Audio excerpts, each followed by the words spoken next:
Our courts are based on clear and convincing evidence. Want convictions? Want justice? For what happened in the 2020 election? Then we need your help. Not fixing 2020 will damn our nation forever. The decision you make in the next few moments could decide whether we ever get our elections fixed or not. Here's why. Trump campaign and allies file 64 different lawsuits. They all went down in flames. 100% of these cases were presented on "It's the machines," or "The machines changed the votes," or "The voting company executive said he would make sure Donald J. Trump would not win." They all went down in flames. Why? You can't bring theories to court as evidence. No supposed Zoom call or six-degree polynomial math theory or census data is or ever will be proof of fraud. You can't bring theories to court as evidence. Here's why. In both civil and criminal law, the side making a claim carries the burden of proof, and prosecutors must prove guilt beyond a reasonable doubt. Without physical or otherwise verifiable evidence, a case cannot meet this high threshold. Physical evidence is the key. The question is, did anyone get relevant, reliable, provable, testable, and duplicatable evidence of what really happened in the 2020 general election?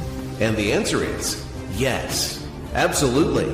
The full forensic audit of Maricopa County, Arizona is the only evidence-gathering work which gathered relevant, reliable, provable, testable, and duplicatable evidence of what really happened in the 2020 general election. Evidence so damning that the system, the deep state, and those who pull the strings of this country have fought to keep it hidden and have hoped to have it be forgotten to time. Almost $3 million invested in time, funds, and efforts to unlock that which the system wanted hidden. But now, that evidence is in danger of being lost forever. So if you want what happened in the 2020 election fixed, then we need your help. Please donate to protect and secure this historic evidence. With the 2026 midterms coming up, the system is going to try to lame duck President Trump and then most likely introduce new impeachment proceedings. This is the evidence which will help win the war which is surely to come. We need to keep Maricopa County full forensic investigation and archive secure and ongoing. So if you want what happened in the 2020 election fixed, then we need your help. Please donate to protect and secure this historic evidence. We need your help securing the full forensic audit archives. Don't allow the only testable, objective, and reliable 2020 election evidence fall into obscurity. Millions were spent on getting it documented and tested. This is historic evidence. Not fixing 2020 will damn our nation forever. The historic Maricopa County full forensic audit effort processed 20,895,610 digital and forensic images of varying formats, resulted in 208 million individual evidence-proof files. The system processed over 58 billion forensic measurements, resulting in over 2 trillion individual base computations. No hopium, no hype, just hardcore forensic evidence. Please make sure the Maricopa County full forensic audit archives survive. Donate now. So if you want what happened in the 2020 election fixed, then please donate to protect and secure this historic evidence. We can't do it without you. We need you. America needs you. Our future needs you. Please donate now. Not fixing 2020 will damn our nation forever. Please donate now.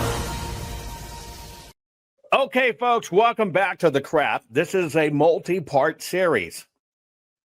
All I am covering is prosecutable criminal evidence in elections. This is part 3. There will probably be, looks like 5. But we are on part 3, prosecutable criminal evidence in elections. Now, the reason I'm covering this is you understand across the country, things are heating up in a very serious way. You're starting to see President Trump talk about mail-in ballots. We have been 15 plus 100 days in this fight, folks, right? If we go back from the time that we were approved to do the Arizona audit, it's been that long, 4 years, 4 months. And you witnessed history when that was done, because remember, Maricopa, fourth largest county in the United States of America, second largest voting block of people, and more voters than many states. Now, since this is heating up, and you understand there were 64 cases brought on behalf of Trump or through Team Trump, every one of them did not make it through the court for various reasons. Go back to other episodes to see why on that. Now, what we're doing is, this is significant. I'm covering this for very specific purposes. We are going to go back through this when the midterms come. All hell is going to break loose. I just want you to understand that, give you a significant heads up. In today's program, in this training series, I'm going to go back and show you some things that were said. You're probably now going to hear them with a different set of ears. Now, why is all of this important? All of this data that was collected in Arizona is the most significant data ever collected in an election of any kind in understanding what happened. But the fact that it's been 4 years and 4 months, I'm just telling you, is killing us. Why I'm going over the laws for you is because you have to be able in a court to duplicate it, which means the information has to be preserved. In our historic audit of Arizona, we processed 20,895,610 various digital forensic images in varying formats. It produced, as we applied technology to it, right, looking at everything, mapping everything, etc., it produced 208 million individual evidence proof files. It conducted over 58 billion forensic measurements, and that was based on over 2 trillion individual base computation.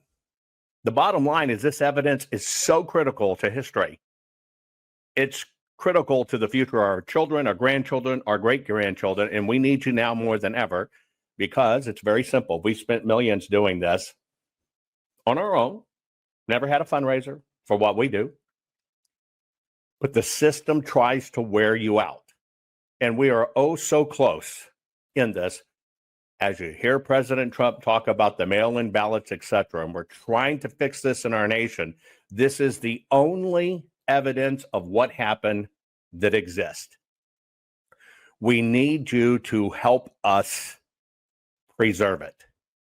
If this evidence goes away, because the courts require documented, provable, repeatable, testable evidence, it's lost forever. Now, that's why I'm doing this.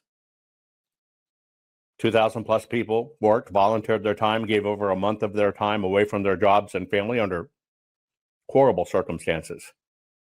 If this evidence is gone, it can't be prosecuted on.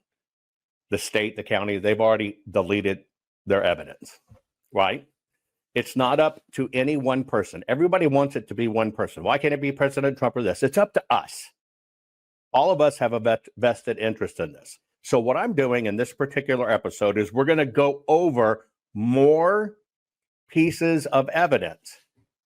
I am asking you to understand, if you were sitting there in court and you have your court instructions and we're covering it only by rule of law, what's the key word here? Prosecutable criminal evidence.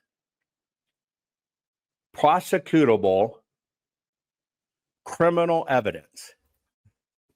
You can't just take this and set aside. It has to be maintained in perfect chain of custody. If you change it, they can say you changed it, and then it's no good. It has to stay in perfect chain of custody. That's how it works. You have to prove it has never been changed. Here it is. It's always stayed in this mode. It's the original data. That's the rule of evidence. So let me explain to you how the rule of evidence works. Pay attention. Take notes if you have to, okay? Now, our courts follow what's called the federal rule of evidence, right? They have the ability, okay, in that they will exclude anything that is not relevant and considered not reliable. Evidence has standards. This series is to go through those standards. You're going to learn what a standard is if you pay attention. But they have to follow rules of evidence. Now, they'll always do it on technicalities of words. Always, always, always, always. Let me give you a good example, okay? I'll probably play this video a few times, but I'm going to give you, let's see, where is it? Hang on. A really good example so you understand, we got so much data for this program this morning, that words matter more than you could ever, well, okay, where the hell is it? Dingy dingy dong. I'll have to put it up in a minute while you guys get it, okay? Words matter. Words are super, super, super, super critical. The system tries to get attorneys, people, public, etc., to use one set of words. It's the pregame. They butter you up in the pregame so you use the wrong words so they can disqualify it when it comes to court. So the way the court works is, here it is. The second part is hearsay, speculation, or unsupported theories are generally unacceptable. Now, you know what those words mean. So many people stray away from those words. Hearsay. What's hearsay? You know, what's speculation? You have to drive within the rules. And by the way, SC Blues, thank you so very much for that generous tip. You can do it right here in Rumble. You can actually support us by going to Save the Evidence, right? Save the Evidence 2020. It's on your screen. Thank you so very much. I think we've all been on this curve for so long, you understand that words matter here. But the courts don't allow hearsay, speculation, or unsupported theories. They're basically generally inadmissible. Now, I want you to pay attention to something here very critical. This is critical in today's lesson. Expert testimony is allowed only if based on a reliable methodology applied to, what's the last words? Actual evidence. Now, this is so key. You can testify, but it must be based on actual evidence. And that's the key word there, actual evidence. Okay? Now, how does the system rig this? See, you keep on saying, these corrupt judges, these, that. See, what you're not doing is exactly what a jury has to do. You have to kick out all the rhetoric. You have to kick out everything you believe. You have to kick out your personal opinion. You have to kick out who you like, who you hate, and you got to start as a blank slate. But see, what's going on when you see these cases is you are watching all this amateur analysis of it, combined with your own feelings, combined with, oh, screwing courts, they're rigged. I'm just asking you, just for this, you can hate them all you want, and a lot of them are rat bastards. But you've got to get very serious about this, because what everybody wants is everybody wants prosecutable criminal evidence leading to convictions. Okay? This is where you have to set these things aside. It's a very important exercise. Now, the key here is actual evidence. Now, how does this work? Actual evidence. Put in chat, what would be in your mind at this moment in time evidence in an election? What are the pieces of evidence in an election? What would they be? Okay. Evidence in election. Right?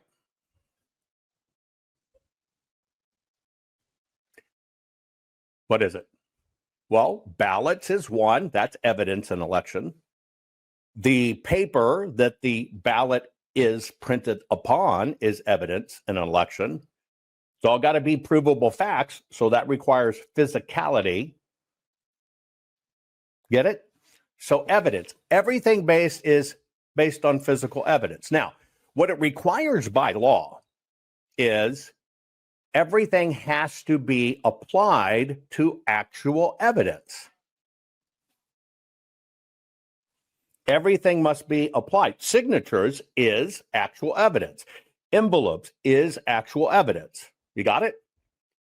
So you can't apply anything by law to come up with your theory without actual evidence. That's it. Actual evidence. That is the rule of law. So now you kind of understand what evidence is. What would be investigation? That's the next part of this, right? Actual investigation. That means you're looking at it, you're auditing it, whatever the case may be. What comes next? You've got physical evidence. You've got an investigation. What's next? Chain of custody documents would be actual physical evidence. There you go. Well, what comes next is assessment. You got to have evidence. You've got to investigate the evidence. Okay. Then you have to assess what is the outcome of that investigation. And then what's the last thing you get to apply? Theory. What happened? Where is theory in that process? First is evidence. Second, you've got to investigate it, audit it, inspect it. You got to do all you're going to do to it. Third, that comes in line from that, is you have to assess it. Now, that's basically built upon the scientific formula.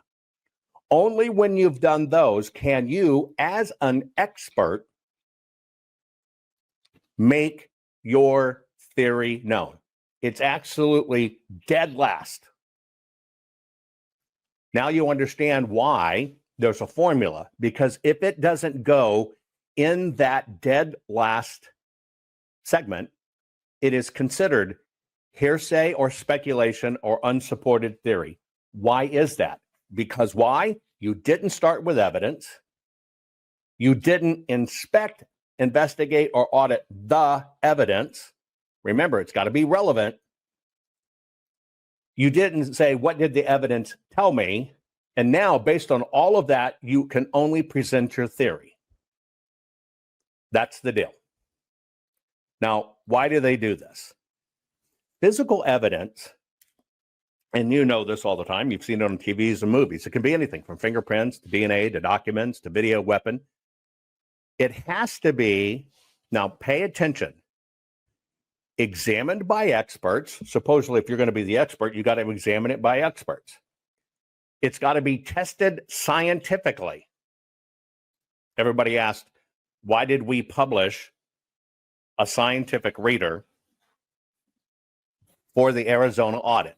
This book right here is every scientific method we created and deployed, how it's been used in the past, how we apply it, and therefore you can duplicate it. In other words, we can take this book right here and you hand it over to any team in the world and say, here's our methodology, here's every science, every technology, how they've been used in the past and verified, and how we applied it.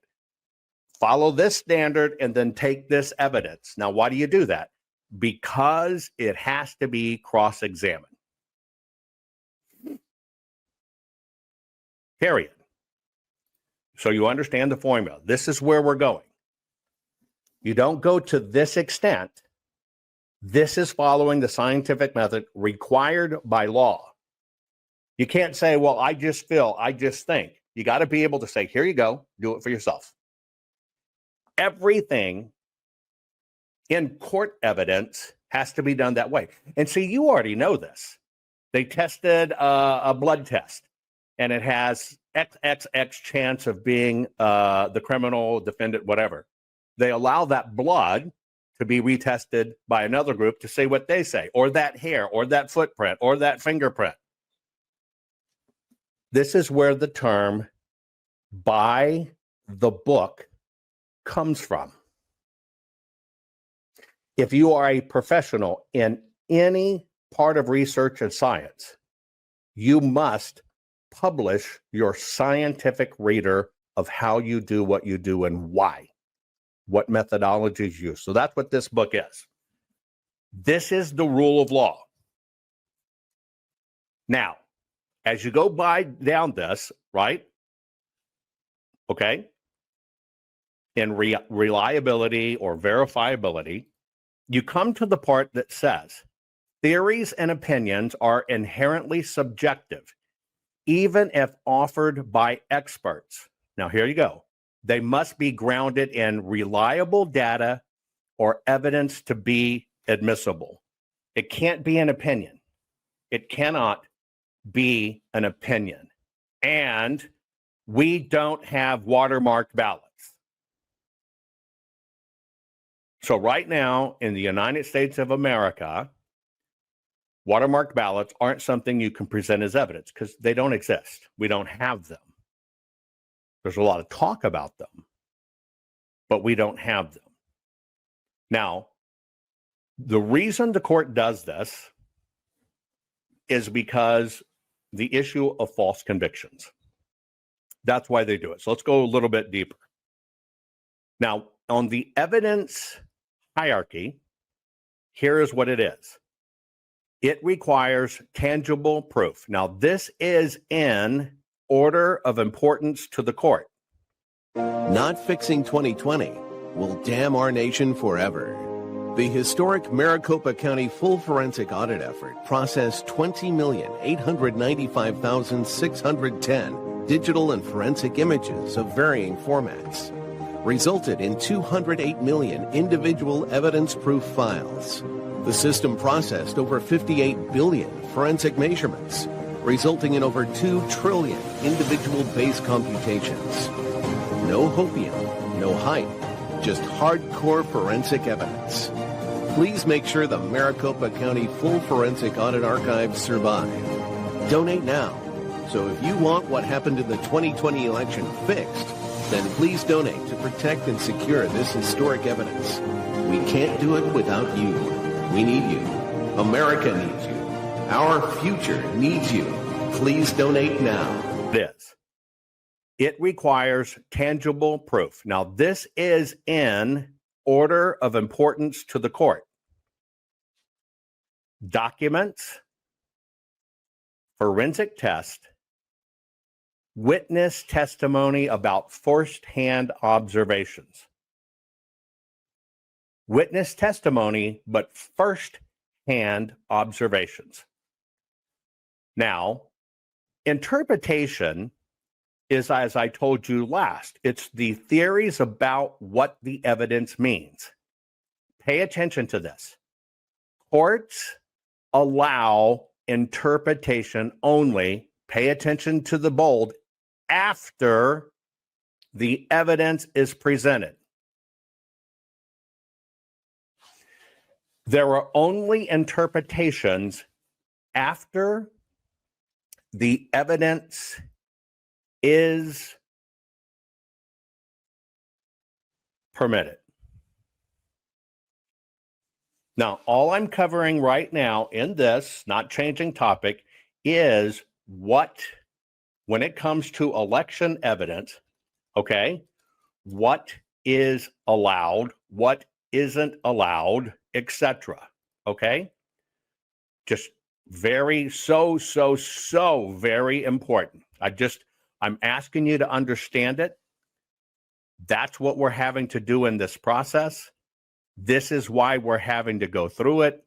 This is why we're breaking it down, because so many people don't understand from a procedural standpoint what is evidence, what is not evidence, what can be presented, and how can it be presented. That's why we're going through this drill. Now that you understand that part, and by the way, if you haven't shared this program, right, please share it.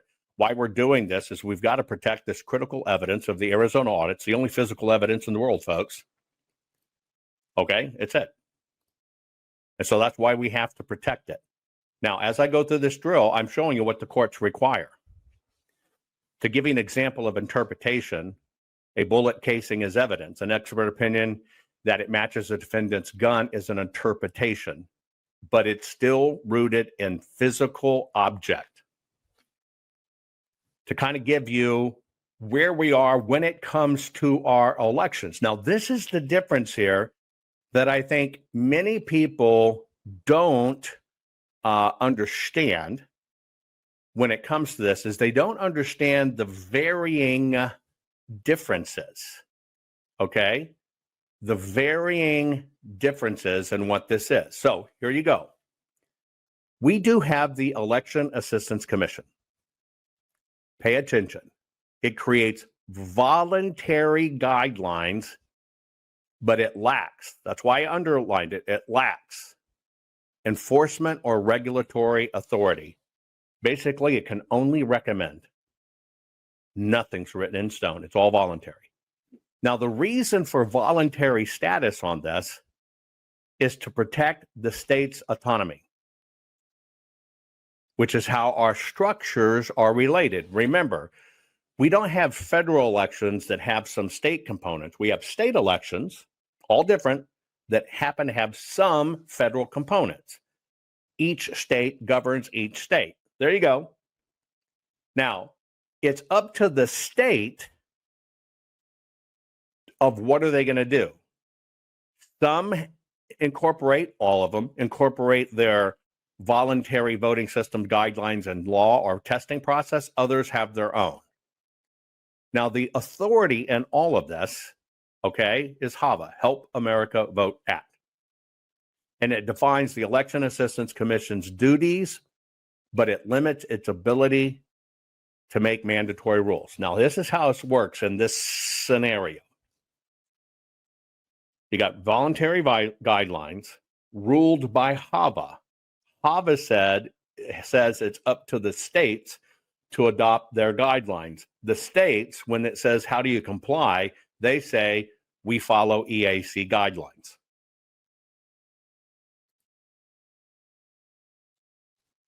That's compliance. EAC guidelines, it's all voluntary. It's up to the state. The state can adopt what they follow. That's ruled by HAVA. The state must have that choice.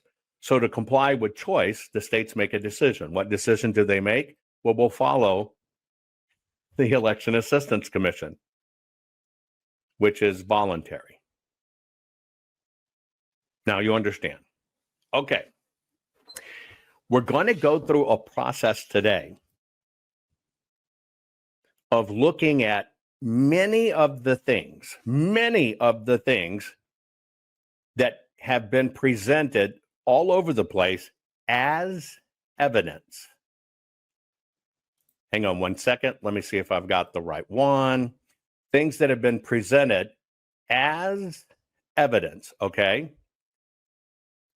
Now, everything is dependent upon, 100% dependent upon, it's got to be duplicatable, it's got to be reliable, and it has to be able to be tested. So you understand the ground rules, right? So I'm going to run you through some things we've seen to help you understand, okay, why did 100% of all the cases that were brought after 2020, why'd they get chunked? 20 of them, right off the bat, 20 of them, the court said, get out of here, it's junk. But see, those were the first 20, so everybody kind of followed that stuff. The second 30 in that line, they did get to court, and there was some debate about it because they're trying to modify, but all of those went away as well. They just, no go, it's wrong, because there's procedures. Last but not least, the last 14 were just dropped by Trump. Now, let me get you to understand what's going on. Federal court, let's call it national rules, federal court, state court, state court. We happen to have state elections that have federal components. So let's say you want to jump, you want to shortchange the process. We're going to skip state court. We're going to go to federal court. So if we don't get what we want, then we can go to the Supreme Court faster. You follow? Because you don't want the lower courts dragging it out. So you decide in your legal strategy to jump and make it a federal suit. Well, most of those cases at federal court, they says, wait a minute, you didn't go through the state court. You got to go through state court. You don't have standing to be here in federal court. See how it works? They kick it back to state court. Now, everybody considers that a lost case. It's technically not a lost case, but you have to follow procedure, period. You have to follow procedure, and they didn't. That's how it works. So some people thought they could leap the line and do it. Now, I want to show you a few things, okay? I want to show you a few things, etc. Now, here's what you need to know. Federal law cannot mandate every state audit their elections in a certain way. That's why you got to have procedures. That's why everybody has to be on the same page. It looks like everybody complies, but it's not right. So first, I want to play for you. Some things that I want you to pay attention to the words, and I'll give you bits and pieces. Ready? Here we go. It's impossible. And now what if you found out every game you turn the channel, they were all the same score? This is what these cast vote records are showing. And I go, you got to be kidding me. And then they warned me. They said, well, Mike, there's only one bad thing. He goes, by federal law, you have to hold them 22 months. Remember, this was June of 22. So we had to get every cast vote record we could by September 3rd of 2022. So I put out a call to the nation. By then, Lindell TV was getting pretty big, everybody. And I put out a call on my show. Everybody go get the cast vote record, which you all can get under the Freedom of Information Act. Okay. The reason I'm doing this is your particular vernacular, your particular understanding of what happened in 2020 for most people comes through that filter. Now, what analogy does Mike use? What does Mike say? Ready? It's impossible. And now what if you found out every game you turn the channel, they were all the same score? This is what these cast vote records are showing. And I go, you got to be kidding me. And then they warned me. They said, well, Mike, there's only one bad thing. Okay. 1,000 cast vote records. That means 1,000 places out of 3,431 or something like that. So one third of the nation was looked at, and every vote was the same. Now, let me ask you a question. I want you to put in chat, what does that mean to you?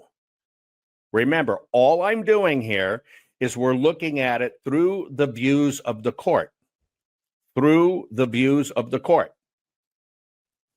So if you were to go hire an attorney and you got your expert over here and your expert is saying 1,000 places had exactly the same votes and outcome. Well, the attorney, because you're hiring them, is going to take your word for it, and that's your expert. The attorney is then going to basically write that into their lawsuit. Are we in agreement? The attorney, which is hired, is going to do what they're told. Now, can you expect an attorney to, one, understand technology, understand how the machines work, understand all this other stuff? Can you expect an attorney to know that? Right? Okay. I want you to listen to the words again, and then I'm going to ask you some direct questions, but please pay attention. It's impossible. And now what if you found out every game you turn the channel, they were all the same score? This is what these cast vote records are showing. And I go, you got to be kidding me. And then they warned me. They said, well, Mike, there's only one bad thing. He goes, by federal law, you have to hold him 22 months. Remember, this was June of 22. So we had to get every cast vote record we could by September 3rd of 2022. So I put out a call to the nation. By then, Lindell TV was getting pretty big, everybody. And I put out a call on my show. Everybody go get the cast vote record, which you all can get under the Freedom of Information Act. So they went out and got that. Now, some states like Minnesota said, we don't know what. Okay. Every single outcome being the same. Okay. Now, these are public records. Let's kind of apply the evidence chain to it. Okay. What is the reliable methodology applied to the actual evidence? Now let's unpack this. The cast vote record is kind of like the digital version of the election. But of whose version is it? It's not a trick question, but it's a very specific question. If you were getting the cast vote records, which basically come from the database and the electronic tabulation, you're getting kind of the end result. But technically, whose end result is that? Is it authentically 100% what happened in the election? Not really, when it's 100% of what the county says that happened in the election. Okay? Now, the assertion here is 1,000 places polled. All 1,000 places had exactly the same end result. Now, that's what's said. 1,000 places had exactly the same result. Now, we're going to separate court from public opinion at the moment. You're hearing in public opinion, in other words, what you learned to repeat was every single one of these. Not fixing 2020 will damn our nation forever. The historic Maricopa County full forensic audit effort processed 20,895,610 digital and forensic images of varying formats, resulted in 208 million individual evidence-proof files. The system processed over 58 billion forensic measurements, resulting in over 2 trillion individual base computations. No hopium, no hype, just hardcore forensic evidence. Please make sure the Maricopa County Full Forensic Audit Archives survive. Donate now. So if you want what happened in the 2020 election fixed, then please donate to protect and secure this historic evidence. We can't do it without you. We need you. America needs you. Our future needs you. Please donate now. In public opinion, in other words, what you learned to repeat was every single one of these had exactly the same end result.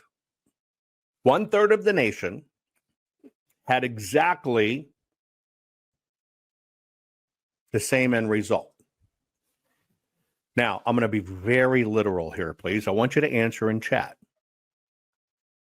Is that's each county. We have 3,341 counties or whatever, to say 3,000. Is it possible for 3,000 counties to have exactly the same result? You're right. It's an awful, awful bold statement. But now we're looking at this from the court of law. Is it possible for 1,000 counties to have in their voting exactly the same results? Well, it's no. Now, on the rule of law, somebody said, yes, it's possible. Okay, great. I'm glad you said yes, it's possible. Okay, so hang on 1 second. Bear with me one moment. Let me pull some of it up.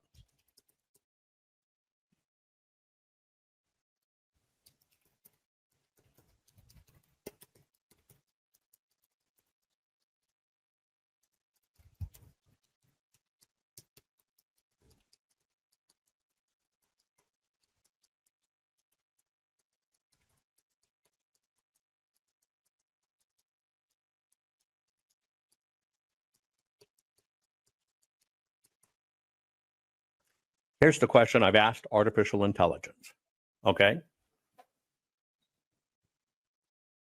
With over 3,000 counties in the USA, is it possible? Now, we're dealing with words here. I just want you to understand. Is it possible for any 1,000 counties to have, when it comes to voting, anything handled with voting, in any way, in any vote, the exact same results? Okay? The answer in a court of law is no. In fact, okay, hang on. It's statistically impossible from even the conducting of a vote that they have even exactly the same base material to come from. Now, why does this matter? Because, see, you're putting it forth as evidence. On its face level, you understand inherently they all didn't even vote about the same things. Now, this is where you've got to use your brain. When you went in and vote, did your county have a proposition maybe to legalize marijuana or to eliminate abortion or to allot a new stadium? Yes, it did. Even in voting precincts, there's 175,000 of them. We'll just take Maricopa, 749 voting precincts.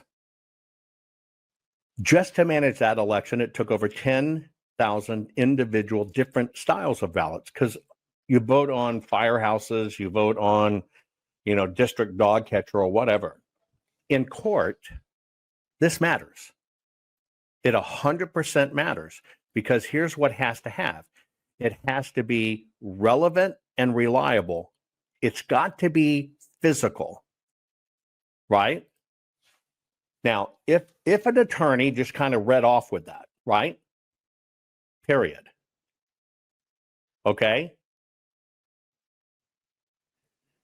They're going to say, our evidence is across 1,000 counties in the United States, the end result of the elections ended up being the same.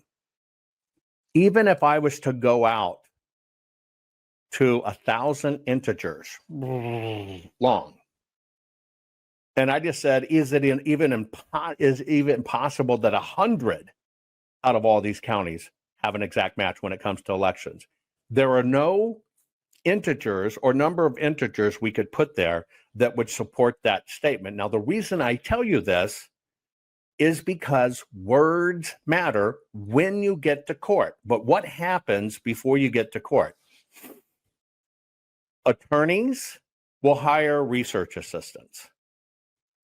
Now, let's just think of the court process. The attorney is there to represent your interest. They are there to get perfection on your claim. Here is what we're claiming. You don't expect the attorneys to know anything about the claims. You expect them to file your claims, get it to court, and duke it out. That's what you expect.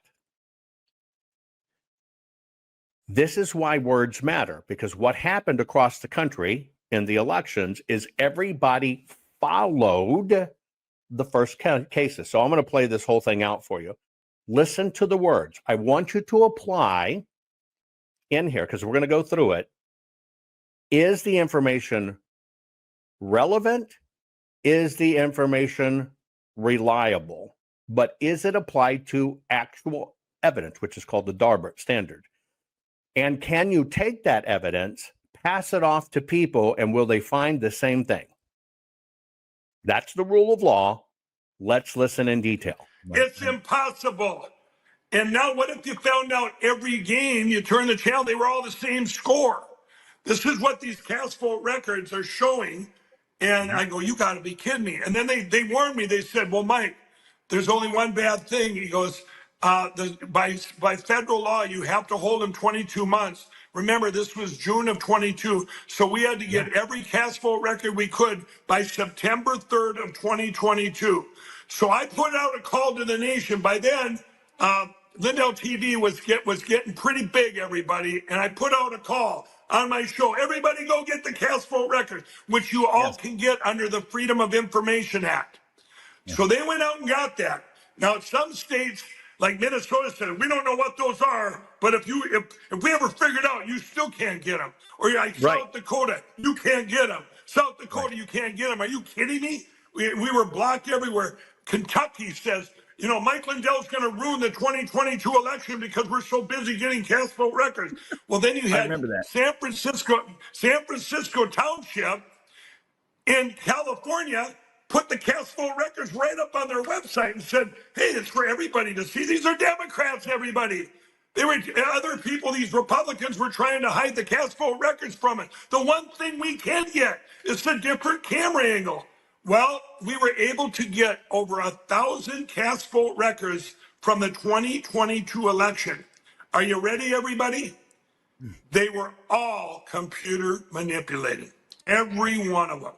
Yep. Now, in the 2020. Okay. Because facts matter. Now we're in a court of law.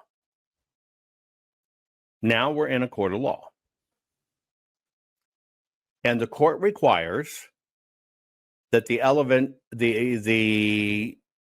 be relevant and reliable, and it's got to be a reliable methodology applied to actual evidence. Okay? That means you got to be able to pass it off to experts. They've got to be able to duplicate it. Okay? Period. Now, here's the question. Were you told something or were you shown something? It's a very simple question. Were you told something or were you shown something? Put it in chat, please. Were you told something or were you shown something? You were told something. Okay? Now, literally on the statement, now we're dealing with two statements with theories. And I'll give you an example. Mike presented there that, hey, San Francisco puts out their cast vote records, and they do. The first cast vote records I ever looked at in my life were San Francisco's to understand what they were. Why? Because San Francisco put it out there. But they showed all the variations. You're missing that point. Next, it's saying that two things, that 1,000 of these counties were exactly the same end result.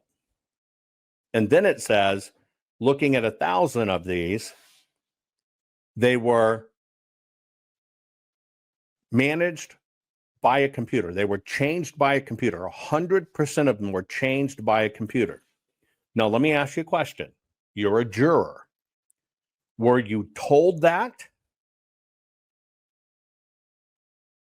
Or were you shown that? Put it in chat. Were you told it? Or were you shown it? Okay.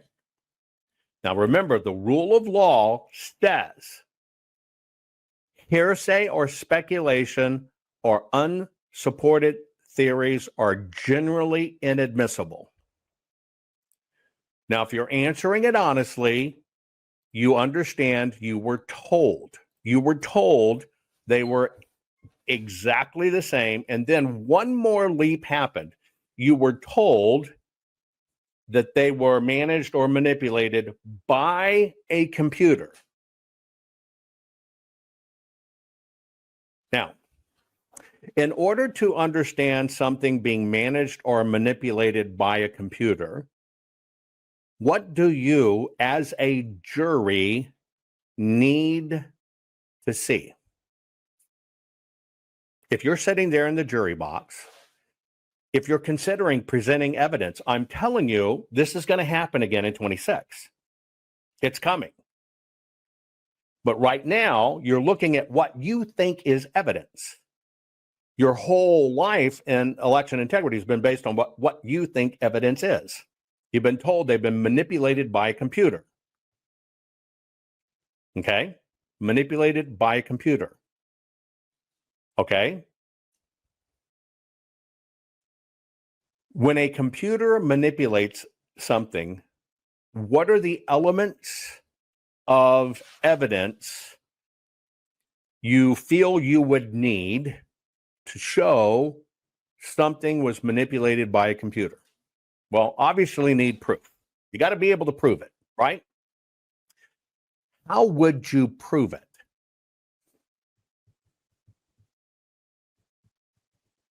How would you prove it?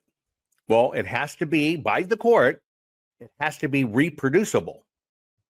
And in fact, you can only present the theory afterwards. So what would you need evidence of? So, okay, let's go through this. In a court of law, to say that that cast vote record is your primary evidence that it was all manipulated by a computer. So if we went backwards, what would we need to prove it in a court? We would need copies of the ballots, right? We would need copies of the first cast vote record of where it goes in the machine.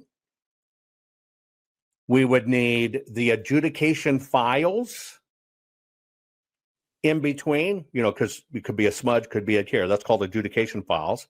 And then you get a post image, and then you get the after the fact. So that's 5 pieces of evidence you need there, but you need other things too. What would you need? Well, you would need to gather all that data so you knew what the election was. But you would also have to investigate all in 1,000 places. What machines did they use? What was on those machines? What do those machines say? What machines were used?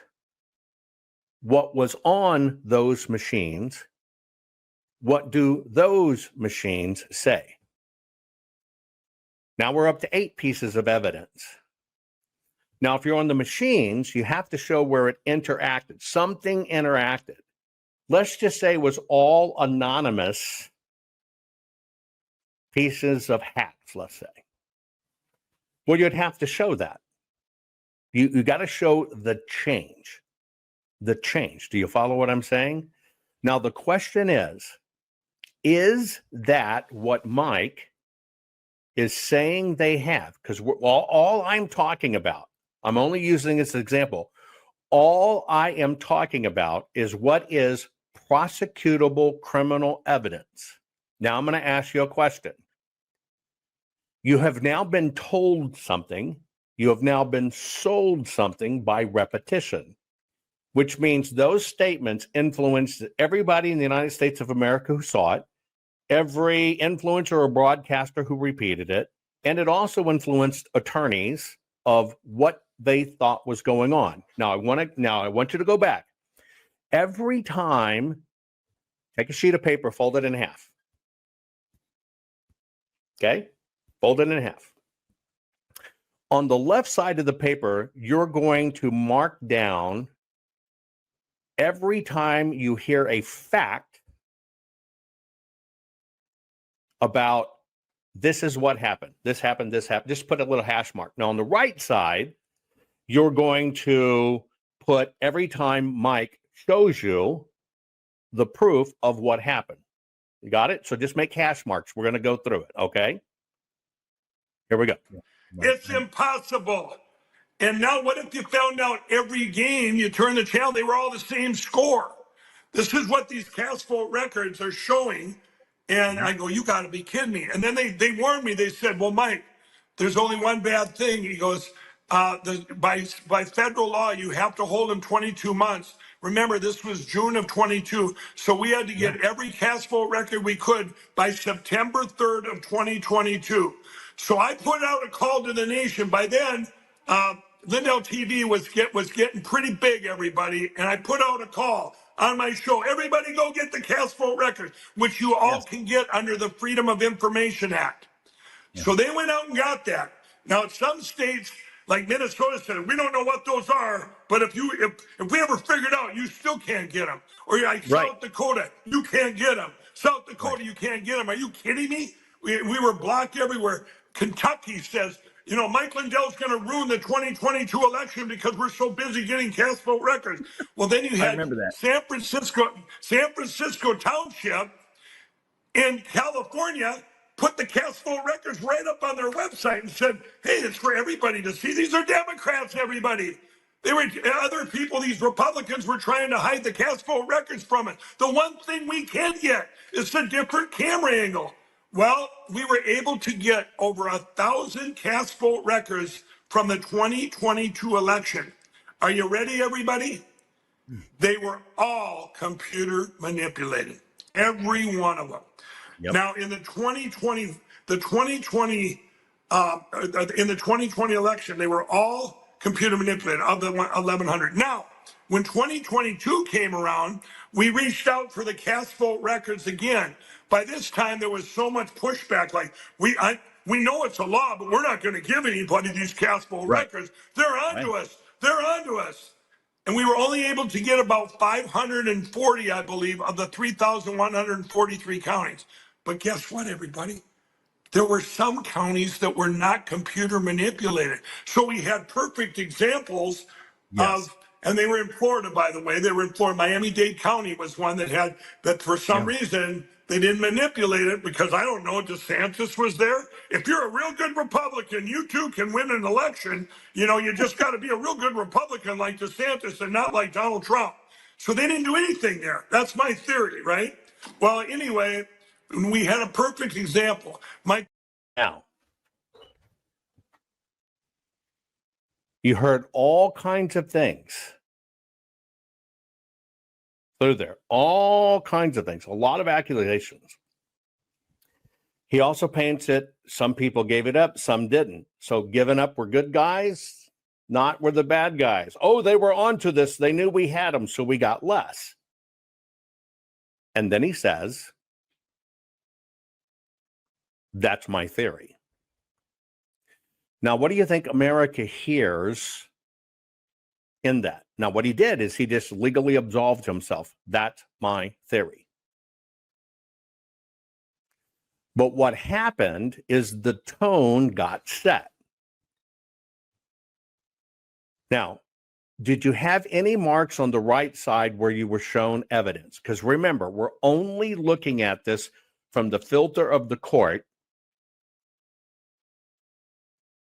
that requires you've got to show repeatable evidence. Period.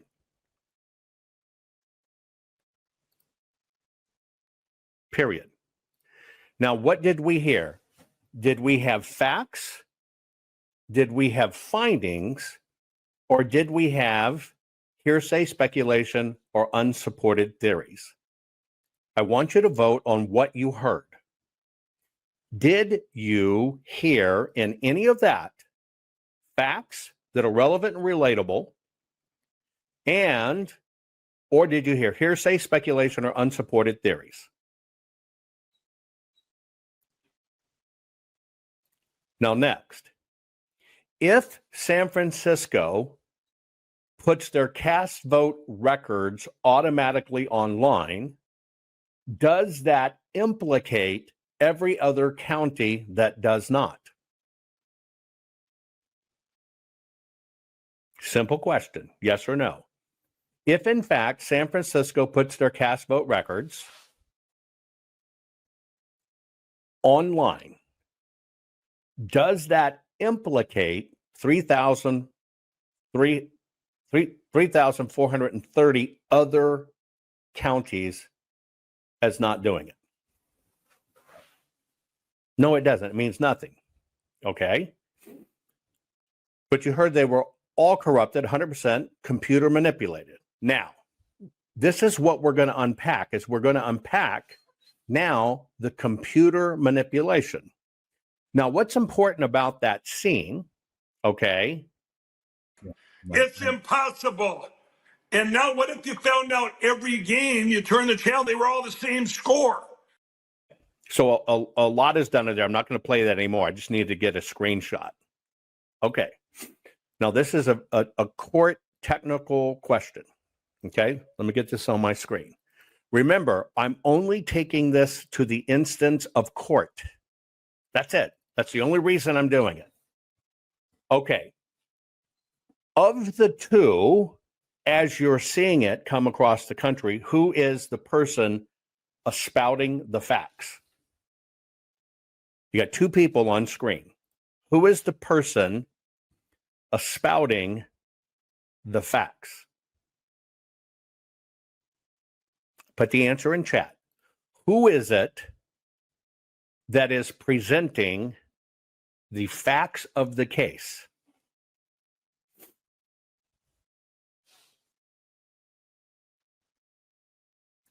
Even from their standpoint, who is it technically presenting the facts? Now, technically, it's Mike Lindell, right? It's Mike Lindell. Neither has the facts, but Mike is the one offering this evidence to us, the court of public opinion.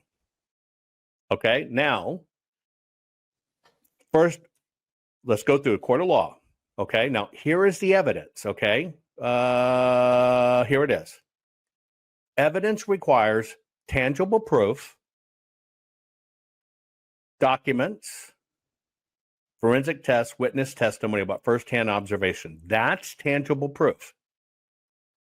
The interpretations, the theories about what the evidence means, here you go. Court allows interpretation only after the evidence is presented. Okay? A bullet casing is evidence. An expert opinion that it matches the defendant's gun is interpretation, but it's rooted in physical object. That's the rules of submitting information. So technically, I'm asking you a very literal question. Please listen to when I phrase this question. Did Mike do the investigation of evidence, and then once he investigated the evidence, devise his own interpretation of what that meant? Not fixing 2020 will damn our nation forever. The historic Maricopa County full forensic audit effort processed 20,895,610 digital and forensic images of varying formats, resulted in 208 million individual evidence-proof files. The system processed over 58 billion forensic measurements, resulting in over 2 trillion individual base computations. No hopium, no hype, just hardcore forensic evidence. Please make sure the Maricopa County Full Forensic Audit Archives survive. Donate now. So if you want what happened in the 2020 election fixed, then please donate to protect and secure this historic evidence. We can't do it without you. We need you. America needs you. Our future needs you. Please donate now. And then once he investigated the evidence, devised his own interpretation of what that meant. Did Mike review the evidence, analyzed, tested the evidence, and then present his interpretation of what happened? It's interesting. Some of you saying yes. Some of you saying no. Okay, now here's the question. In a court of law, here's how it works. I'm only using this as a teaching instance. I could care who's sitting in the hot seat. It doesn't matter who said this. It could be Santa Claus and the Easter Bunny.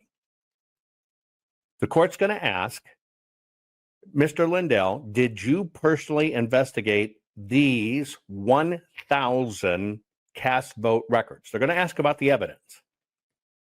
Now, would he pass court scrutiny in that?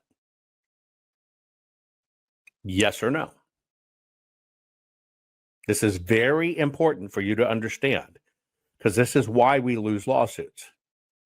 No, Mike did not do the investigation himself. When Mike, now what we have is called triple hearsay here. First off, Mike is doing what? He is giving hearsay, speculating, or unsupported theories, which basically makes it inadmissible, okay, from a court of law, because it wasn't Mike. We know that. We're going to get to the rest. Now, when you repeat it, when you post online, did you know they got 1,000 cast vote records? And every single one of these 1,000 counties, the outcome of the election was exactly the same. Did you know that? All of them were manipulated by a computer. Now, for you, when you repeat that, or you share that, or an attorney repeats that and shares that, is that relevant and reliable evidence, or is that hearsay, speculation, or unsupported theories? Which is it? Please answer the question. Which is it when you repeat it, or you share it, or you amplify it? Right? Because you see, you're putting your rubber stamp on it, sharing it. You're putting your approval on it. So in that case, you understand you yourself shared hearsay, theory, and unsupported evidence. Now let's go back to the scene, okay? Now, Mike technically got his information from somewhere. Where did Mike get his information? Put it in chat. Who ran the data to say that computers managed these? Mike repeated it. Mike repeated it. So it's hearsay, so it can't be used, right? Now, Mike's expert on this in his first immediate circle is, in fact, Dr. Frank. Okay? Now, so now in court, let's say we're going to present Dr. Frank as the expert witness. Now, this is where it gets a little technical, but follow, you'll appreciate this. The court follows the rules. It's called the Federal Rules of Evidence. It excludes any material that is not relevant or reliable. Relevant or reliable. Okay? It objects and can't present hearsay or speculation or unsupported theories. Now, expert testimony is only allowed if it's based on reliable methodology applied to actual evidence. Now you're with me, right? Reliable methodology applied to actual evidence. Now, if we look at evidence, it's got to be some form of tangible proof. Documents, forensic tests, witness testimony firsthand. You got to look at it first, and then you have to interpret what it means. That's when interpretation comes in. But that's after the evidence is presented. Now, in this case, they tell us what their original evidence is. What is, we're accepting every word as fact. You're basically sitting in a testimony box. What are they saying their evidence is? You know it. Just think through it. What are they saying their evidence is? Now, remember, all of this stuff made the rounds in all the cases. They mentioned the word. It's not PCAPs. Different subject. They mentioned the words in what he said, how they came to this conclusion. There was some evidence in there. Yes, the cast vote records. How many? There you go. 1,000 individual sets of cast vote records. So we know from exactly what they said what the evidence is. Okay? They're saying our evidence is 1,000 individual cast vote record sets. Okay, so now we know the evidence base. So we're going to go back and look at this formula. So you've got the evidence. Is the evidence relevant and reliable? Well, you can say that the cast vote records, because it deals directly with elections, you bet it's relevant. It's very relevant. Very relevant. A cast vote record by nature, when you get the final one, is basically certified by the county saying this is real, this is what happened. So it's reliable. So it actually basically, okay, they are beginning with relevant and reliable evidence. Now, we got to throw speculation aside, because remember, you only get, it says, ready? Expert testimony is only allowed if based on reliable methodology applied to actual evidence. Okay? So we know they have actual evidence. We know Dr. Frank's the expert. So now we got to go to the next thing. Here it is. Ready? It needs evidence, right? And it needs to be interpreted after the evidence is presented. Got it? So the rule of thumb is this must be able to be cross-examined. You can see it everywhere. It has to be able to be cross-examined. Tangible proof that can be tested scientifically and cross-examined by the court. So now you're sitting in the court. That's all we're doing on this drill. That's all we're doing on this drill. Okay? You're going to cross-examine it by the court. It's the same evidence that was presented to Tina Peters. Here is evidence of what we claim. What are we claiming?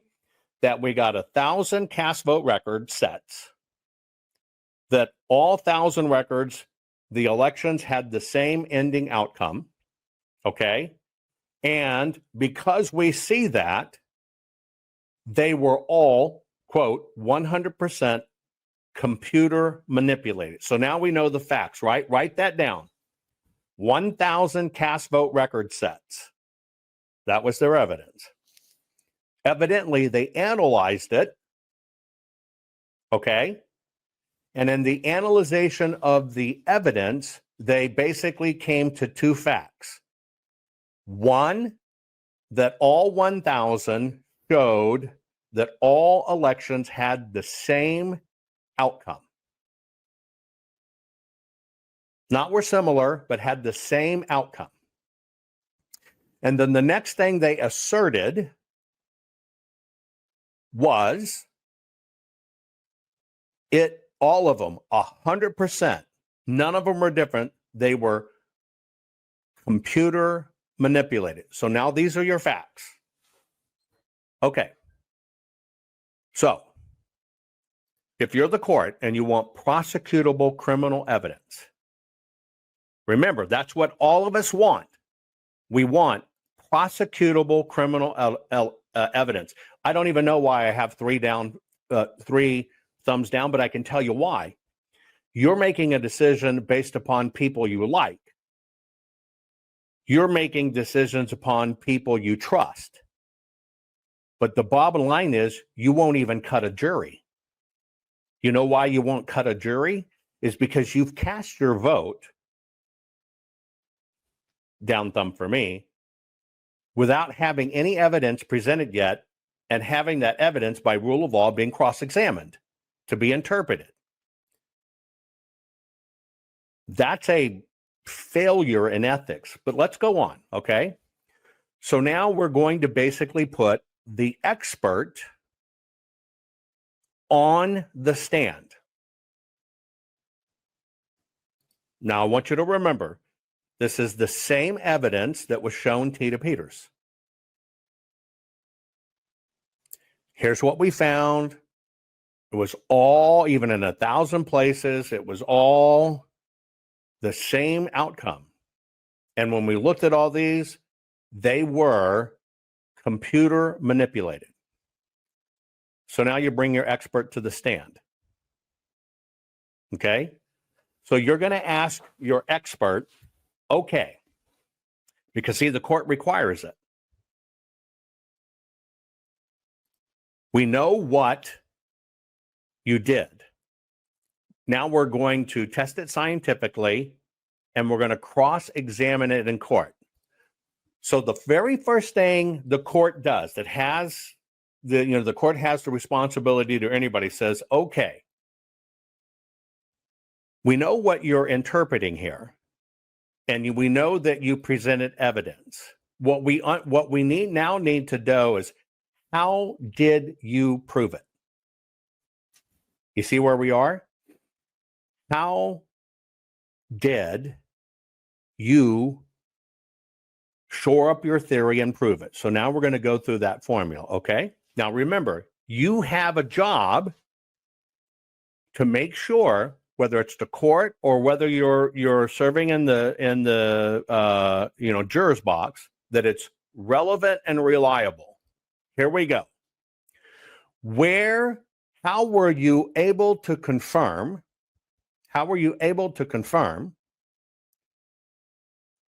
that all of these places ended up the same and they were manipulated by a computer?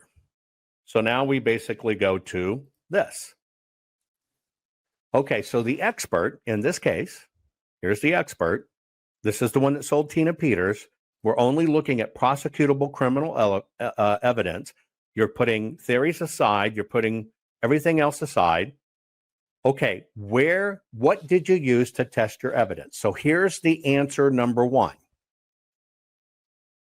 And I'll play the surrogate. I selected a small number of counties, 4 large counties in Michigan, to develop a key turnout curve. I averaged their voter turnout by age, percentage of 20-year-olds, percentage of 30-year-olds who voted, to create a baseline polynomial. Now, here's the question.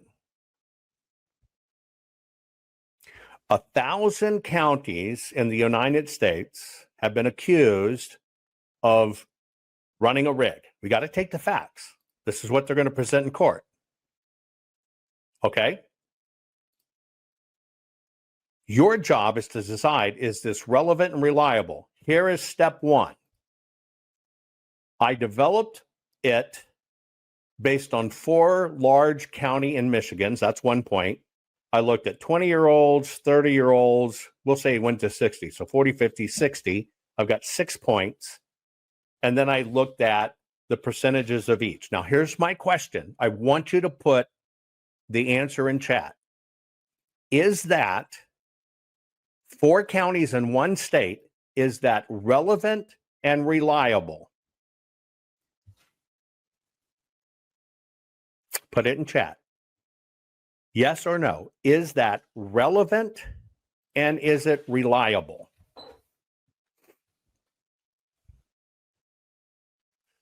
But I always want you to keep in mind what millions of people heard on social media, on broadcast, and got put in their cranium. Is any of that relevant or reliable? Now, I'll just ask you a more direct question. In Tina Peters' prosecution, the formula that she was convinced was at play in her county was based upon 4 large counties in Michigan. To Tina Peters in Mesa County, Colorado, is that relevant?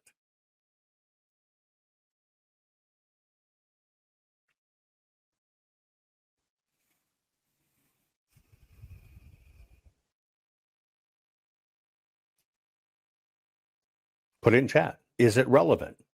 Tina counties in Colorado, but the formula, the very first step of the formula is decided on 4 counties in Michigan.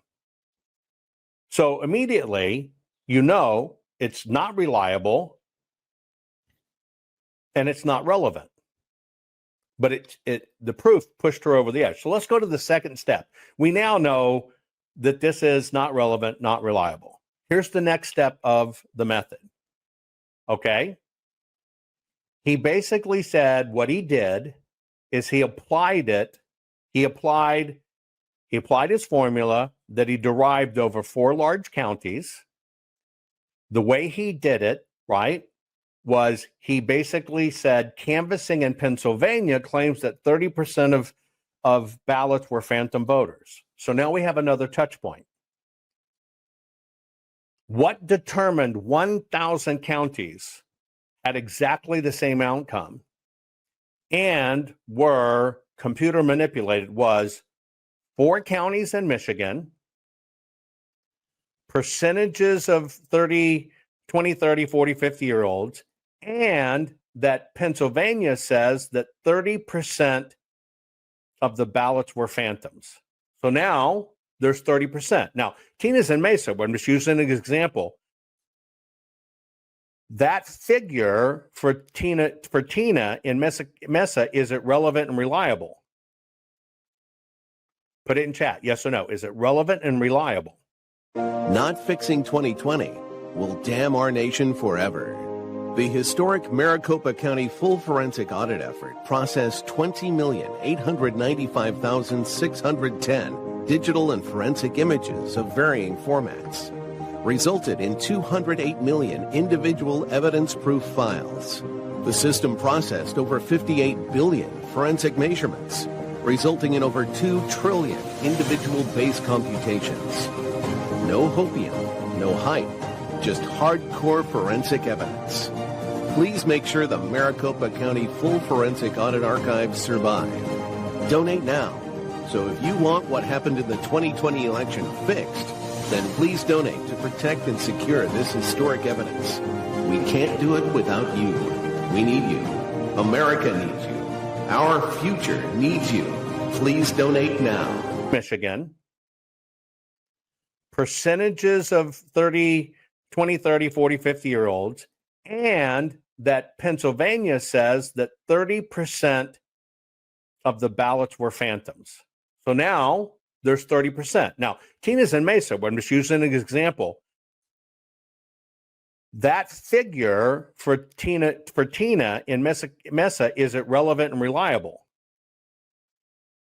Put it in chat. Yes or no. Is it relevant and reliable?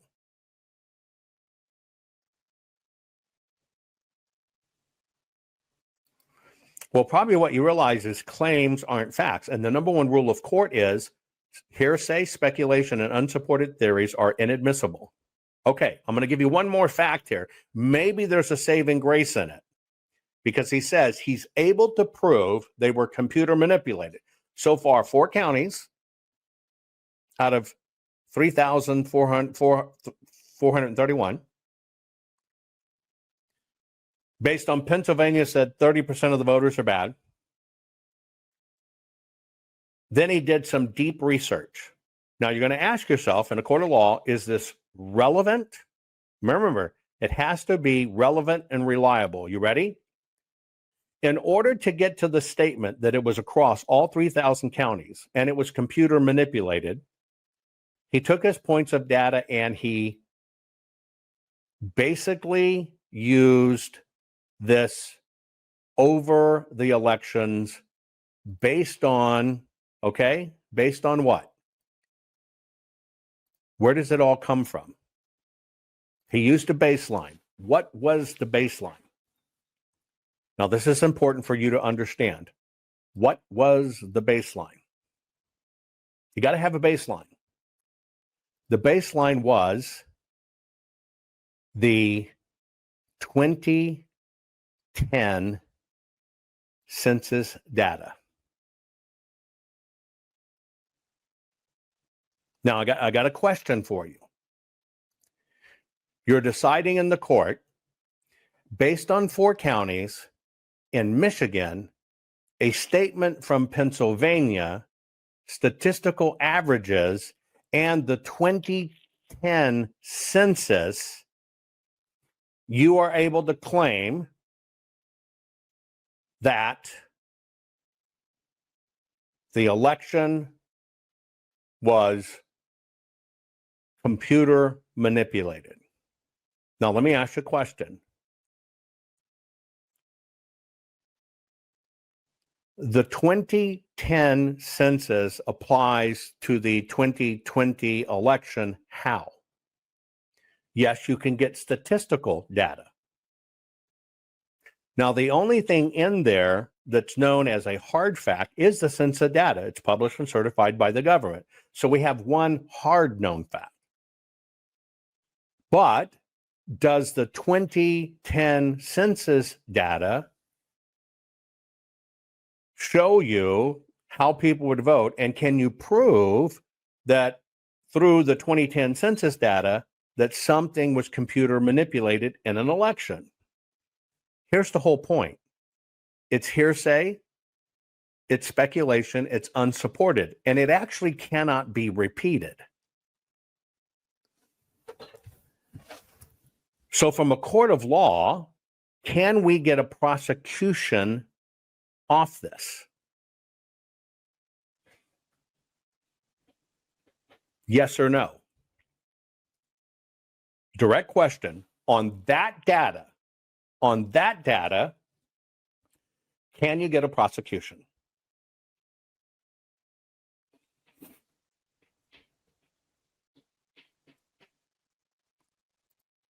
Well, see, the answer is no, but only one person got it right. They did get a prosecution off of it.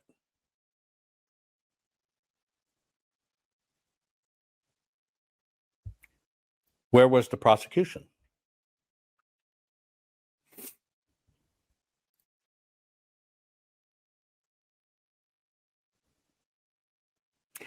See, here's the deal.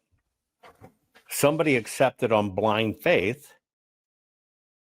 1,000 precincts had the exact same outcome. We tested it, we verified it, and we're proven this is computer manipulated. So that data actually did get a conviction. It's just the other way around. So when you take that data, which is technically hearsay in theory, and you accept it as fact, and you operate that that's fact, what happened? With Tina feeling she was doing her job and duty, she did one thing, gave outsiders access. Our courts are based on clear and convincing evidence. Want convictions? Want justice? For what happened in the 2020 election? Then we need your help. Not fixing 2020 will damn our nation forever. The decision you make in the next few moments could decide whether we ever get our elections fixed or not. Here's why. Trump campaign and allies file 64 different lawsuits. They all went down in flames. 100% of these cases were presented on "It's the machines," or "The machines changed the votes," or "The voting company executive said he would make sure Donald J. Trump would not win." They all went down in flames. Why? You can't bring theories to court as evidence. No supposed Zoom call or six-degree polynomial math theory or census data is or ever will be proof of fraud. You can't bring theories to court as evidence. Here's why. In both civil and criminal law, the side making a claim carries the burden of proof, and prosecutors must prove guilt beyond a reasonable doubt. Without physical or otherwise verifiable evidence, a case cannot meet this high threshold. Physical evidence is the key. The question is, did anyone get relevant, reliable, provable, testable, and duplicatable evidence of what really happened in the 2020 general election? And the answer is yes, absolutely. The full forensic audit of Maricopa County, Arizona is the only evidence-gathering work which gathered relevant, reliable, provable, testable, and duplicatable evidence of what really happened in the 2020 general election. Evidence so damning that the system, the deep state, and those who pull the strings of this country have fought to keep it hidden and have hoped to have it be forgotten to time. Almost $3 million invested in time, funds, and efforts to unlock that which the system wanted hidden. But now, that evidence is in danger of being lost forever. So if you want what happened in the 2020 election fixed, then we need your help. Please donate to protect and secure this historic evidence. With the 2026 midterms coming up, the system is going to try to lame duck President Trump and then most likely introduce new impeachment proceedings. This is the evidence which will help win the war which is surely to come. We need to keep Maricopa County full forensic investigation and archive secure and ongoing. So if you want what happened in the 2020 election fixed, then we need your help. Please donate to protect and secure this historic evidence. We need your help securing the full forensic audit archives. Don't allow the only testable, objective, and reliable 2020 election evidence fall into obscurity. Millions were spent on getting it documented and tested. This is historic evidence. Not fixing 2020 will damn our nation forever. The historic Maricopa County full forensic audit effort processed 20,895,610 digital and forensic images of varying formats, resulted in 208 million individual evidence-proof files. The system processed over 58 billion forensic measurements, resulting in over 2 trillion individual base computations. No hopium, no hype, just hardcore forensic evidence. Please make sure the Maricopa County full forensic audit archives survive. Donate now. So if you want what happened in the 2020 election fixed, then please donate to protect and secure this historic evidence. We can't do it without you. We need you. America needs you. Our future needs you. Please donate now. Not fixing 2020 will damn our nation forever. Please donate now. But when you take that data, which is technically hearsay in theory, and you accept it as fact, and you operate that that's fact, what happened? With Tina feeling she was doing her job and duty, she did one thing, gave outsiders access.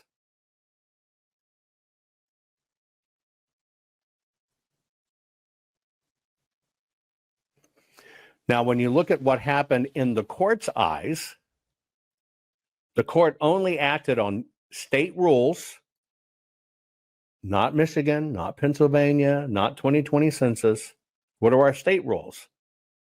And if you allow outsiders into the database, you allow outsiders to do this or do that, it's a crime. Those are laws.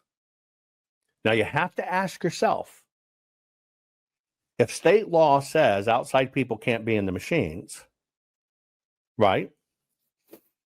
And somebody gives them access to the machines, have they basically broke the law? Well, the technicality is yes, they have broken the law, which means you have to back up.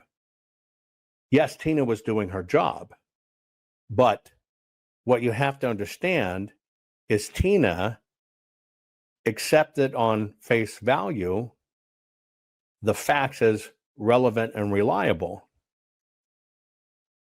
and was told by all these other people from one side, this is it, it's down on, we caught him, we have it. Now, in the court of law, the reason they do this is because they don't want to have somebody falsely convicted. The reason they don't do theories and opinions in court is because the risk of false convictions. But what do you judge your belief systems on in these elections? Why do we lose so many cases? Because the very thing that got us here, believing the media, believing what we're told, not asking for proof, not digging deeper to demand proof, we as a nation bought that same story. Now, the reason the court doesn't allow it is because if you allow unsubstantiated hearsay, speculation, unsupported theories to do there, you can make a judgment that can lead to false imprisonment. And here we are.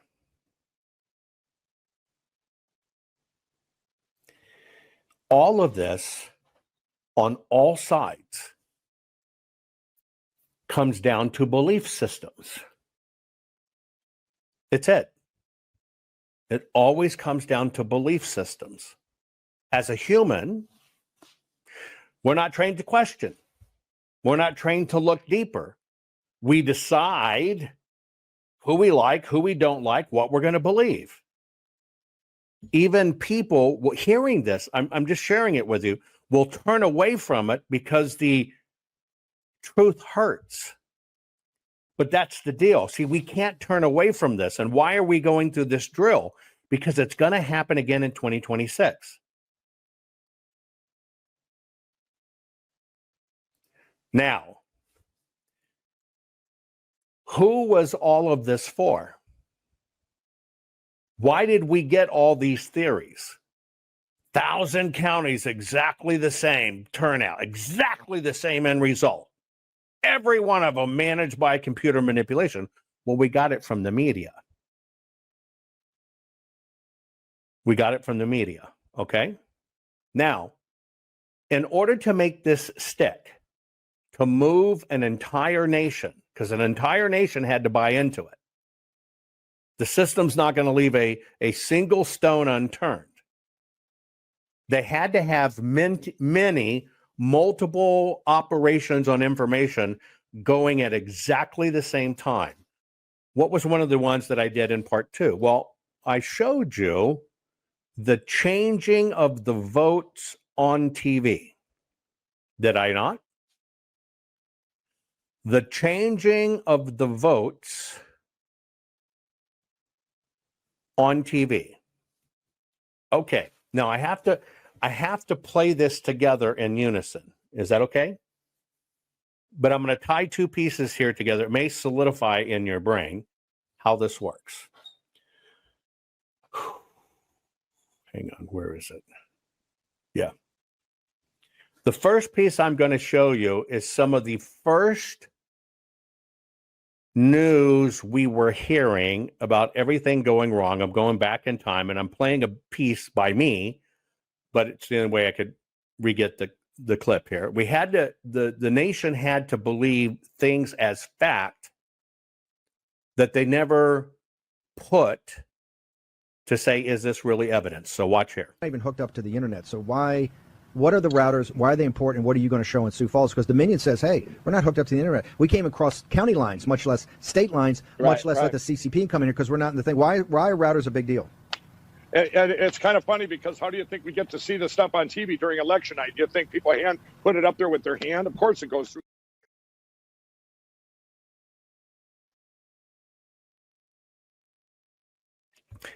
Now, at this point in time, the big news is we're doing a full forensic audit.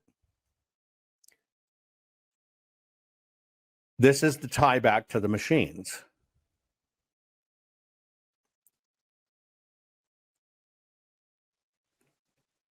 And so the entire world in the United States says they changed the votes, they swapped the votes. Who validated that was in fact vote swapping you saw on TV? Who validated that for America? Not even hooked up to the internet. So what are the routers? Why are they important? What are you going to show in Sioux Falls? Because Dominion says, hey, we're not hooked up to the internet. We came across county lines, much less state lines, much less let the CCP come in here because we're not in the thing. Why are routers a big deal? And it's kind of funny because how do you think we get to see this stuff on TV during election night? Do you think people put it up there with their hand? Of course it goes through. Did you catch what Mike said there? How do you think we see the numbers on the screen on voter night? Well, if you followed me for a long time, I've taught you that that's the Edison system. And they use about 3,000 people dialing for dollars to get the numbers manually reported, manually entered. But he's under. You've never heard me say anything different. That's me 3.5 years ago. Okay, so if you're going to convince the world that the machines changed the votes and that what you saw on TV was machine changing the votes, remember, I'm going back. I'm just tying these pieces together for you because we've got to look at the evidence trail.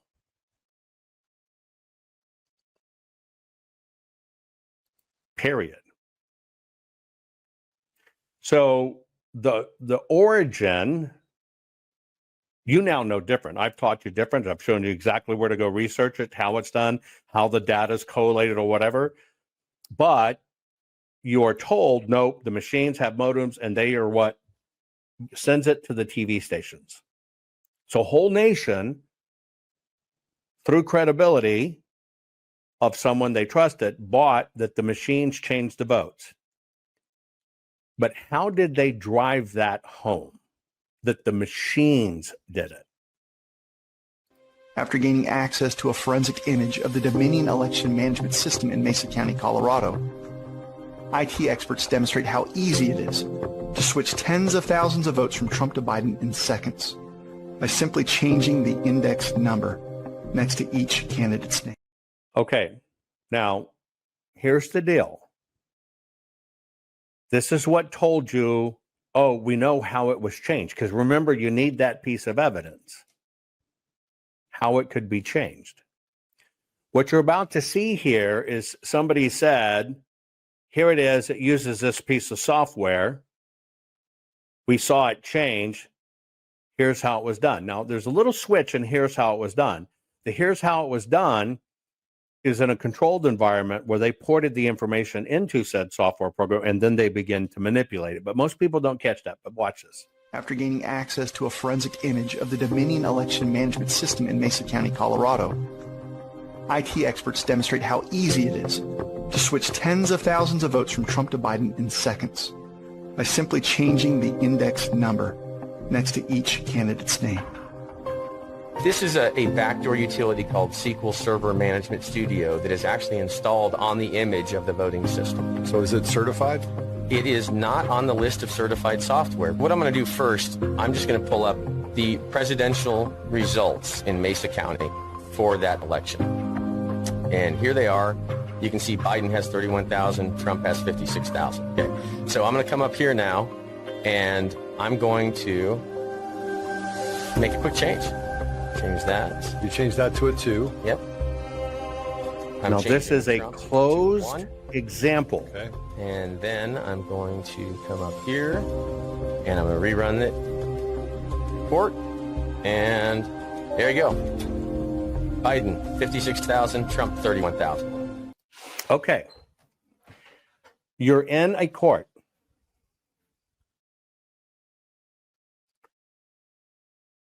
You are trying to get down to evidence.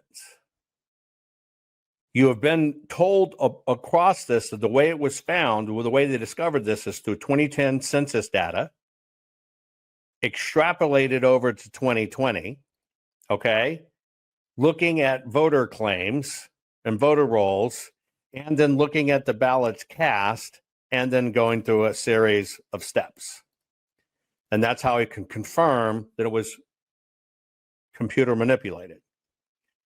Now, here we go. You're on the witness stand.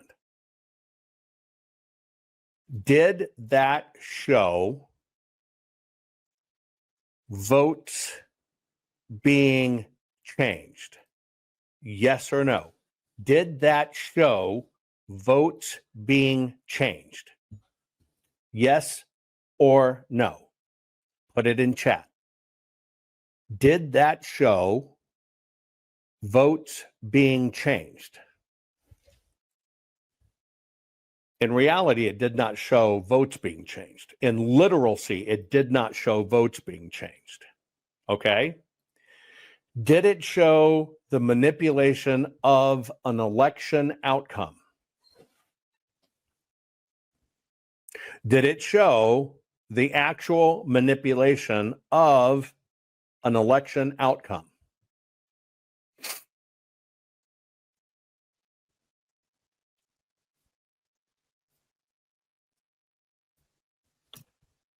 No. What did you see presented as evidence? What you saw was an example of what could be done with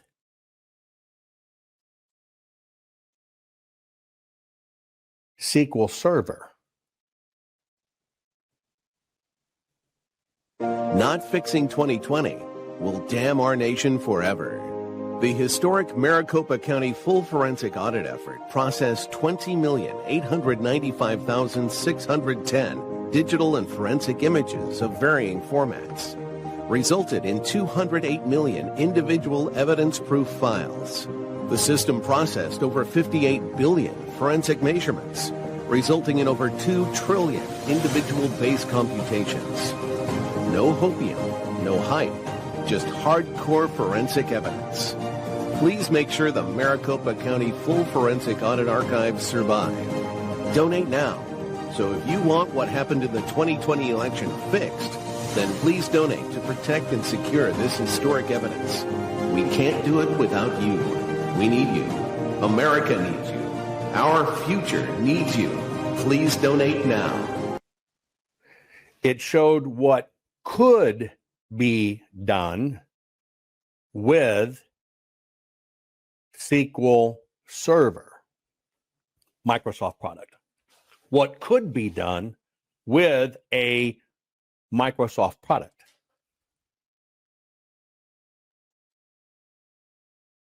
Now, let me ask you a question. I want to send these people away for life. We have now been shown that with SQL Server, you can change the numbers. Are these people in this courtroom guilty or not guilty? Put it in chat. Guilty or not guilty?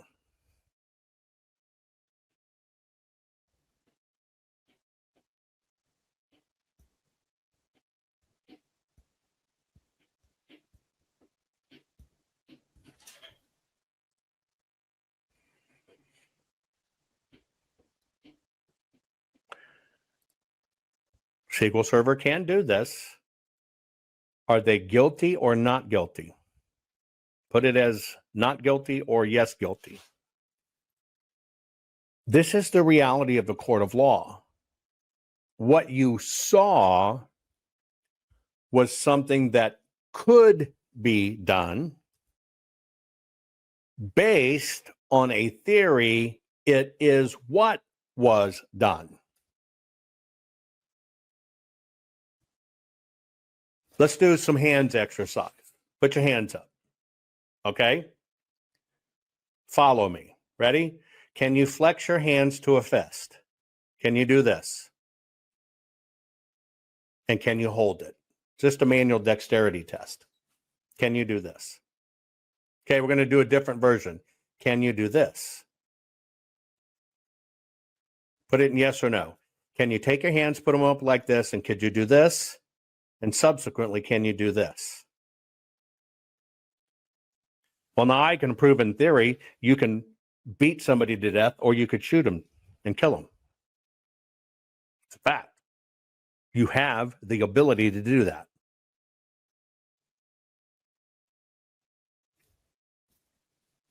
Can I send you to prison for life? I mean, I prove beyond a shadow of doubt, you basically possess the ability to make a fist and pummel somebody, and you can shoot both left or right-handed. Can I send you to prison on that? Can I convict you on that? Do you even want a system that can convict you on that? Because we're looking at basically the same evidence. I basically gave you a theory. I showed that you possess the capability.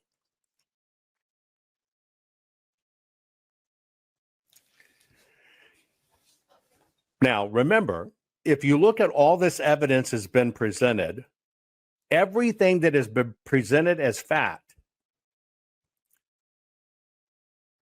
who did it? People or the machines? Who does all of this point to? People or machines? People or machines? Who does it point to? People or machines? People or machines? You only have one answer. You either believe all of this point, not the action, not the real stuff. No, not the real stuff. What they're saying, what they're promoting. Are they promoting people did it, or are they promoting machines did it? What are they promoting? Are they promoting people did it, or are they promoting machines did it?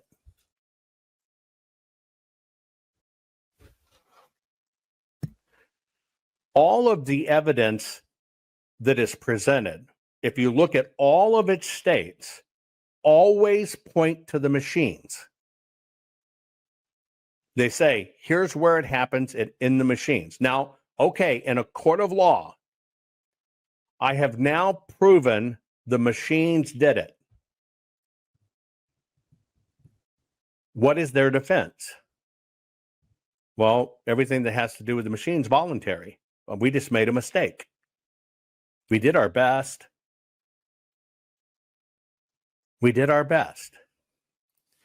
Now, let me ask you a question.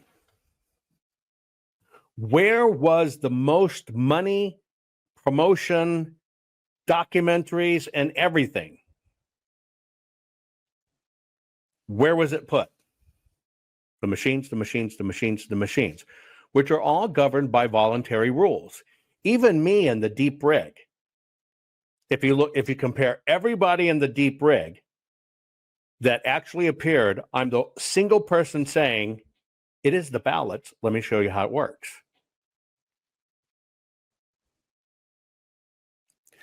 But all dollars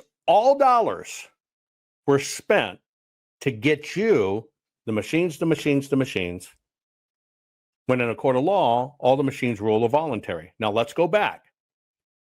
I want you to look at the evidence being presented. It's the machines. Here's more of the evidence. After gaining access to a forensic image of the Dominion election management system in Mesa County, Colorado, IT experts demonstrate how easy it is to switch tens of thousands of votes from Trump to Biden in seconds by simply changing the index number next to each candidate's name. This is a backdoor utility called SQL Server Management Studio that is actually installed on the image of the voting system. So is it certified? It is not on the list of certified software. What I'm going to do first, I'm just going to pull up the presidential results in Mesa County for that election. And here they are. You can see Biden has 31,000, Trump has 56,000. Okay, so I'm going to come up here now, and I'm going to make a quick change. Change that. You change that to a 2. Yep. I'm changing Trump to a 1. Okay. And then I'm going to come up here and I'm going to rerun the report. And there you go. Biden, 56,000, Trump, 31,000. So I just flipped the results of the election using a tool that's actually built into the voting system. And what I did is not even logged. There's no trace of what I just did now. For some reason, the logging of activities by a user that has the password are not retained. In Pennsylvania on live TV, Trump had 1,690,589 votes, while Biden had 1,252,537 votes. The time was approximately 11:08 Eastern Standard Time. The next interval report shows Trump's votes decreasing to 1,670,631, and Biden's votes increasing to 1,272,495. The time is approximately 11:09 p.m. Live on CNN, exactly 19,958 votes were switched from Trump to Biden. This means Trump lost 39,916 votes. Okay. Machines, switch votes. Now, the people who followed in the media, Mike Lindell says, well, that's how they get the stuff on TV. There it is. It goes right to TV. How do you think they get the numbers? Do you find it coincidence that the experts that ended up on that team were the experts that said, yes, that's how they get the numbers? Now, here's what happened throughout the United States. Here's another instance of drastic vote swings earlier on election night. Okay, so let's take a look between 9:11 p.m. and 9:32 p.m. on CNN. Joe Biden first starts off at 706,000. Trump is at 371,000. Look at that. How did Joe Biden drop to 517,000 from 700,000? Now Joe Biden gets 300,000 votes. How is this possible? And Trump is crawling along down there from 360 to 385,000. Joe Biden going up to 871,000. And all of a sudden, Trump gets a large increase to 413,000. And then instantaneously drops down to 292,000. And Joe Biden going from 880,000 to 495,000. How can you drop literally half the amount of votes that you had when all voting is done in an additive process? You count a vote, you add it to the total. Votes do not go down. Why are we seeing negatives? And look, we understand that mistakes happen. We've said it before that a human can make a mistake and a machine can make a mistake. But should one error result in a swing of 300,000 votes? Okay, so if we take a look at Pennsylvania, we talked about a 19,000 vote switch that occurred. And let's say this was one human error. But what about all these? Are these all innocent errors as well? And what about all these all over the country? How many errors are okay to have in an election? How many votes were changed by these errors? And who is claiming responsibility for these errors?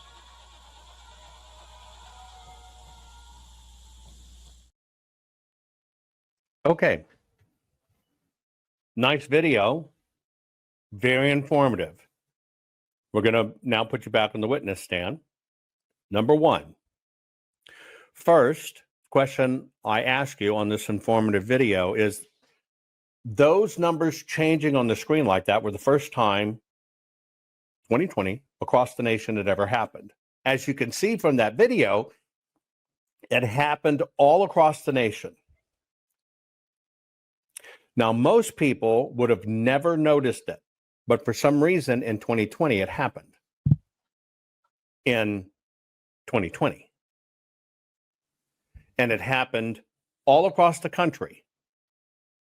And then somebody told you that, how do you think the television stations get their numbers? You take that belief system and you put it in your court filings. Here is proof. We gathered the data. It happened in all these places. The numbers changed on the screen. Here it is. Our courts are based on clear and convincing evidence. Want convictions? Want justice? For what happened in the 2020 election? Then we need your help. Not fixing 2020 will damn our nation forever. The decision you make in the next few moments could decide whether we ever get our elections fixed or not. Here's why. Trump campaign and allies file 64 different lawsuits. They all went down in flames. 100% of these cases were presented on "It's the machines," or "The machines changed the votes," or "The voting company executive said he would make sure Donald J. Trump would not win." They all went down in flames. Why? You can't bring theories to court as evidence.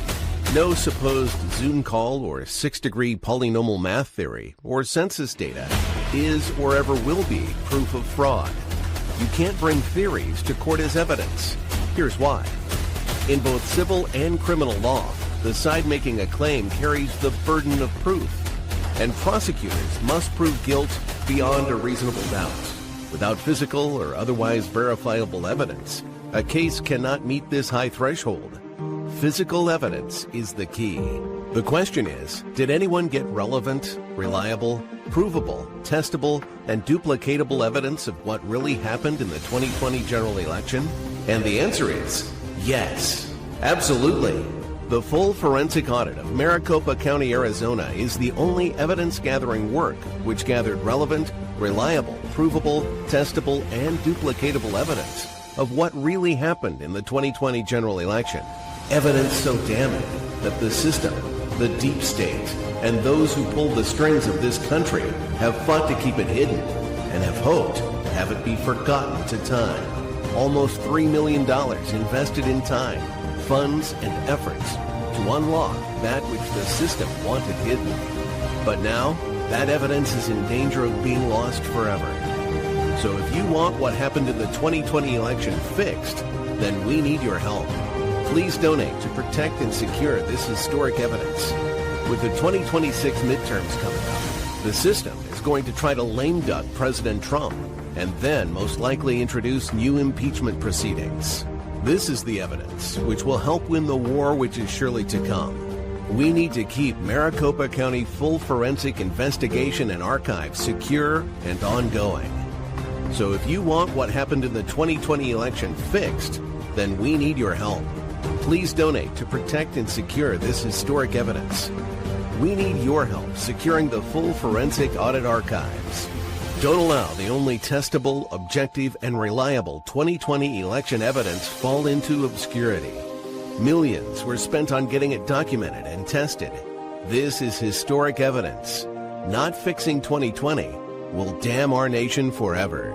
The historic Maricopa County full forensic audit effort processed 20,895,610 digital and forensic images of varying formats, resulted in 208 million individual evidence-proof files.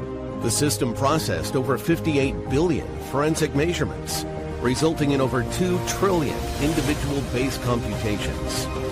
No hopium, no hype, just hardcore forensic evidence. Please make sure the Maricopa County full forensic audit archives survive. Donate now. So if you want what happened in the 2020 election fixed, then please donate to protect and secure this historic evidence. We can't do it without you. We need you. America needs you. Our future needs you. Please donate now. Not fixing 2020 will damn our nation forever. Please donate now.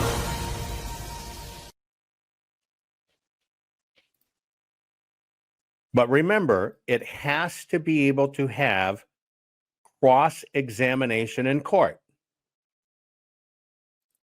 Now, in cross-examination from court, you bring in the people not responsible for the elections, but responsible for the data that goes on TV. Okay? Period. Okay? The company that collects the information for the TV station says the following. We have approximately 3,000 volunteers and employees that we use on election night. We've always done it this way. And what they do is we have telephone lines where we call. We're constantly calling. We call the counties, we call county recorders, we call the state, etc. We're constantly dialing, and then our people dialing are entering into our software the numbers. So let's just call that 1,000 entry points. Somebody's calling.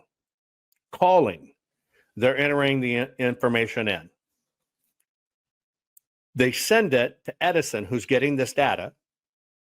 Edison then creates this little ticker tape that is a product sold to TV stations, to the networks. It's a license.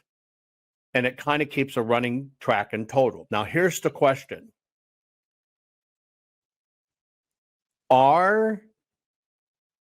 Is that evidence admissible in court? Is it admissible in court? Okay? Is it admissible in court?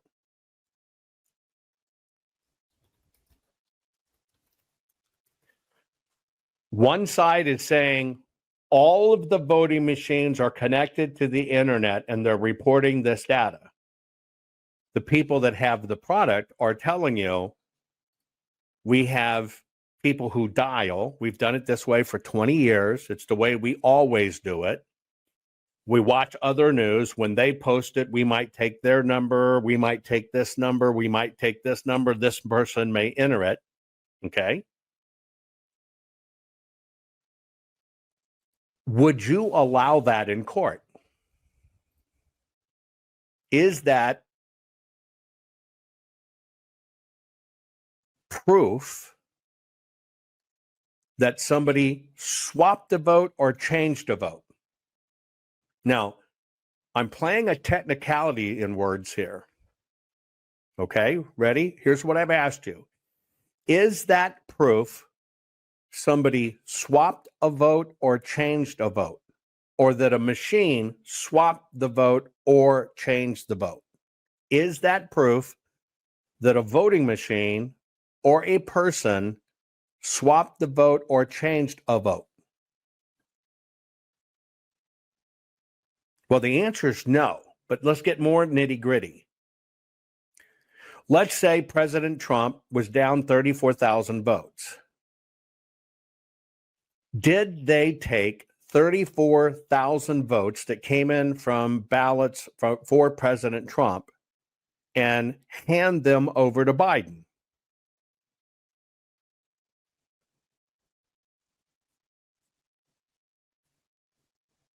Well, see, if you have the before and after and in betwixt cast vote records, you would see that there aren't any of those.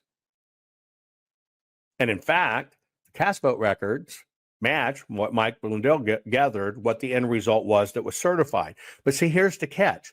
That data on TV is not the official count, never is the official count. Isn't. Never has been. And in fact, it's not a direct connect from the internet, from the voting machines like you were told, like every one of these people told you. It's just not. It's not how it's done. So here's my question. Can you use that as prosecutable criminal evidence in elections? It's just a direct question, yes or no. Can you use that as prosecutable criminal evidence in an election? See, the short answer is no. You can't. Because according to the rule of evidence, yes, it would be relevant and reliable, but it's relevant because it's the 2020 election. But is it reliable? Well, it's not a direct feed from the machines. So it can't be reliable, but it is relevant. Well, can you duplicate it? Or is this just your theory that it was changed votes away? See, that's the difference when you get to court. They are interpreting it as such. But did they actually make that determination after the evidence was presented? And the answer is, how would you determine if the mistake was made by the machines or the mistake was made by Edison? All you have to do with the Edison people is, out of 3,000 people, very easy poll, after you entered something in, did you realize you made a mistake and then modified it to make it more correct from what the numbers were? And the answer would be yes. Does that completely destroy the evidence? Yes, it does. Yes, it does. Because, see, that was the system in play there. Now, let me go back. If all of the rules on the machines are voluntary, right? If all of the machines on the rules are voluntary, okay? Period. And all you can show, or all your theories are based on the machine, does it have any enforcement teeth? Well, you know the answer is no. It doesn't have enforcement teeth. Because all the rules are voluntary. And that's the circle this is in. But the reason I'm saying this is, see, because we lose in court. We lose in court. And in reality, none of this was based on investigation, the actual evidence. See, you can only present an interpretation after the evidence is presented. Now, if you're going to present, like in the documentaries and everything else, and what you saw Mike say, they changed it on TV, they're all connected to the internet, you have to present that evidence in court. Now, I have a very interesting thing for you. And this is where I kind of have a disconnect. Everything focused on the machines. I go and I ask the other questions.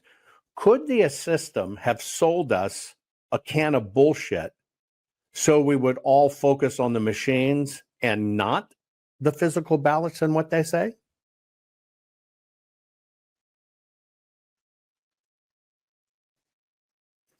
And the answer is yes. Then we have to ask the other question.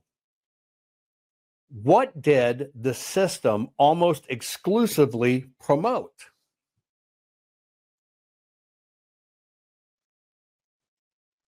It's the machines. What did the system stay away from? Physical paper ballots and what they said. But they promoted the hell out of the machines. Because, see, when you focus on the machines, nobody's technically guilty because all of the rules are voluntary. So it's everything, no matter what it is just a boo-boo. Just a boo-boo. When you focus on the paper, every instance where the paper shows something different is all a felony at the state and federal level. But where did they stay away from? Where did they stay away from hard evidence? They stayed away from the ballot paper and they stayed away from the voter rolls.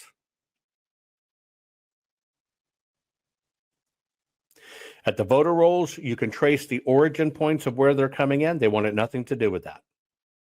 You can track it down on paper through investigative technique. You find out some of them are bullshit. For the ballots, we know where they come from, what machine they went through, everything. That's what they stayed away from. But what did the system feed everybody?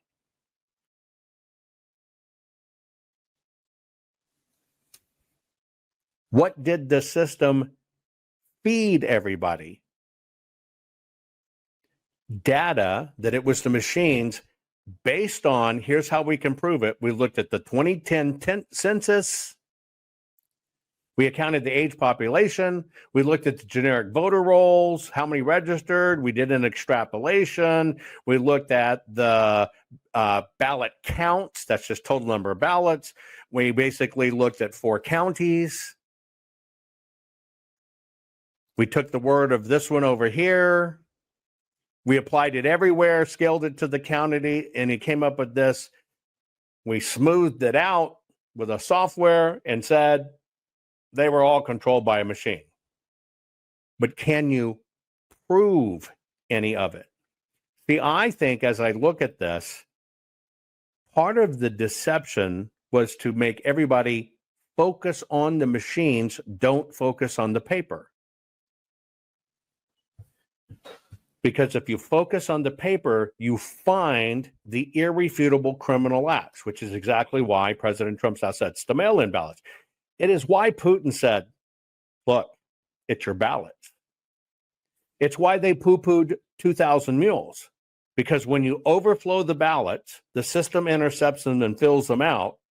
What do they have to do with them? They got to get them back in anonymously, but they're not going to walk in and vote them, so they drop them off at boxes all over the place. What did they poo-poo and avoid? The paper. Now, I do this to help you understand, how do we get to where we are? How do we never get prosecutable criminal evidence in elections? Now, we're 4 years, 4 months into this, folks. 4 years, 4 months into this. And people to this day still swear, I saw the numbers change on TV. You know, they go right to it, and I heard it. It's just not true. The only evidence we have left in the world of what happened in 2020 is what we did in Arizona. Now, we've carried this ball for 4 years and 4 months. Personally, I'm 3 million into it. What the system does is try to wear us down, push it out, wear it down, push it out, wear it down. We've never had a fundraiser, but now we're to that point because these have been kept perfectly. Perfectly. Because we can recreate everything. It can be verified and recreated and seen. It's binary. It either is or it isn't. And by the way, there is no theory involved. None. It is what it is, what it is.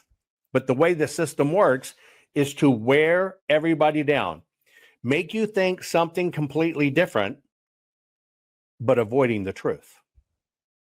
Do a lot of stuff to tell you it was the machines, it was the machines, it was the machines, it was the machines. Why'd they put all their time into it?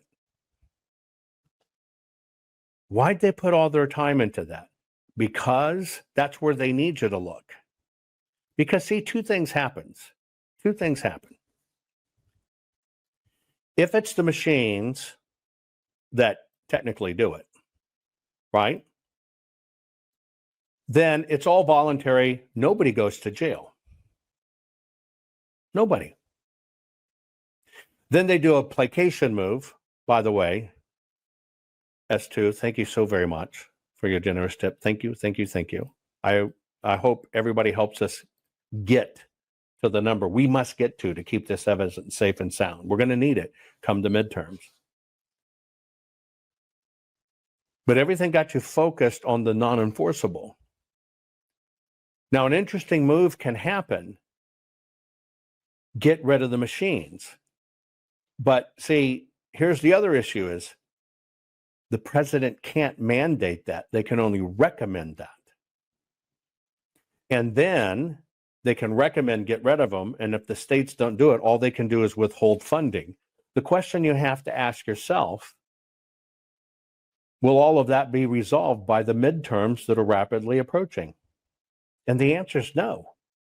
And this is the game the system plays.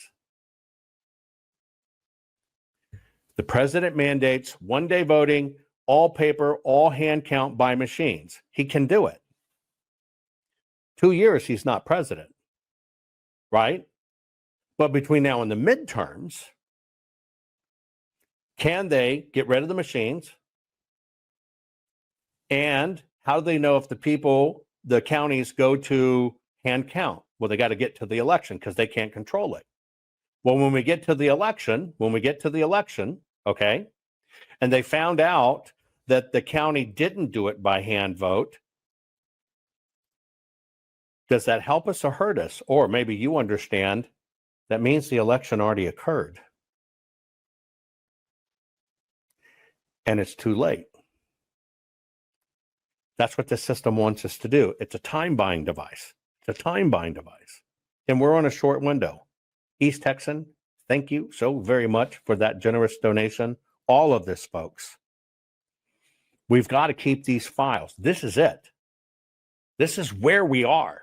This is it. This is where we are when it comes to evidence and facts. The system knows it. That's why they try to break us. But you got to understand, they're playing for the 2026 midterm window. And if they flip it, they're going to impeach Trump. And it's going to happen. Guys, thank you for all your support. Denise, thank you for that. Please go to our Give, Send, Go. Please give your donations. Help us hit this number because this is all we got, folks. Yeah, other people are sitting on our 2020, 2010 census data, my special formula, whatever. It means nothing. It means nothing. But for those of us and all the people, God bless you, all these people on the floor that gave their time for well over a month, from their families, their friends, being ostracized, being humiliated, being death threatened. This is your legacy. You made this happen. 2,000 of you across the country, it is you who did this work. It is you who made it happen. It is you who gave your time and everything else. They won't let you speak. You'll have somebody in elections now say, well, they didn't use different papers, but yet every one of you on the floor saw it, know it, and touched it. You did this. This is your legacy. This is your legacy. You made this happen. We got this audit because of those of you watching. We forced the lawmakers to do it. Now, what they're trying to do is they don't want this evidence ever to be out. But that's why we've stayed continually in audit mode. We never stopped. That's the kicker. You might ask, why does this have to happen? We have to stay in audit mode. It never stopped from the day we signed the contract. Because then all the evidence is new, and here's the new stuff, and here's what it led to. You are allowed that in a court of law. They can't have that happen. But they all spent time crapping in your craniums. I want to let you know, regardless of whatever happens here, and I hope we meet this goal and we get through it because it's going to be important. But every one of you people that did anything to help the Arizona audit happen, that gave your time, God bless you. God bless you, because all of this is repeatable. And so if the midterms go bad, it's going to be a war. But it is this evidence right here that can change everything. It is the only physical evidence in the world from beginning to end, every step of the process, that can show how it's done. And that it does happen, that can be retested and done. But you got to understand, we're all battling the system that keeps on telling you every day it's the machines, it's the mean, it's Croatia. They'll even tell you 30 top-notch experts made sure Donald Trump won the 2024 election. Well, if they made sure he won, that means they were in the servers. That means they were in the county. That means they were in the voting machines. How'd they get in? Oh, and if they made sure that none of the Trump votes were changed, why didn't they focus on the down ticket? Because we lost our ass there.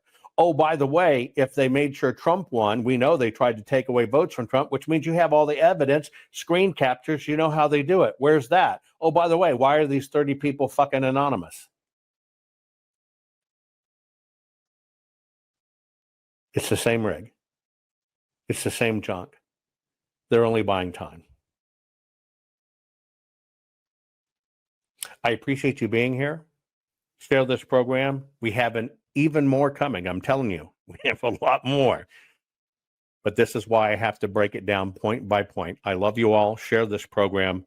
Please make sure we reach this goal.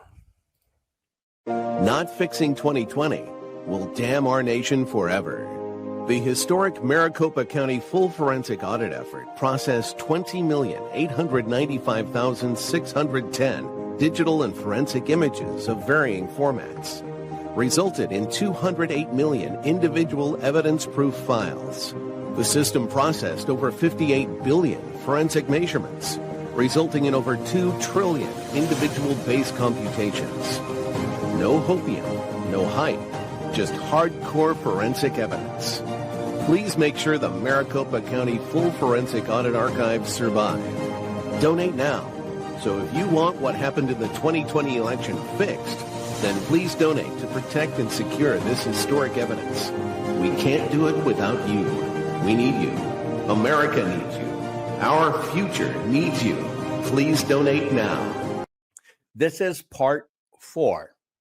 And what we are talking about is prosecutable criminal evidence in elections.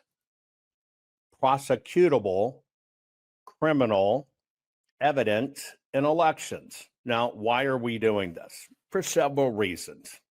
Number one, to go back in time, there were 64 lawsuits brought for the 2020 election, either by President Trump or Trump allies. 20 of those were immediately dismissed by the courts, claiming things like without merit, no standing.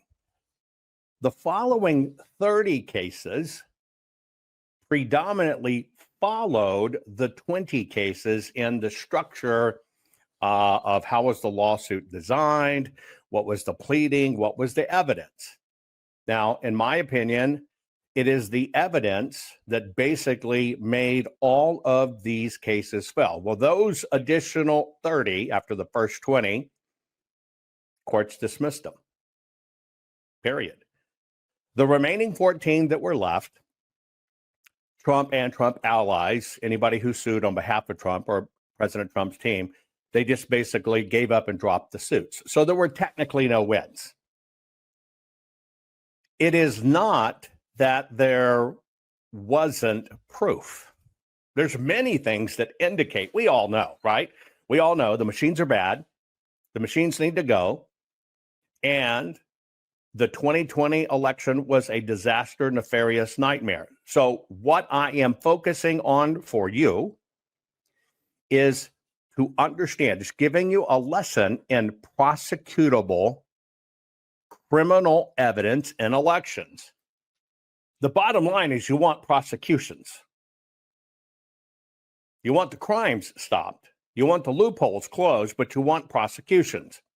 If you want prosecutions, you must understand how to deliver prosecutable criminal evidence. Now, again, why are we doing this? You saw President Trump recently, and I'll show you a clip here, recently talk about this. So between paper ballots, very, very important, paper ballots, and I think maybe even more important, the mail-in voting. We're going to end mail-in voting. It's a fraud.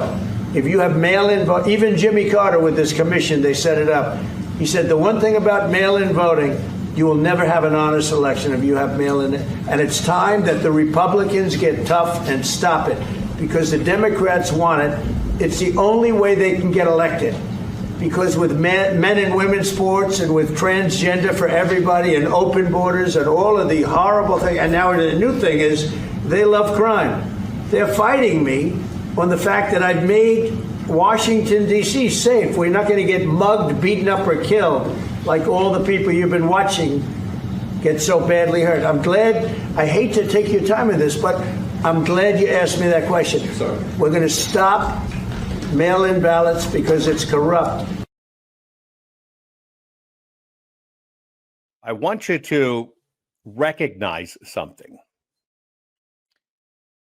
The media is trying to make heyday out of this simply because it was Putin who had a very serious discussion with Trump and says, look, Your problem is the mail-in ballots.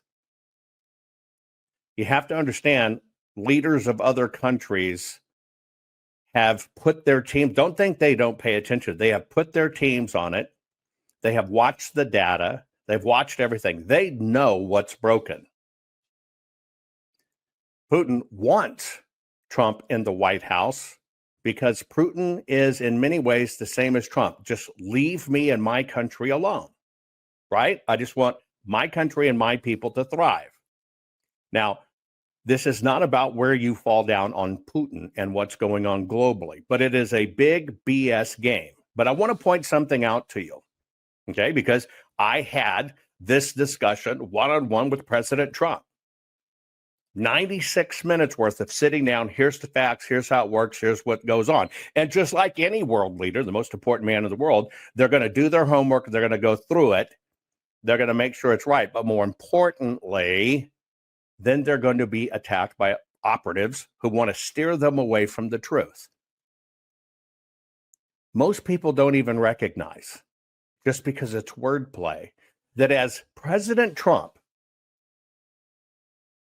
the leader of the free world, ostensibly the leader of the Republican Party, is saying we must get rid of mail-in ballots. What is the Republican Party doing?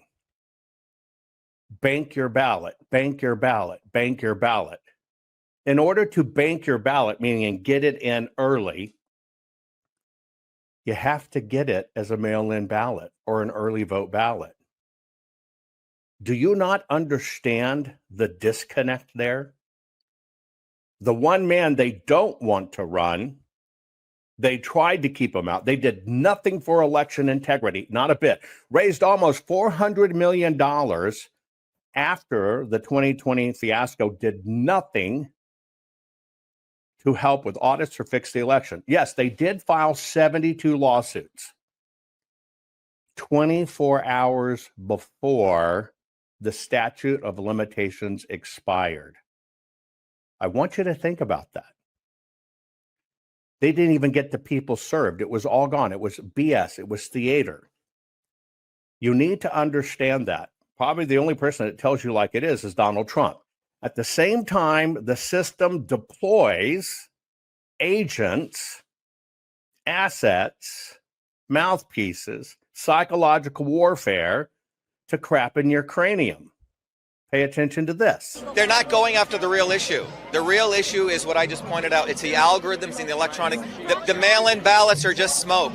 The voter suppression, that's not, the real issue is the fact that we have electronic voting machines where they can flip votes.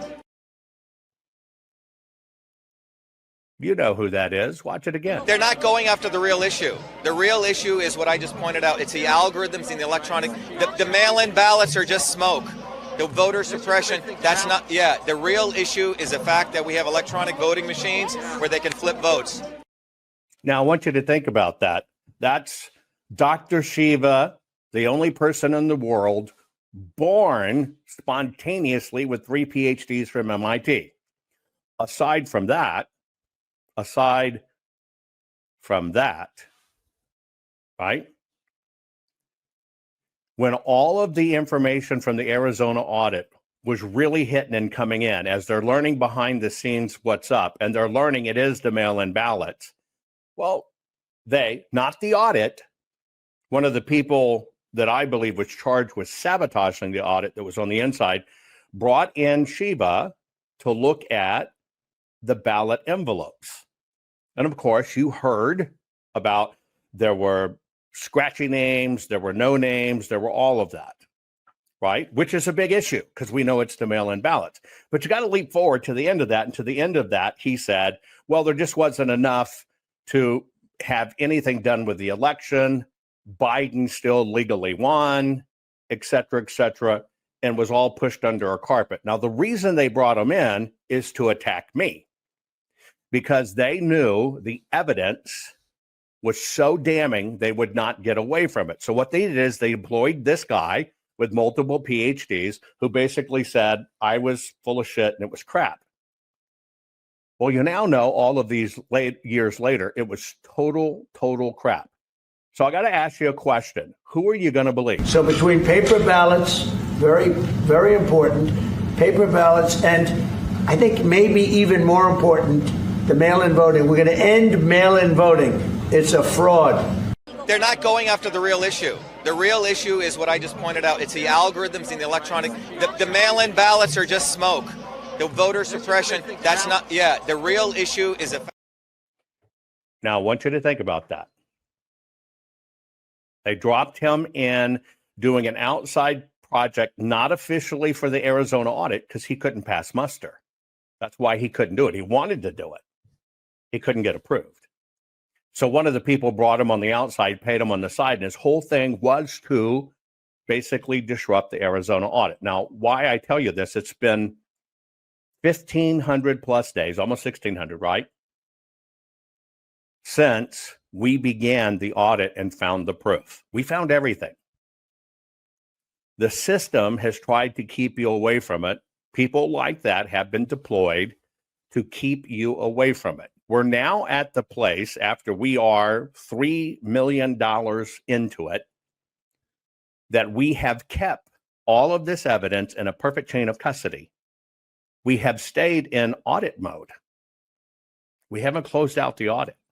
We have stayed in audit mode, knowing what this fight is about, knowing what's going on, knowing it's going to be a long time war. And now we need your help. We need your help keeping this up because it cost. It cost to just keep this going. We're going to get hammered in the midterms. They're going to take the tickets in the midterms. Then they're going to, once again, when they have that, impeach Donald Trump, and it's going to be serious. This is going to be bigger than you can imagine. You need to expect it, especially when the GOP, when the president's saying we've got to get rid of the mail-in ballots, and the GOP is saying, bank your ballot, bank your ballot. They're spending millions to do it. We just need your help. This is the only evidence that's left. We can recreate the entire election. Everything from 2020, everywhere's gone. This is the only place where the ballots exist. It was the single most historic effort in auditing an election ever in American history. Ever, ever, ever. And this is why we need your help.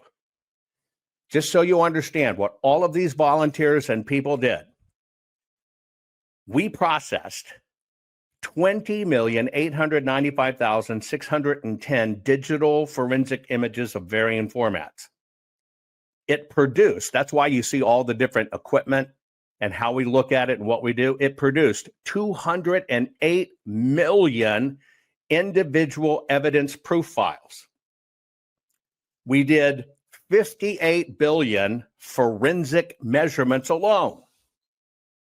And in order to find out exactly how it happened, where it was, basically tracking the ballot from cradle to grave, from the printing on through, we did over 2 trillion individual computations. All of this has been kept in perfect chain of custody, and we have stayed in audit mode. This is it. That's what it is, folks. This is it. So what I'm doing in this series is I am attempting to help you understand how critical this is, because this evidence can't go away. If it goes away, it's forever lost to history. You need to understand what prosecutable criminal evidence is. And so many people judge this like a freaking popularity contest. I've never had a rule that you must like me, but I must be able to show you the evidence. You can't just have somebody tell you something. Not fixing 2020 will damn our nation forever. The historic Maricopa County full forensic audit effort processed 20,895,610 digital and forensic images of varying formats, resulted in 208 million individual evidence-proof files. The system processed over 58 billion forensic measurements, resulting in over 2 trillion individual base computations. No hopium, no hype, just hardcore forensic evidence. Please make sure the Maricopa County Full Forensic Audit Archives survive. Donate now.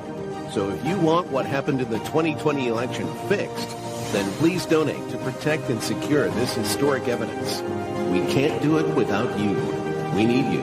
America needs you. Our future needs you. Please donate now. I've never had a rule that you must like me, but I must be able to show you the evidence. You can't just have somebody tell you something and then you take it as fact. If they're truly in forensics audits, they're going to show you, here it is, here's how it was done, etc. So that's why we're doing this. So I want to explain this to you so you understand everything, okay?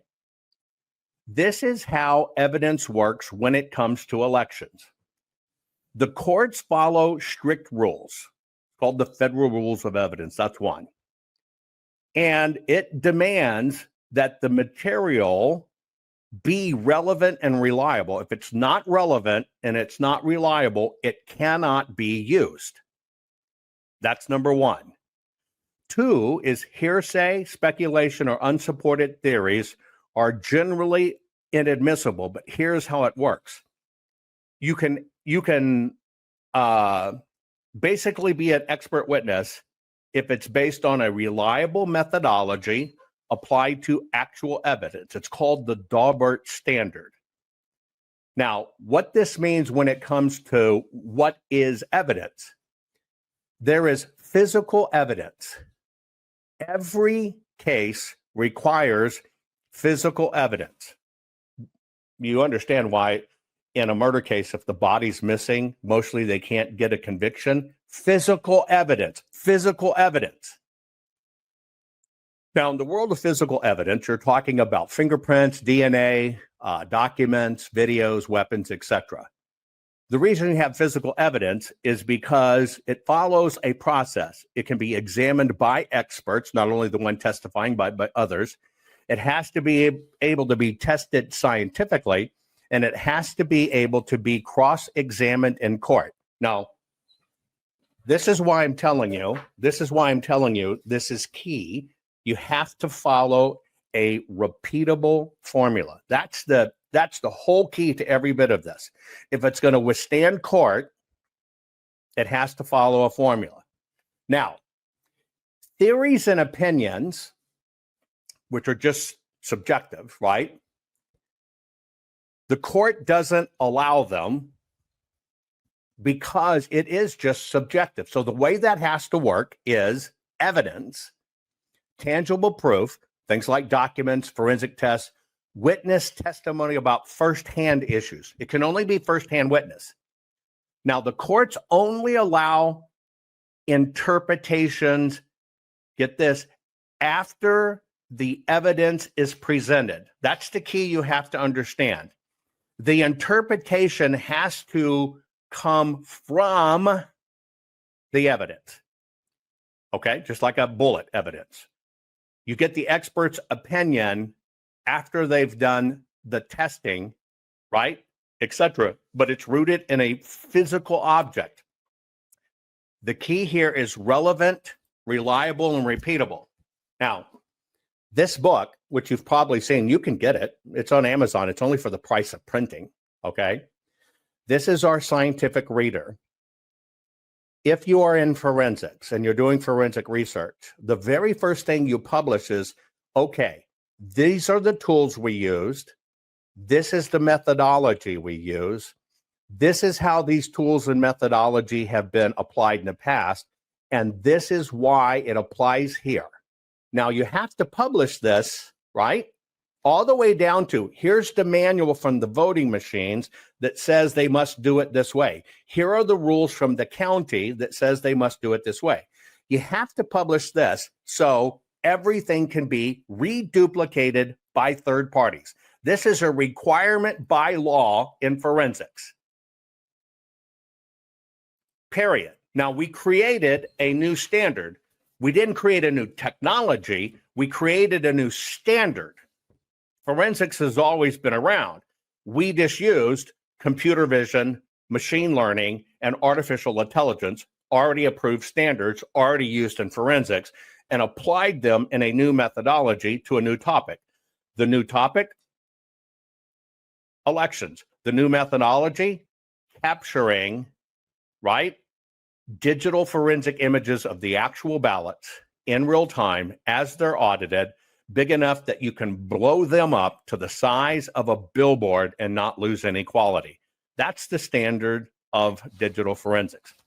So this book is the methodology. In a court of law, you pass this to someone, say, here you go. You use the same technology, repeat the results. Okay? So this is the only time in the world this has ever been done. Period. The only time in the world it's ever been done for an election. Maricopa is the fourth largest county in the United States of America, the second largest voting block of people, second largest voting block.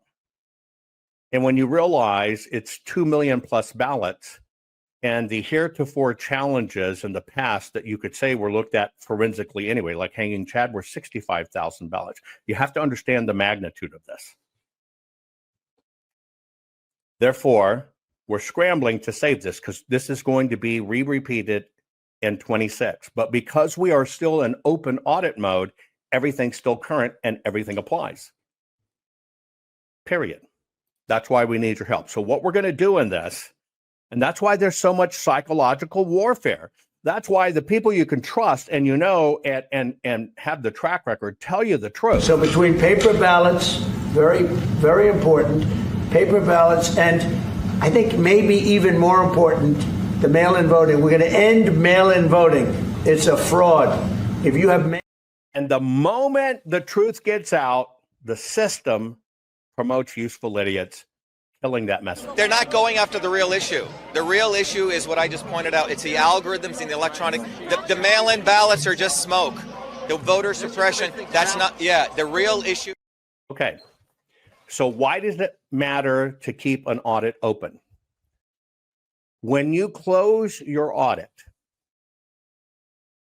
and say, here is everything, it's settled, then a different time clock begins.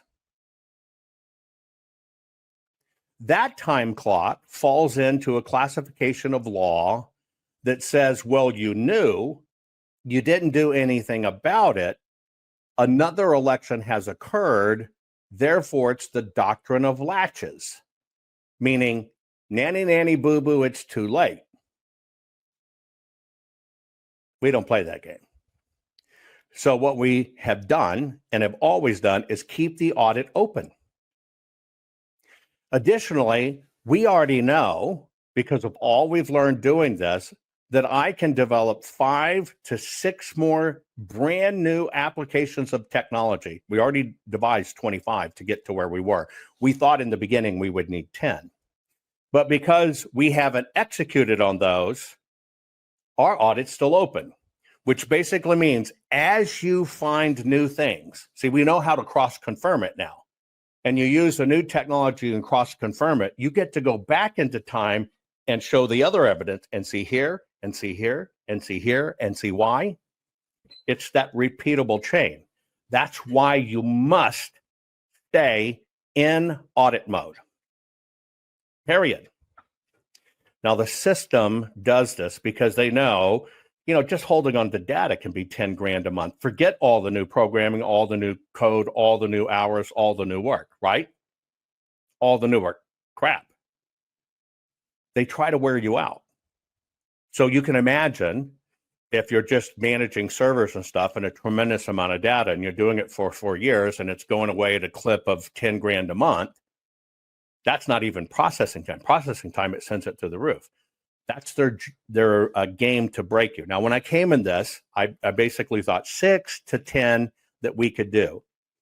Going through the course of the audit, why we're so deep in it, because I developed 25 different new forensic ways to look at it based on existing technology. And I've got at least 5 or 6 more I can do. This is how it works, okay? This is how it works. This is the game. They've tried to wait us out. Not fixing 2020 will damn our nation forever. The historic Maricopa County full forensic audit effort processed 20,895,610 digital and forensic images of varying formats, resulted in 208 million individual evidence-proof files. The system processed over 58 billion forensic measurements, resulting in over 2 trillion individual base computations. No hopium, no hype, just hardcore forensic evidence. Please make sure the Maricopa County Full Forensic Audit Archives survive. Donate now. So if you want what happened in the 2020 election fixed, then please donate to protect and secure this historic evidence. We can't do it without you. We need you. America needs you. Our future needs you. Please donate now. I developed 25 different new forensic ways to look at it based on existing technology, and I've got at least 5 or 6 more I can do. This is how it works, okay? This is how it works. This is the game. They've tried to wait us out. But you can't hold on to that forever, right? Period. It's more and more and more and more and more. It all shows it. So we're the only one that proves widespread, that it's repeatable, that it's systemic, that it's systematic, and that it was planned at the racketeering level. That's why they focus on elections and say voter fraud's very minimum. Well, voter fraud is somebody voting dead mama's ballot getting caught. Now, let me ask you a question.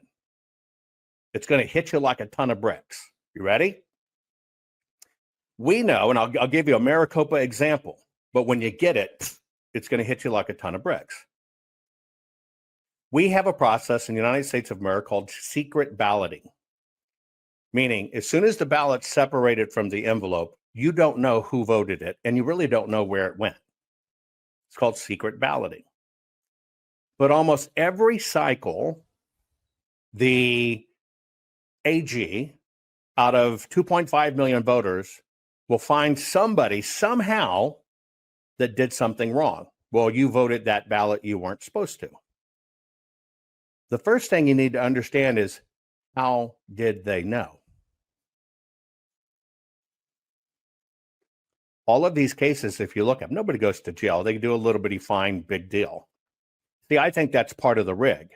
They will stick one in where somebody will take the fall for a certain amount of money. The AG looks good because they say, look, we caught voter fraud. See this?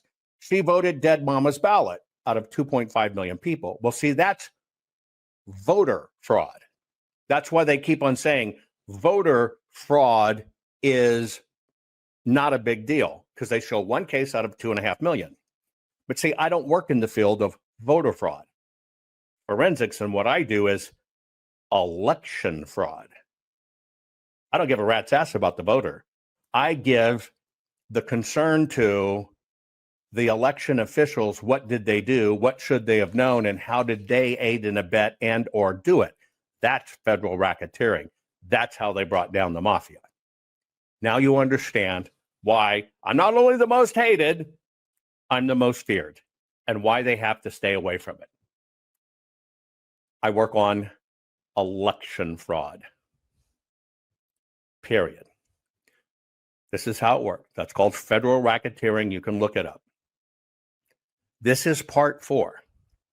Now, here's how I'm going to do this. This is going to be a little bit unique from the first ones I did.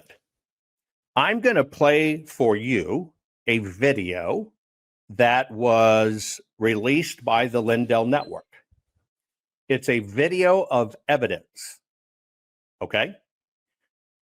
As I play this video, I'll play a little bit, and then we'll go back and we will ask the questions about, is this relevant? Is it reliable? What is the methodology? And can it be repeated? You do that, so can it be verified? Can it be verified? And remember, it's got to be verified. It's got to be repeatable in order to be used in court to be able to get a prosecution for the crime. That's where we are. I will stop this at intervals, then we will discuss it. Have your pen and paper ready. I want you to be aware of a few things. Are you seeing evidence? Or are you being told there's evidence? It's kind of like when you see me, I show you, here are 1.9 million ballots this way. Here are 100,000+ ballots this way. Here it is. It's cut up. You can see it. Or are they saying, it's a little below you because you're not an advanced math person. But if you understood a 6-degree polynomial, this is what it is. There's a difference between telling you and showing you. So mark down what the claim is. What the claim is, mark it down. Then devise another little mark as to whether did they tell you or did they show you evidence, and then we'll unpack each one. You ready?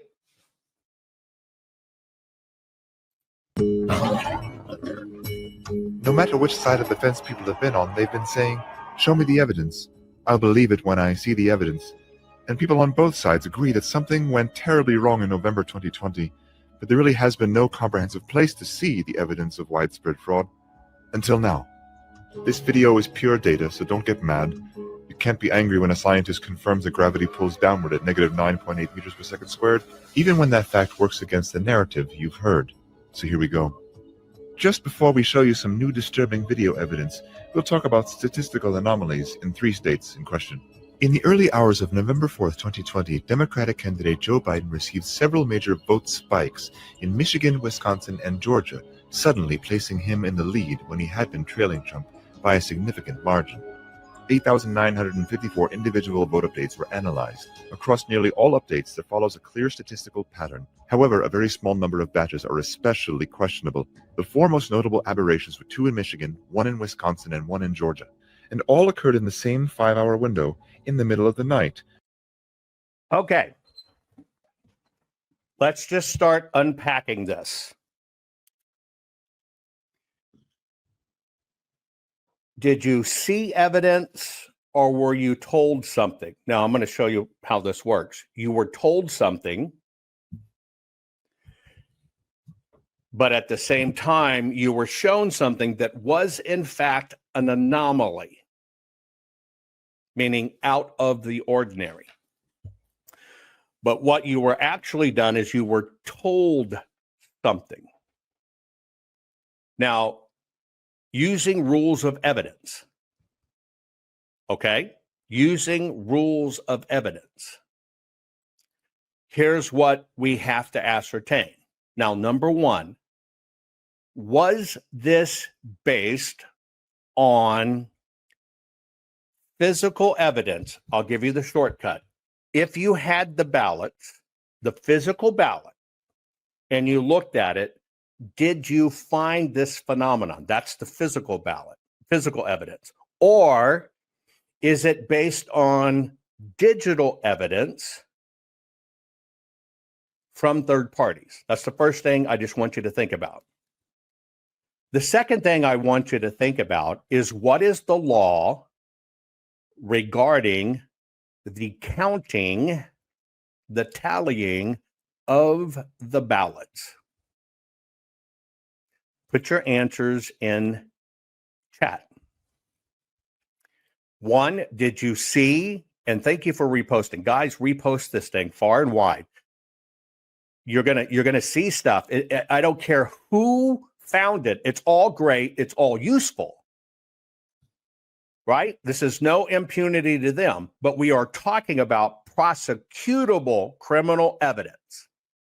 Okay. So most of you know this was digital evidence from a third party. So somebody from a third party, right? Third party, not the primary source. Somebody from a third party did digital evidence, and then an individual looked at it and said, this is fraud. Now, the first thing you need to understand is hearsay is not allowed, but also interpretation must come only after evidence. They cannot allow hearsay or speculation. So the very first thing you need to know about this is even though you're being told it, it still falls into the classification of hearsay or speculation and presenting a theory. You cannot convict on an anomaly. You have to have physical evidence. Now let's jump to the the next piece. The next piece I said is, what is the law regarding the counting of ballots? And number one, you're asking me, I have nothing to do with Mike Lindell and his team. I've always felt, Mike's in constant fundraising mode, and there's only a certain amount of dollars that can be raised to fight this, and Mike sucks it out of the room. I've never done fundraising. This is the very first time, 4.4 years later, to keep it viable. So yes, there is a philosophy that you can suck all the funding out of the room. That's why they'll run a lot of different candidates. It dilutes the votes. It dilutes the fundraising. Same thing happens here.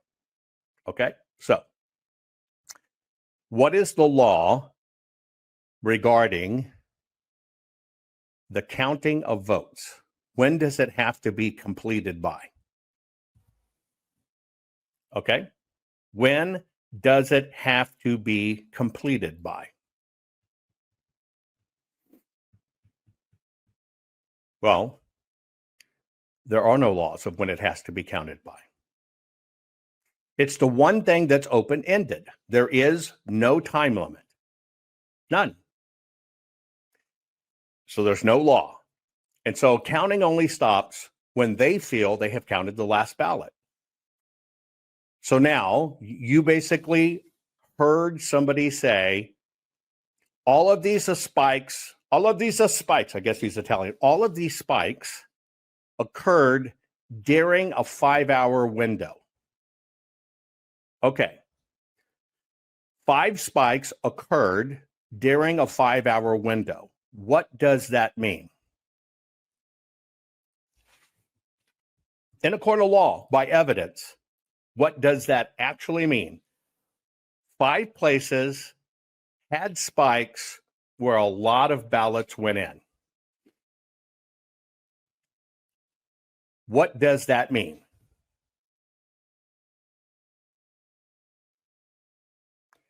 Is that evidence? Is that evidence? I know what the implication is. Cheating, run enough in till you win. But see, I didn't ask you what the implication was. I asked you literally, what does it mean in a court of law when it comes to prosecutable criminal evidence? It's not even the time of the crime. They're all disconnected. They're all over 5 hours. See, here's the deal. Okay? Period. Here's the deal. If there is no rule when they all have to be counted, then you have nothing to measure against. If it said counting must stop at this time and then you can count no many, and then you saw it, it would be an issue. But we don't have that in our laws and votings in the United States of America. We don't have it. Now, what could be the difference between the first place and the fourth place or the third place? One place said we didn't have enough people. One place said, well, that's when everything finally got delivered from the precincts. The other place said, well, we're just understaffed. Do you follow? They're always going to have the boo-boo clause. There's always an excuse. So you have to understand that is not prosecutable criminal evidence. All I am focusing on is prosecutable criminal elements or evidence. Let's continue. When in some places counting reportedly had stopped. Not only do these updates... Now, in some places, counting stopped. It's true. For the first time in American history, okay, we went to bed. Remember Donald J. Trump in 2016, we learned it about 3:33 in the morning. I was watching it live. But multiple places stopped counting. Our courts are based on clear and convincing evidence. Want convictions? Want justice? For what happened in the 2020 election? Then we need your help. Not fixing 2020 will damn our nation forever. The decision you make in the next few moments could decide whether we ever get our elections fixed or not. Here's why. Trump campaign and allies filed 64 different lawsuits. They all went down in flames. 100% of these cases were presented on "it's the machines," or "the machines changed the votes," or "the voting company executive said he would make sure Donald J. Trump would not win." They all went down in flames. Why? You can't bring theories to court as evidence. No supposed Zoom call or six-degree polynomial math theory or census data is or ever will be proof of fraud. You can't bring theories to court as evidence. Here's why. In both civil and criminal law, the side making a claim carries the burden of proof, and prosecutors must prove guilt beyond a reasonable doubt. Without physical or otherwise verifiable evidence, a case cannot meet this high threshold. Physical evidence is the key. The question is, did anyone get relevant, reliable, provable, testable, and duplicatable evidence of what really happened in the 2020 general election? And the answer is yes, absolutely.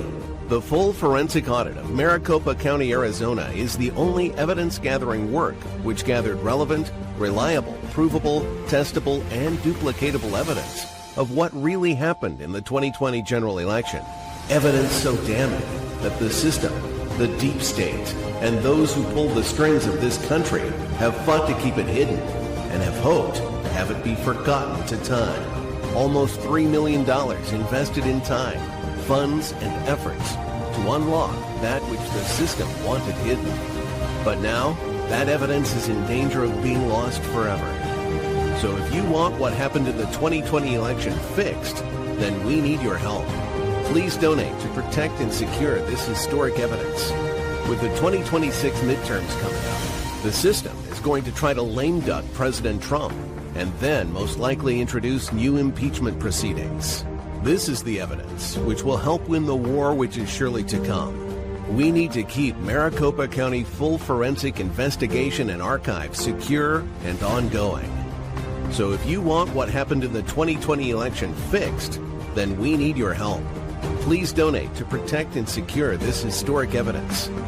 We need your help securing the full forensic audit archives. Don't allow the only testable, objective, and reliable 2020 election evidence fall into obscurity. Millions were spent on getting it documented and tested. This is historic evidence. Not fixing 2020 will damn our nation forever. The historic Maricopa County full forensic audit effort processed 20,895,610 digital and forensic images of varying formats, resulted in 208 million individual evidence-proof files. The system processed over 58 billion forensic measurements, resulting in over 2 trillion individual base computations. No hopium, no hype, just hardcore forensic evidence. Please make sure the Maricopa County full forensic audit archives survive. Donate now. So if you want what happened in the 2020 election fixed, then please donate to protect and secure this historic evidence. We can't do it without you. We need you. America needs you. Our future needs you. Please donate now. Not fixing 2020 will damn our nation forever. Please donate now. There's always an excuse. So you have to understand that is not prosecutable criminal evidence. All I am focusing on is prosecutable criminal elements or evidence. Let's continue. When in some places counting reportedly had stopped. Not only do these updates... Now, in some places, counting stopped. It's true. For the first time in American history, okay, we went to bed. Remember Donald J. Trump in 2016, we learned at about 3:33 in the morning. I was watching it live. But multiple places stopped counting. Is that prosecutable criminal evidence? Put it in chat, yes or no. Is that prosecutable criminal evidence?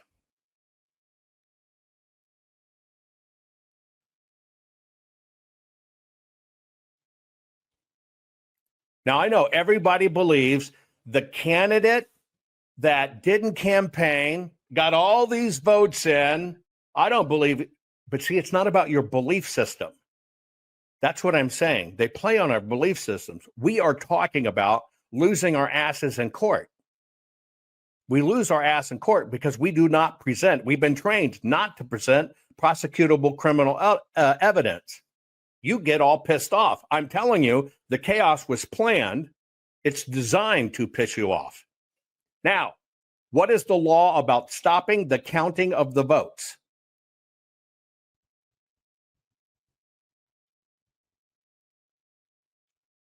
What's the law about stopping the counting of the votes? And we're dealing with facts over feelings. There is no law.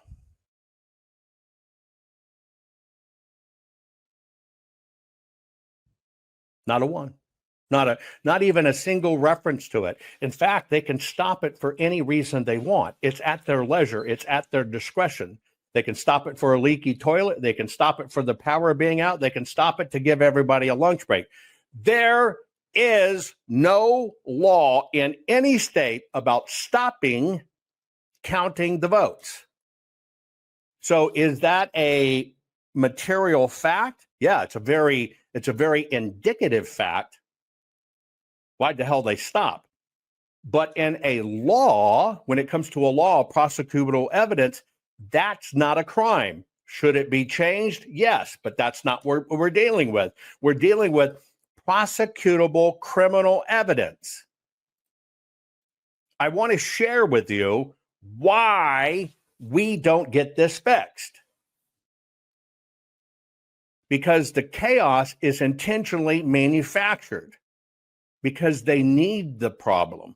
They need you to talk about, well, everybody stop counting. It's the same thing. But it's not against the law. See, we're now where we want prosecutions. We don't need theories. We don't need pontificators. We don't need bow ties. We don't need pundits. We need prosecutions. And so what we're doing is we're talking about prosecutions. The bottom line, you have to understand, stopping counting is not against the law. It looks bad. It's very indicative that something's screwy, but it is not breaking the law.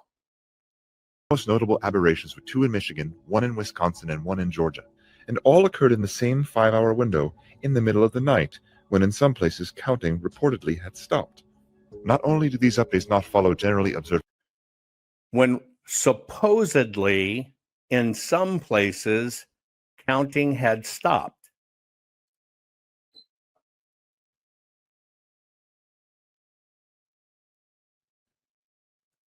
The key words there is you get supposedly or reportedly. That's where you get shot down in court.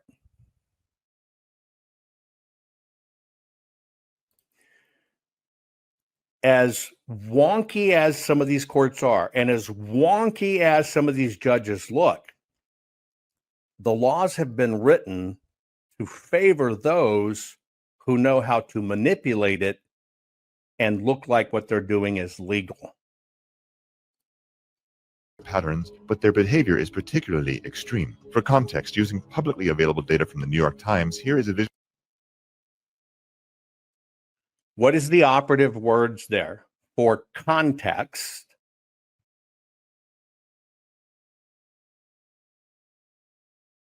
where'd the data come from?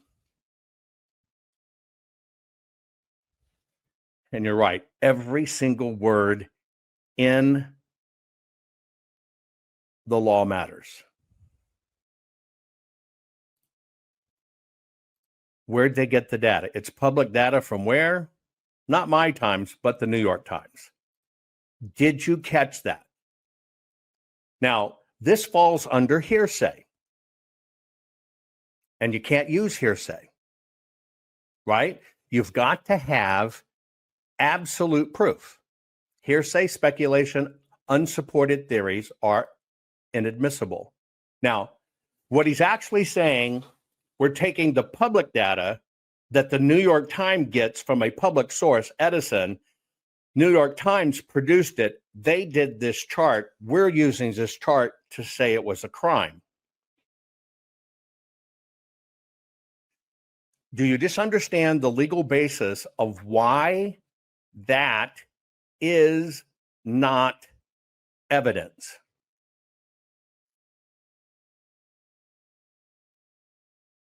You understand why that's not evidence.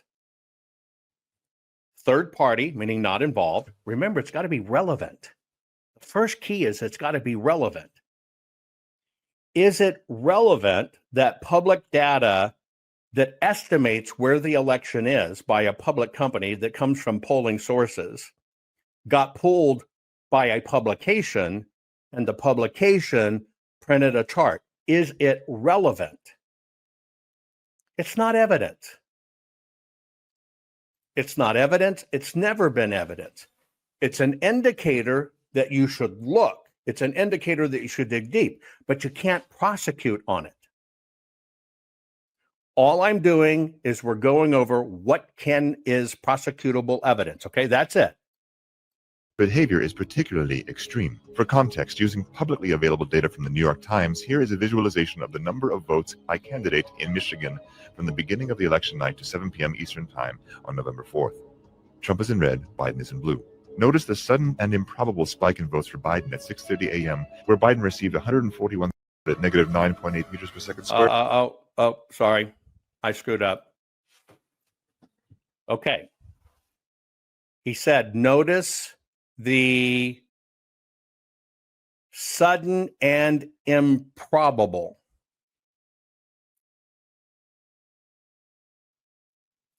Sudden and improbable. Let me find it in this vid. Oh, shit.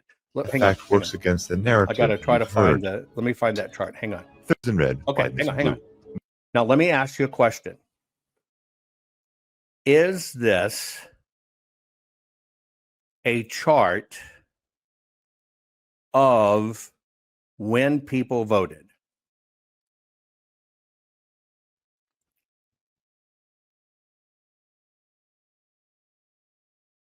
Is that a chart of when people voted? No. Now, this is key. What is this actually a chart of? Where does the data technically come from? When people cast their ballot? Were the actual voters involved? First-hand witnesses? No, it has nothing to do with when the actual voter voted. Now, what that is, I'm going to show it to you. This is when the tabulators counted them as votes. You understand the difference? This is when the tabulators counted these as votes. Now, how do you show this is an anomaly? In a court of law, how would you show that this is an anomaly? Not fixing 2020 will damn our nation forever.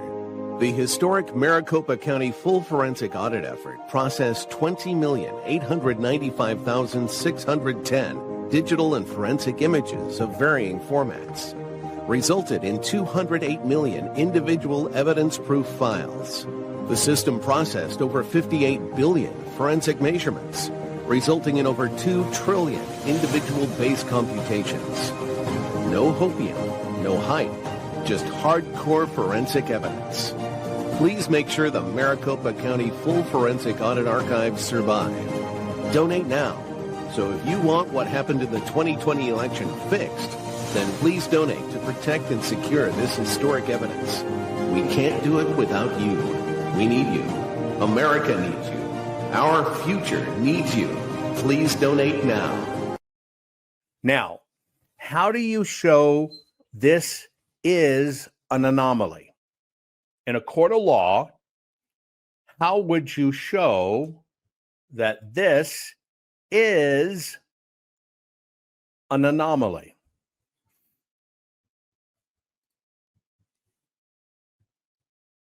You got to prove what it is. You're saying it's an anomaly. In a court of law that requires repeatable, verifiable, there you go, Kendon, you've got to show past history. You know what you're never seeing in any of these?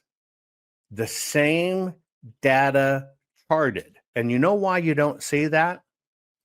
Is because it happens in multiple forms every single election that has mail-in ballots and huge adjudication curves, because they run all of those last, technically in the count, not the scanning them in, but the count of them. And so even to prove it's an anomaly, that it actually is a statistical outlier, you got to go back in time.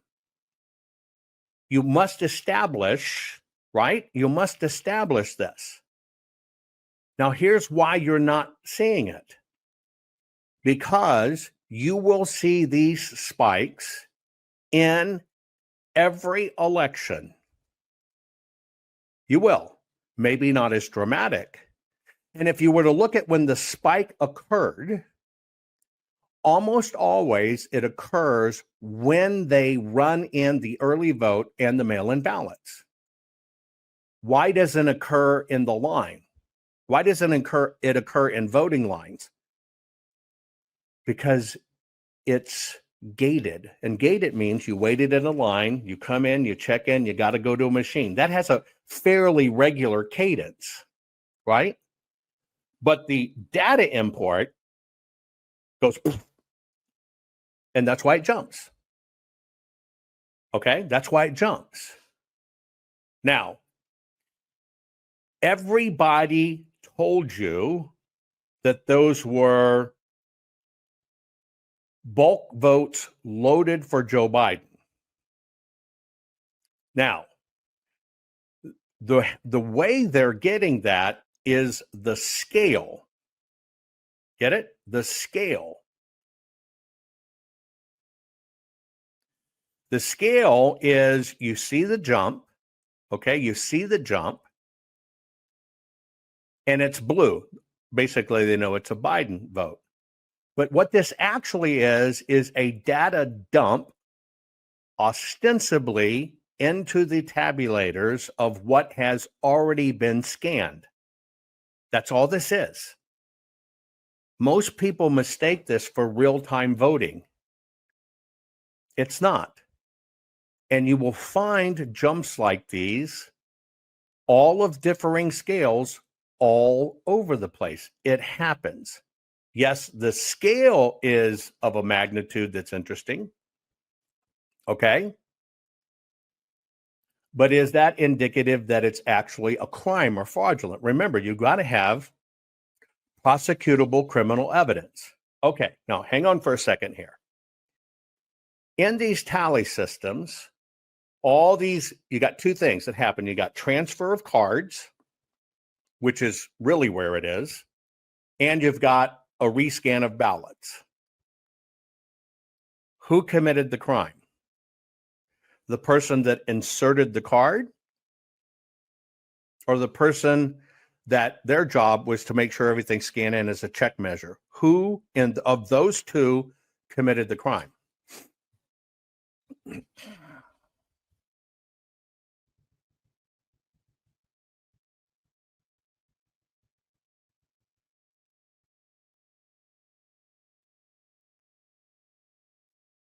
Just looking for who did it. Neither. I didn't ask you how the crime was committed. I asked you who created the crime. Who perpetrated the crime? Again, you got to have a who. So if there's 749 precincts in Maricopa, let's just use 700. They're going to have multiple cards, but let's just say they had one.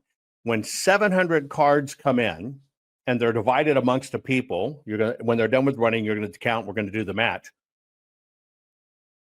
Is it plausible that any of those are criminals? Can somebody run those? And be totally innocent? And you got to have evidence. Possibly duplicated doesn't count. You follow me? Possibly duplicated doesn't count. In law, you have to have absolute facts. You understand that that person putting in the card or that person taking the batch of ballots unknowingly can be contributing to the process, but have no idea the legitimacy of the ballot. Now, do you know why they have no idea? Because they have plausible deniability. Why do they have plausible deniability? Because they're there doing a job. Their job is to scan in the ballots as they're handed to them. Their job is not to verify the ballots. They're assuming the ballots have been pre-verified. You see how this is distributed culpability? So it's very hard in this instance to get the who. That's why I'm showing you. You got to get to the who. The only reason we're talking about this is what is prosecutable criminal evidence. Now, if you can show the ballot was cast, they intercepted the ballot by nefarious means, they held it out here, they got all the numbers of the election, then they allowed it come down, but we got all these extra ballots that popped up, but nobody signed for these. We can't find the original. They do have a paper, and then we find out they were all duplicated. Then you actually have evidence of multiple people in the process doing it, and you have a link. You see how evidence has to work? There's only one place in the world you have all that evidence. The Maricopa Full Forensic Audit has every bit of that, provable by law, duplicatable by science, investigatable, reliable, because it's their information, not ours. That's what a forensic audit is. You got to pay attention to the details. So what we're doing is we're going through this. Let's continue unpacking this. Notice the sudden and improbable spike in votes for Biden at 6:30 a.m., where Biden received 141,258 votes, while Trump only received 5,968. This extreme ratio is surrounded by updates that are nearly the same in ratio. This particular update is 23 times more votes for Biden. Okay, now I want you to listen. This word is kind of very important. He's going to give you one ratio, then he's going to tell you they're nearly all the same ratio, and then he's going to give you one that's even further off the chart. This is where words matter. Listen again. 258 votes, while Trump only received 5,968. This extreme ratio is surrounded by updates that are nearly the same in surrounded by updates that are nearly the same ratio. This particular update is 23 times more votes for Biden. This particular is 23 more. This is where words matter. And is the most extreme update favoring Biden in all data sets across all states. So he just said they're all basically the same ratio. And then immediately defeats his own statement by saying, here's the most egregious one. That's why this doesn't qualify for evidence. The situation in Wisconsin is even more stark. A single update to the vote count brought Biden from trailing by over 100,000 votes into the lead. Thirdly, a vote update in Georgia at 1:34 a.m. Eastern Time on November 4th, which shows 136,155 votes for Joe Biden and only 29,115 for Donald Trump. The extents of these 4 vote spikes in question are more than the margin of victory in all 3 states, which means the spikes were not only abnormal in regards to percentage for Joe Biden, but also in magnitude of the vote count. Okay.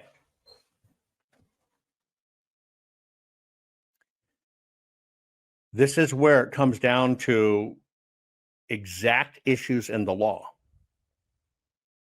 You saw those spikes. Let's just assume we're going to give them lenience in court. But holy shit, that is it. Now get ready. You need to produce the ballots. Not fixing 2020 will damn our nation forever. The historic Maricopa County full forensic audit effort processed 20,895,610 digital and forensic images of varying formats, resulted in 208 million individual evidence-proof files.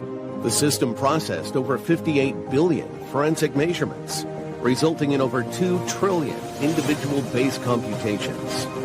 No hopium, no hype, just hardcore forensic evidence. Please make sure the Maricopa County Full Forensic Audit Archives survive. Donate now. So if you want what happened in the 2020 election fixed, then please donate to protect and secure this historic evidence. We can't do it without you. We need you. America needs you.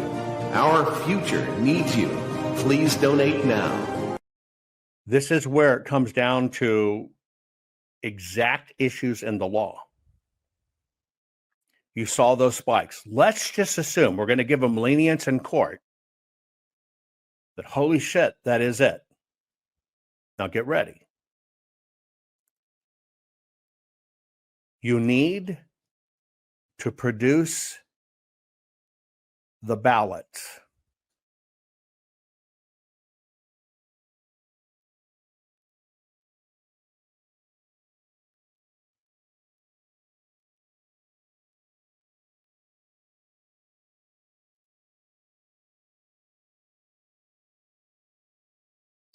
Then you have to ascertain something you don't see in this process. How did they come into the system? Where did the crime occur? The crime is not running them in. That's not the crime. There's only 2 crimes that happen. At the moment the nefarious act is done, the secondary crime is when it was certified.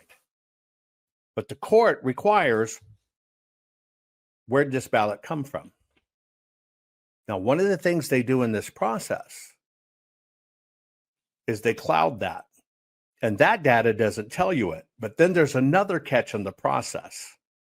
Remember at the beginning of the program, I told you that the GOP raised $400 million for election integrity, and they beat on their chests. They filed 72 lawsuits to get a hold of the ballots and stuff so they could do their work.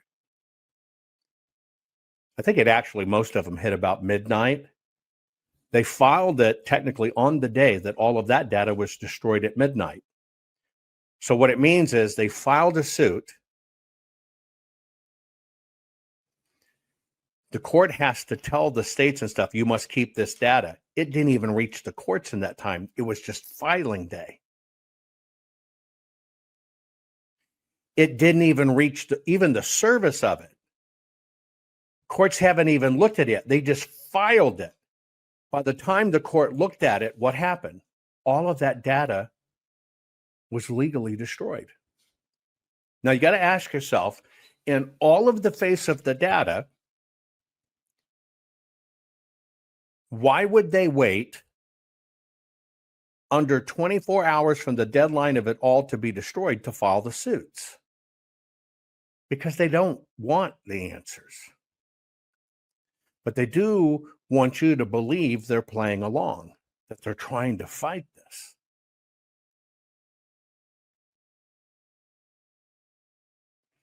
Now you understand why having the exact physical evidence under control makes a difference.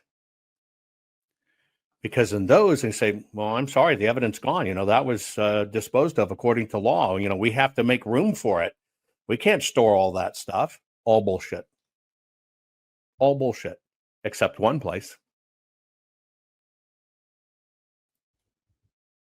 Now, do you understand why they need to ignore it? And why they have to push it and push it and push it and hope you just give up or they financially break you? That's the game. Only abnormal in regards to percentage for Joe Biden, but also in magnitude of the vote count. Out of roughly 9,000 updates, this election was decided by only 4 extreme updates, each with a probability of less than 1/10 of 1%. meaning that had these 4 unlikely updates not happened, we would have a different president in the White House. Detractors argue that these spikes were merely human error and not indication of fraud. Okay. Now, this is really interesting. He goes from calling it a vote insertion, a massive changing of the votes. He changes his words and he calls them an update. You see the spike over here and you see all this trailing data over here, but then he calls it an update. Which is it?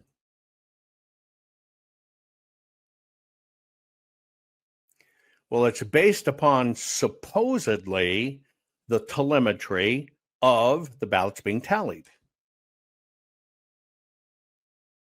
It's not an update of anything. This is where words matter. I question in this video, why the change in verbology? Meaning that had these 4 unlikely updates not happened, we would have a different president in the White House. Detractors argue that these spikes were merely human error and not indication of fraud, and the errors have been corrected. If the errors have been corrected, where is their evidence? Why were the results never changed? Others have said that the spikes indicate heavily Democratic precincts. If that were the case, then Okay. Now,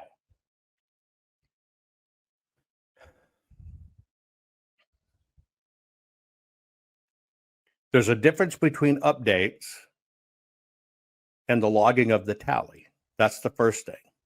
Now he goes back to a spike. And then he goes back to saying, well, they favored Democrat areas. Now, that's implying it was the Democrats that did it. It was the Democrats that did it. I'm the only human in American history that has personally looked at 2 million single ballots cast in a single general election. That's it. I'm it. Sole man standing. This process, the reason you see all the colors, let me just give you this photo because I designed this. So I want to take you through it just real quick so you understand what you're looking at, okay? You see the lines on the floor? You see just the yellow lines? Okay? And you see how they coincide with the yellow turntables? You see how they coincide with the yellow shirts? Well, the reason I designed it that way, and you see blue lines here, blue area. I designed it that way because we live streamed every bit of the process. The reason I designed it that way is by supervising this, even from afar, having eyes on it. If a single person that is yellow is out of the yellow working area, I want to know what the hell's going on. If a blue person is in the red area, I want to know what's going on. Because see, it's not just tracking the ballots, it's tracking the people. Probably some of our most detailed forensic work ever came with my formulation of how does this work. I know every person at these tables and who touched what. I can tell you where every ballot came from. I can tell you, see all those boxes over there? Those are the ballots. 4 years, 4 months later, if I was sitting on a court stand and I'm showing you a compromised ballot, I could tell the judge, go to this box on this pallet. Here's the pallet. Here's the box. Open it up. Let's say this box has 8 batches. Pull batch number 4. In batch number 4, there'll be 199 ballots. Pull ballot number 72 in the sequence. That's forensics. That's forensics. Now, of course, we took a beating in the media, right? because they called it Power Rangers or whatever. Let me tell you where this comes from. A lot of my work has been international expeditions in the most dangerous territory in the world. And so being a commander, which is my rank, and I'm looking at my teams in the field, I may have one team in a helicopter. I may have one team over cliffs over here with a 1,000-foot fall. I may have one team over here with the cliffs and they got a 3,000-foot fall, but it takes me 4 hours to get here. It takes me 1 hour to get there, get it? All the team is colored. And they have individual colors. I'll give you an example. If you were looking at blue on one of my teams combined with green, which is a particular team, one's male, one's female, if I was to see blue fall off a cliff, one, I would statistically know they died, but I would also know it's a 325-pound, 6'6" individual. If I saw green fall off the cliff, I would know it's a female just from visual. And she's 120 pounds, fall off the cliff. Now, the difference in those two is allocation of resources for extraction. All designed to view from afar.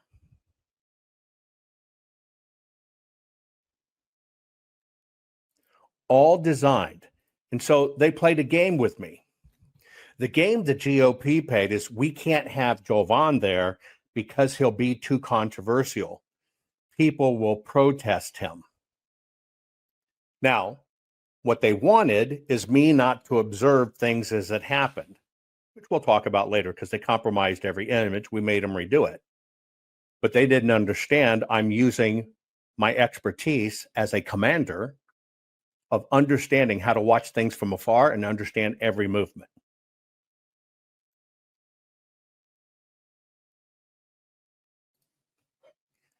That's the level of sophistication. When you're trained, like myself, on expeditions with teams under your command to watch them, sometimes by drone from miles away, it's no different than if I was standing there and we deployed the same thing.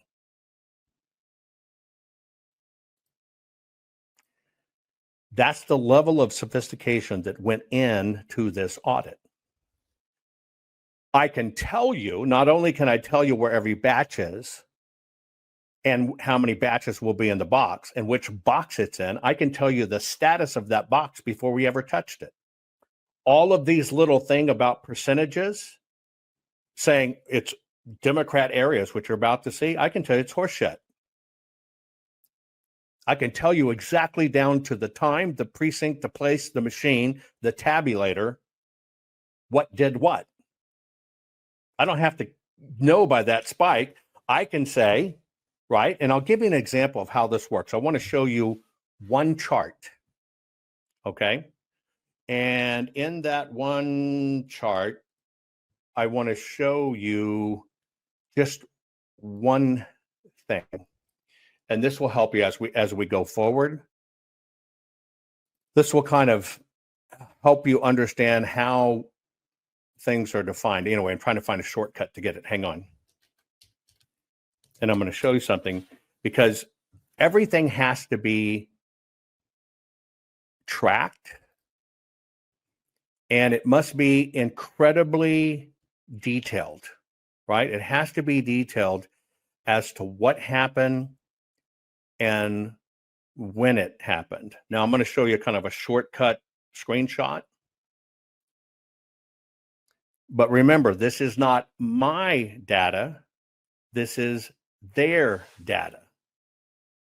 Remember, we're not creating opinions. We're not creating anything like that. Now, let me show you this so you understand it. Not only can we tell you where every box is, we can tell you exactly when it was run in. More important, let me remove this bot and banner. This is a shortcut. I can tell you why did they run in over 100,000 ballots on December 8th and 9th after the state had certified the election on November 30th.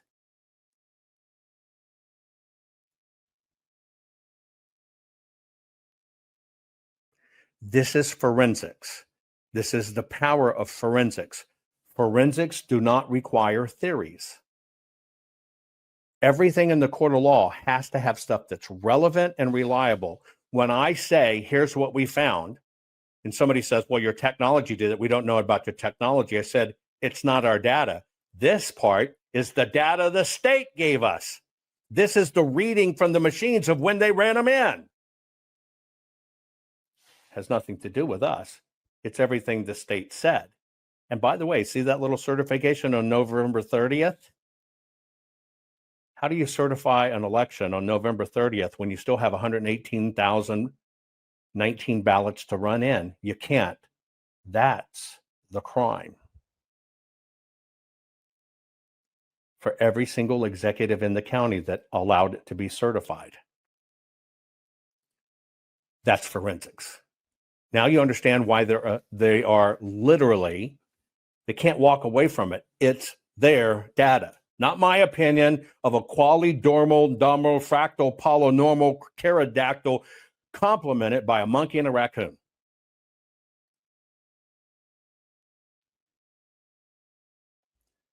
Forensics. That's why we're having this drill and I'm taking you through it. I need you to understand what it takes to get prosecutable criminal evidence.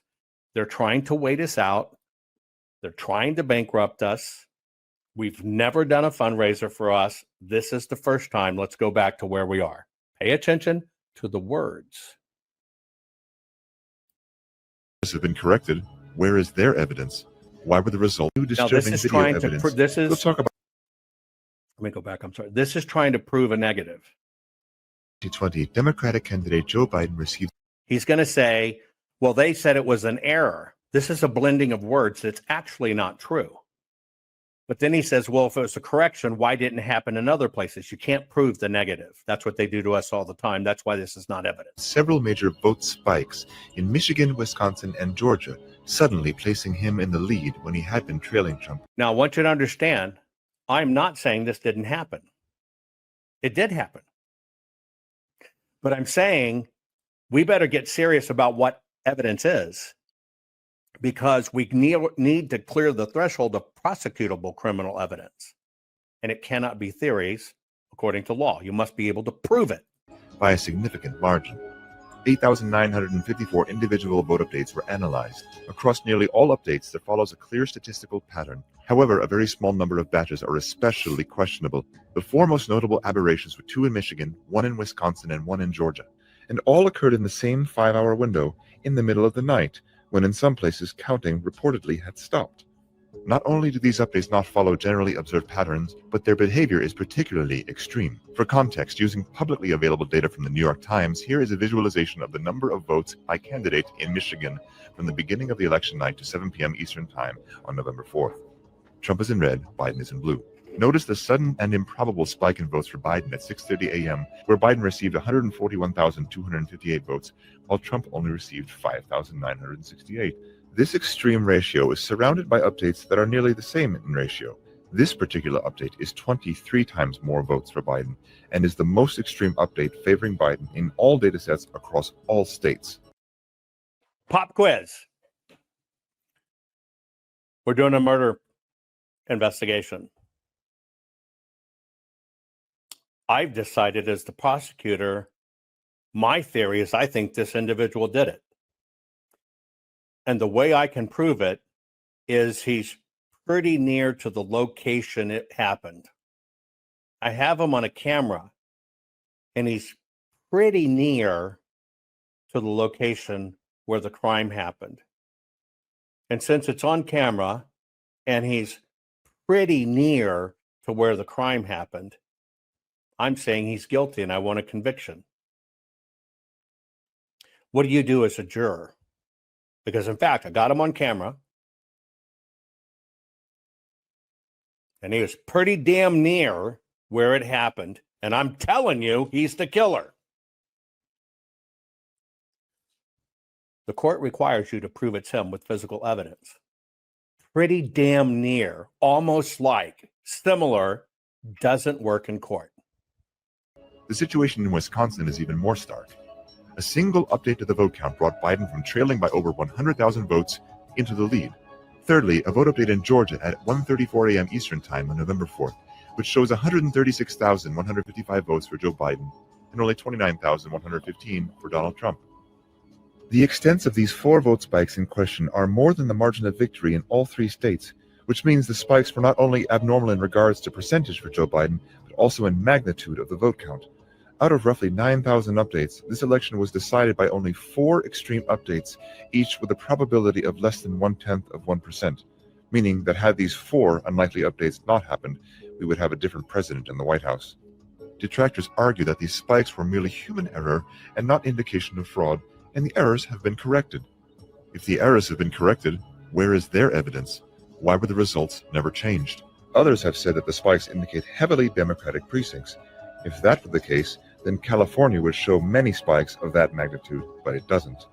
Only 1 vote update in California is anomalous in percentage of Biden votes, but not enough magnitude to shift an outcome. The strangest anomaly visible in the data is a consistently identical ratio of Biden to Trump votes across time, which is theoretically impossible. Here is Florida. These updates occurred over a week following the election. Notice all the ratios of Biden to Trump votes are 100% identical. Okay. Interesting one.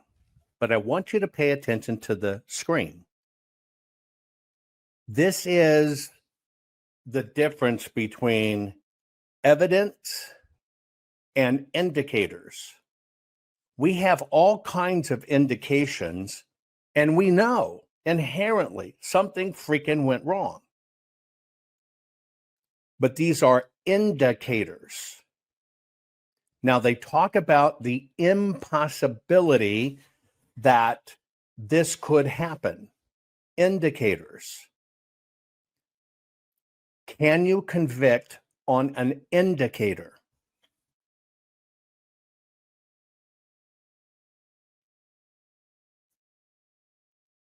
See, that's the issue. You can't convict on I think. You can't convict on I theorize. You can't convict on indicators. Look, the wife's dead. We talked to old girlfriends. They said he was a jerk, a meanie. One of them said he hit her. He had a girlfriend. He said he hated that bitch. Get it? Things can be incredible indicators. Most of this is incredible indicators, right? But it has a few fatal flaws. We'll talk about the depth of the flaws more in a bit, but you got to understand when it comes to the machine, all the rules. Now, I want you to pay attention.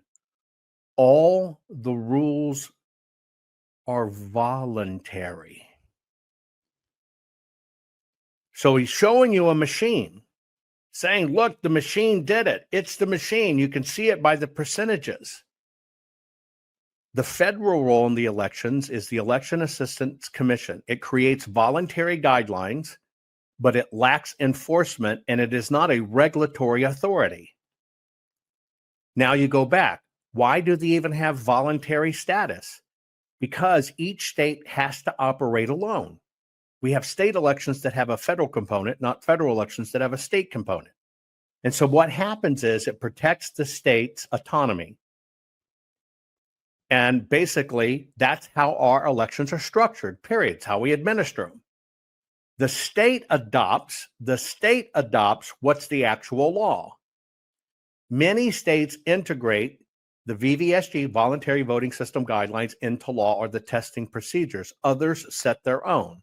So the authority comes down to the state. Now it says HAVA, Help America Vote Act, defines the Election Assistance Commission's duties, but limits its ability to make mandatory rules. So in other words, it all goes down to the state. And then the state says, we follow what we've decided to do is to follow the guidelines of the Election Assistance Commission because they know better. What are the guidelines of the Election Commission? Voluntary.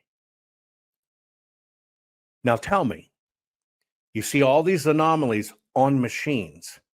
You see all these anomalies looking weird on machines. But you find out it's voluntary. Now, let me tell you how bad this is. You've got a voting machine. Think of a Dell computer. When they certify the machines, and I'm just going to shortcut, it must have Democracy Suite number 10 on it. And they send that machine to the state. Here's what you can run your election on. Now, let's say one person at the state level sticks a different piece of software on that machine. Is that a crime?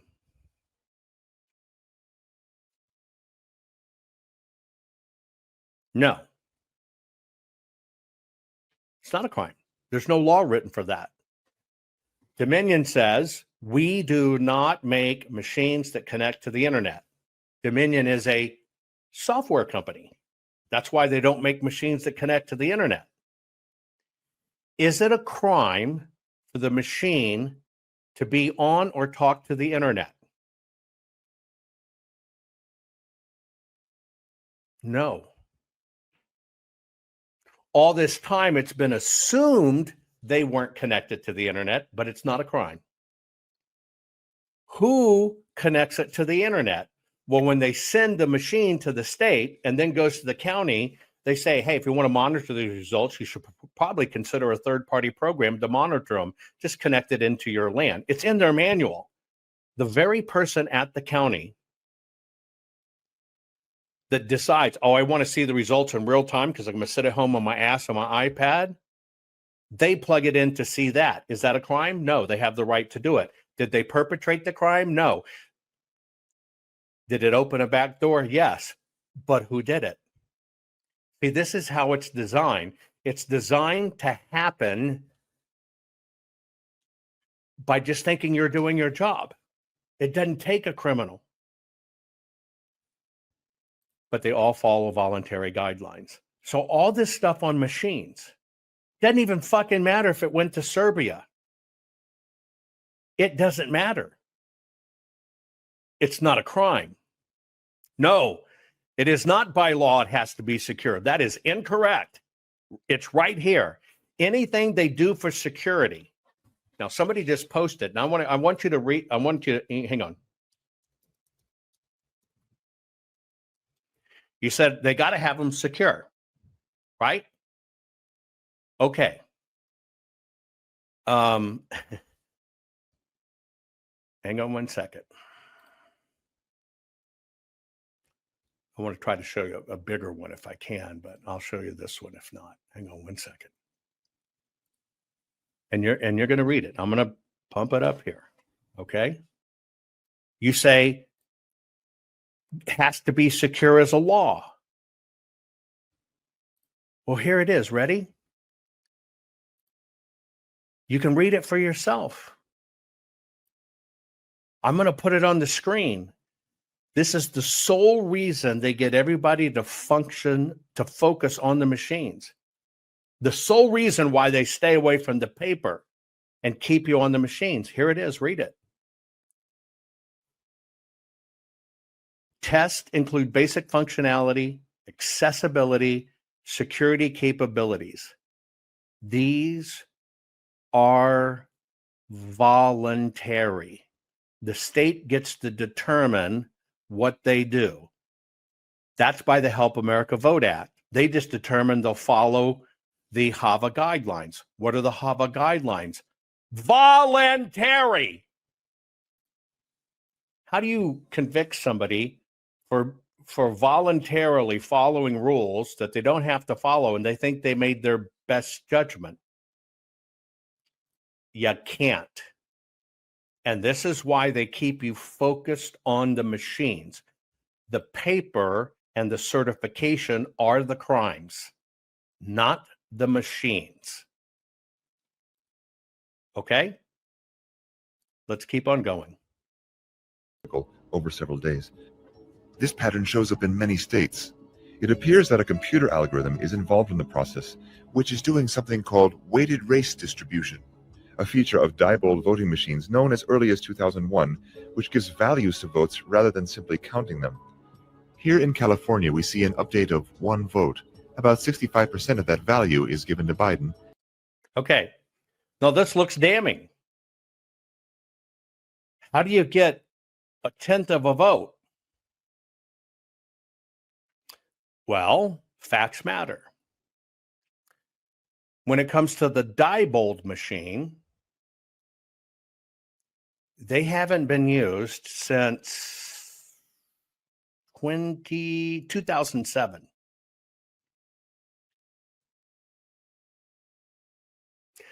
They're showing you something in past history that did have the ability to do this. Diebold went out of business. Now, all these voting companies buy each other up. So yes, Dominion purchased Diebold. The biggest problem here is this is what they did to New Hampshire. New Hampshire had the biggest problem, okay? Now, the bottom line is on these systems, okay, which is called the AccuVote model, TSX and OS, which could be used for counting stuff, okay? Software kind of remained, but the machines were gone, totally gone since 2007. If you were to look at it statistically, it was less than 0.5% of anywhere in the nation could you have seen anything that was related to old Diebold. They don't even make them anymore. Certainly not the machine. But then when you look at it deeper, even the place where that 0.5%, let's just round it up to 1% were used, none of them were in these areas where the issues occurred. In 2007, they had issues in California. The company sold. The machines are no longer made, user deployed. Yes, one company bought the software, but again, that software, and even if it was software, it's voluntary. And that's it. Again, is this prosecutable criminal evidence that in 2007, a machine was forcibly retired because it could do this and went out of production, but in 2020 it happened. Therefore, we can reach back to 2007. This is the issue with prosecutable criminal evidence in elections. If you're going to take over a country and have a coup, you better have it down. That soft shift could have been exactly, it happens by software. But what do they keep on telling you? It happened by the machine. You got a problem when that machine doesn't exist.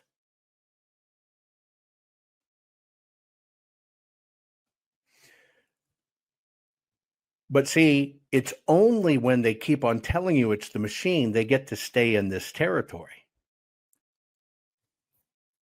Because see, they only carry it as far as we use the right machines. They got to keep it up here at this EAC level. When it shifts down to the county level, you can put anything on it, but they don't want you to look there. Because why? Because you get a tech guy, you get somebody approved it, you get a name, you get a badge, you get a timestamp on the machine. They don't want you to look at that. They keep pushing it back to the voting software companies.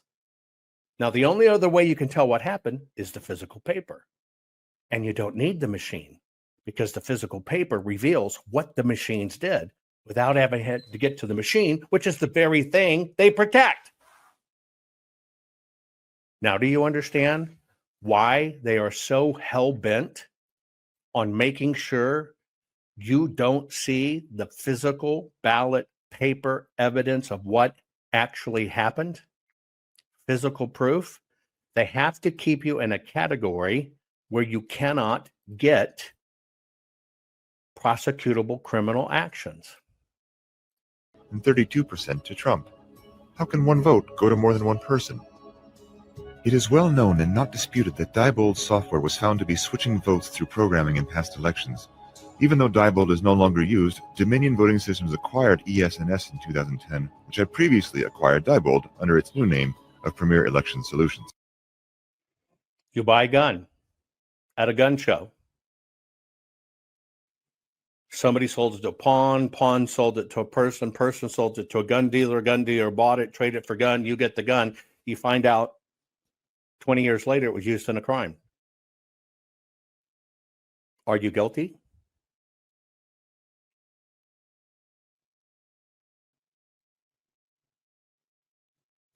Honest question. Are you guilty? This is what I'm trying to show. You get fed a lot of, some of it's not even circumstantial evidence, but you get told it's a crime. You get told it's bad. That's why I ask you to discern between what you're shown and what you're told. They tell you the machine did it, but then when you investigate the machine, you understand why it's junk. Oh, you're asking who made the rules that the voting stuff is voluntary and the voting stuff is anonymous? Well, the voting companies are the members of the Election Commission. They decided it has to be voluntary. Who decided that the votes have to be hidden? In the 1800s, there was a vote in a small town. 3 people voted. 2 people voted for one guy voted for the other guy. The guy who lost got pissed off, looked at the votes, knew it was the one guy, and I think maybe they had a fight, a duel or something. That's when we got secret ballots, when everything was that small. And they manipulated that rule. And that's how they use it today to do what they do.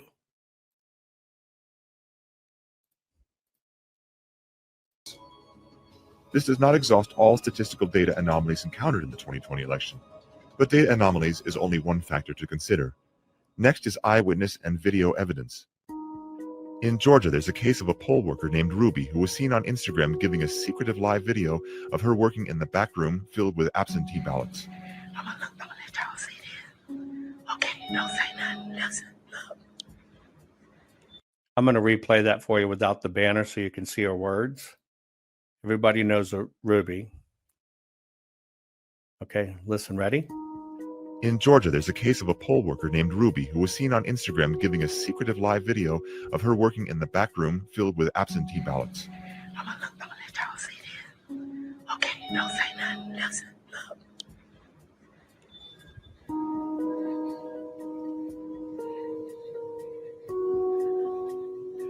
At 10:30 p.m. on November 3rd,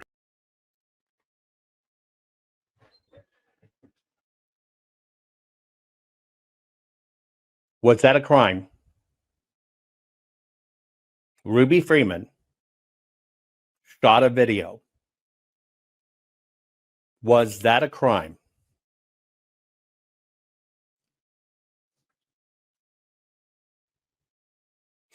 Ruby Freeman shooting a video is not a crime.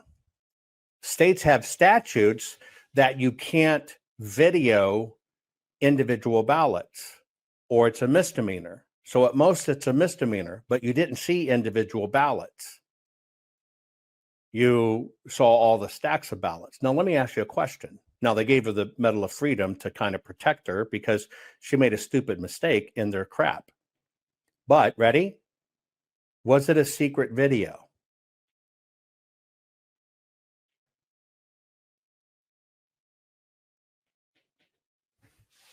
See, I relate this to the guy that says, I know all the Q details. Now, this is super secret, but I want to tell you on my broadcast, only for you. Don't say anything. Here's the date it's going to be, and here's the hand signal.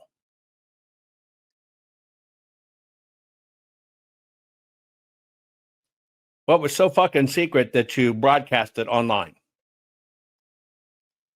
All junk, all crap. But the narrator told you it was a super secret video. to make it seem more crime-like. Whereas about the only thing that could have been done about that, was you're not supposed to take videos of ballots. Technically, as events, I didn't show a ballot. Again, that's why I ask you, what's the difference between bringing these things together and telling you it's a secret? This is why I want you to understand crapping in your cranium. Let's continue. All media and poll watchers were told to leave State Farm Arena because ballot counting was going to stop. But Ruby and her daughter and 3 others remained behind at State Farm Arena. They pulled boxes of ballots out from under the table that was placed there in the morning and distributed them to several counting stations. Back to Fulton County, Georgia right now, where our reporter Blaine Alexander apparently has some new reporting on the expectations for that count. Well, Rachel, we've learned that the counting continues tonight. You know, right here in State Farm Arena behind me, we've learned that there are 5 people who are still inside, still working to scan those absentee ballots and try and get those numbers tabulated. Now, initially, we were told that everybody went home at about 10:30, but I just got off the phone with the county spokesperson who tells me that indeed there are still some people in there quite literally burning the midnight oil, scanning ballot after ballot and trying to get that information in. And Blaine, specifically, you said 5 people are inside that building. That's 5 actual individuals who are working on all the absentees in Fulton County right now? Just 5? Wow. Talk about having the sort of fate of the nation in your hands. Ruby is seen here in this video running the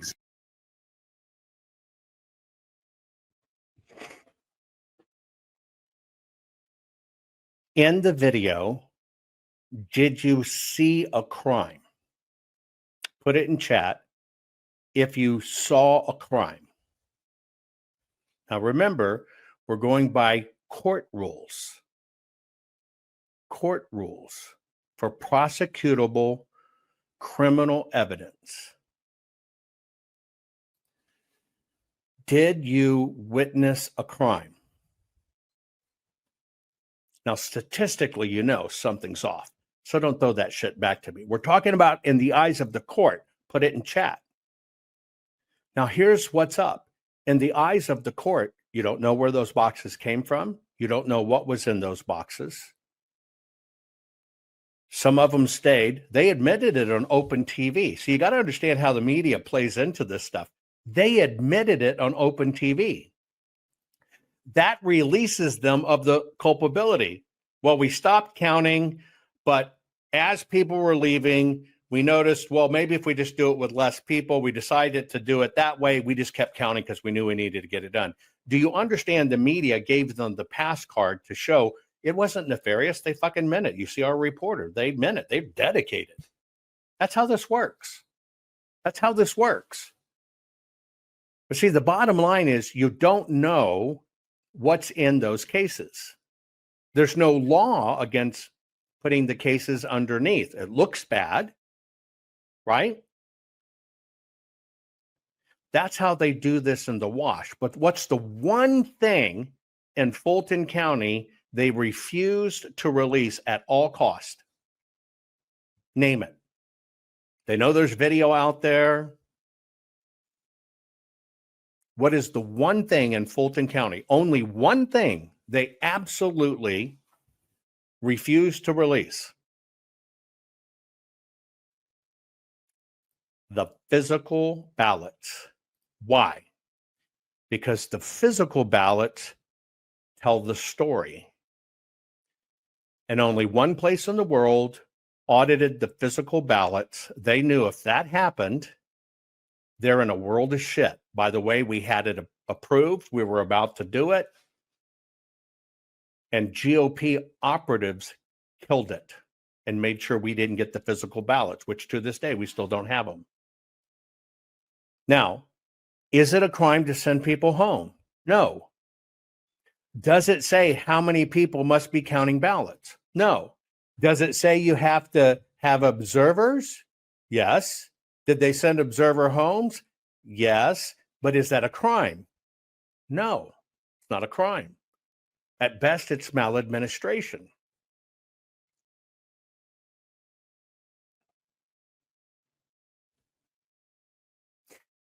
I knew. I was the expert for the court. I already knew they rescanned them. I already knew we could catch them and show they counted them twice. All of that was to be kept secret. Why? To get the physical ballots. We knew we would catch them. We knew our forensics would show what machines, who did it, when, and where. What happened? The GOP person did a video on social media showing you how duplicates are caught, stuff that should have never been talked about. What happened to that person that released it? He was promoted the next year to the vice chair of the GOP.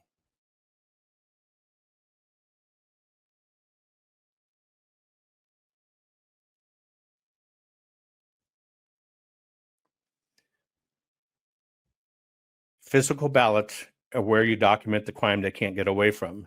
Machines continue to perpetrate the crime. Exact same stack of ballots to the machine 3 times. Other workers do the same. Note that a large surge in Biden votes can be observed after this tabulation at 0634 Greenwich Mean Time, which is 1:34 a.m. in Georgia, just after the time in question. You may ask, can a ballot really be counted more than once? Here is your answer from Coffee County, Georgia. Can you scan a ballot more than once? I've just done it. I'm talking about That's you the just. same batch that she's been doing. You just keep scanning. Yeah. I just kept scanning that same. You just keep something. I just scanned the same batches that y'all just voted. Mm-hmm. I never got any more until that one. I don't know why they approve such a system. Ruby allegedly posted this later on social media. Of course, the mainstream media calls this misinformation, and most references to these videos have been deleted from internet search results. Apple News, the morning of the election, sent out a push message to Apple News subscribers that elections are secure. So if it's true that election fraud is rare, what about Raquel Rodriguez? She was recently arrested for election fraud in Texas because of overwhelming video evidence incriminating herself that she was harvesting ballots for pay. Okay, so a few questions. Surge of ballots, those late night ones, which they already told you were the early voting or absentee voting, which means by mail. How do the Democrats fight this? Well, they tell you, okay, that Democrats vote primarily by mail. Is that true?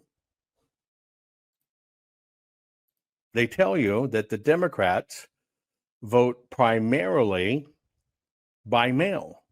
I'm going to do a reset here, folks. Hang on. It's going to be a quick reset.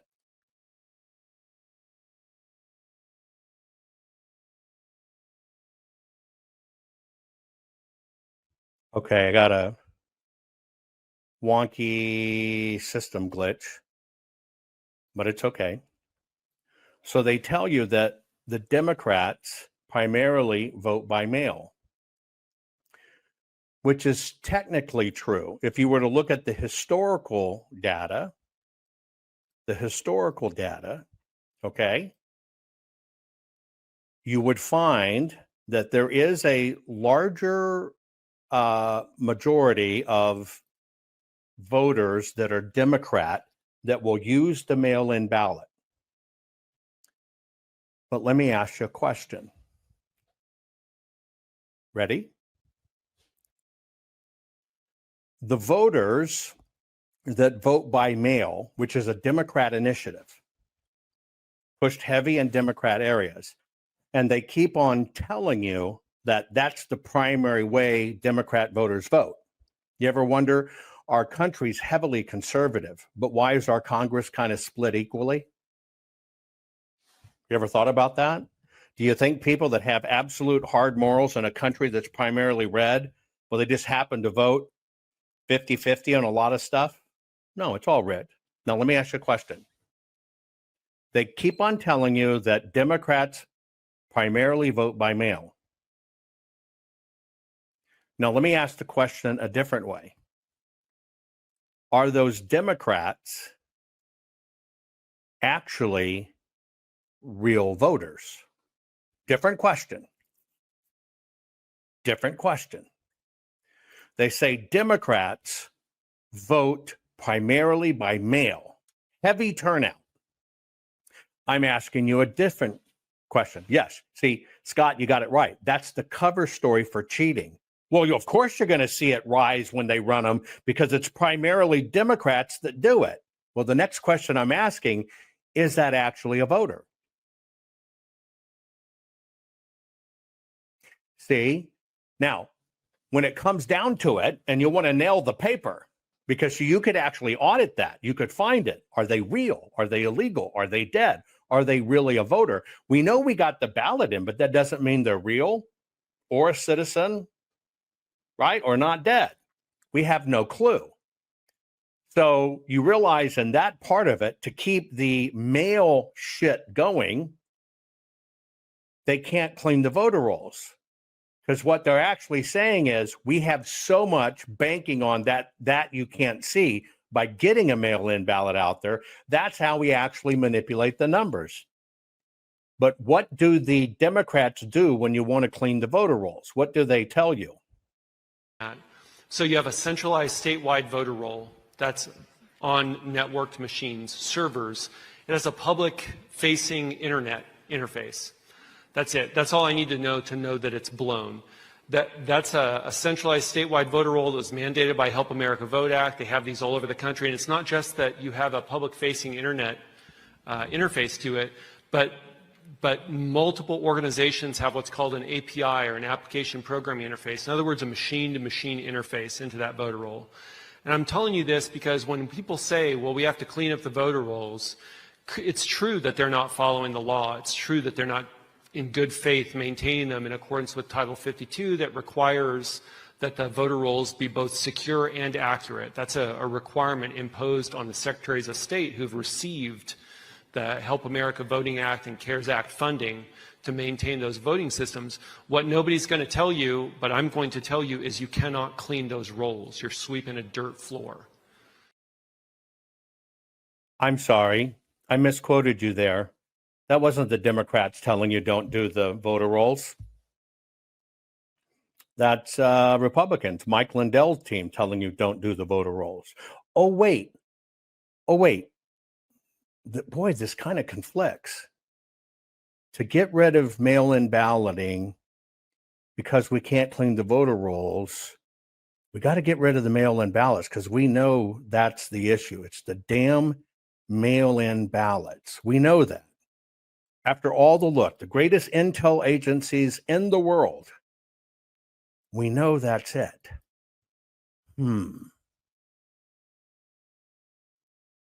But yet you're going to mail everybody a ballot. And don't worry about it because it's cleaning a voter roll. Just get rid of the machines. How do you tell if a piece of paper came from an illegal or a dead person when they're in drop boxes? I mean, we know it's the mail-in ballot. So between paper ballots, very, very important, paper ballots, and I think maybe even more important, the mail-in voting. We're going to end mail-in voting. It's a fraud.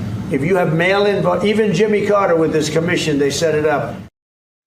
But what does the GOP and their pundits tell you? They're not going after the real issue. The real issue is what I just pointed out. It's the algorithms and the electronic. The mail-in ballots are just smoke. Wait, Turning Point USA, they said, it's the machines. Don't worry about the voter rolls. Why do they keep on pushing the machines? That's right, it's voluntary. President Trump says we're getting rid of mail-in ballots. At the same time, the GOP says, bank your ballot. How do you bank it in advance? You got to get it in advance. Means it's absentee and mail-in. The system doesn't want this corrected. It's plain as day. People just don't pay attention because they play favorites. Oh, I heard Jovan's mean. I've never changed in what I've told you. And only one place has ever had the ballots. It's the system, folks. The system is designed, okay? Designed to crap in your cranium. It's the way it works They don't want it fixed. There's so many bad actors. I'm going to jump ahead. Hang on. To be switching votes through Can hidden votes can be observed after. You may ask, can a ballot really be counted more than once? Here is your answer from Coffee County, Georgia. Can you scan a ballot more than once? I've just done it. I'm talking about That's you the just. same batch that she's been doing. You just keep scanning. Yeah. I just kept scanning that same. You just keep something. I just scanned the same batches that y'all just voted. Mm-hmm. I never got any more until that one. I don't know why they approved such a system. Ruby allegedly posted this later on social media. Of course, the mainstream media calls this misinformation, and most references to these videos have been deleted from internet search results. Apple News, the morning of the election, sent out a push message to Apple News subscribers that elections are secure. So if it's true that election fraud is rare, what about Raquel Rodriguez? She was recently arrested for election fraud in Texas because of overwhelming video evidence incriminating herself that she was harvesting ballots for. Is that a machine crime? Now, I want to point something out because, see, this betrays what they try to tell you. They spend all this time telling you it's the machines, but this lady got arrested. Did she get arrested because she dropped a data card in a machine? If you pay attention, the answer's there. She got arrested because they dealt with the physical crime. What was the physical crime? It has everything to do with the physical ballot. Physical evidence. You got to understand it requires the physical object, not the interpretation. The physical object. That is why she got arrested. The physical object. That elections are secure. So if it's true that election fraud is rare, what about Raquel Rodriguez? She was recently arrested for election fraud in Texas because of overwhelming video evidence incriminating herself that she was harvesting ballots for pay. The top ticket to get votes for either Biden. How many votes you think you can deliver for us? At least. Now, let me ask you a question as you watch this video. Again, I want you to put this together. That's the evidence that sent her to jail. The guy's on the phone. Hey, what's her name, Michelle? I'll just use Michelle. Michelle, I need the password for the machine because I'm thinking I got to stuff in about 50,000 votes and you're the woman to go to. I need the password. Can you give me the password? Or maybe it's another person. Hey, I hear you're the go-to person for votes that rigged the election. Can you tell me where these votes have to be run? Because I want the machine that's compromised. How do we make sure that they use that machine? Can you sneak in and replace the machine? Is that what they're asking of her? Use your own eyes. Is that what they're asking of this person? Video evidence incriminating herself that she was harvesting ballots for pay. The top ticket to get votes for either Biden. How many votes you think you can deliver for us? At least 5,000. And what are we looking at as far as how much that's going to cost? For the entire team that I'm looking at 55,000. So $55,000 for 5,000 votes, top the ticket, either Biden. If not more, I'm not going to overpromise because remember, we're 16 days till election day.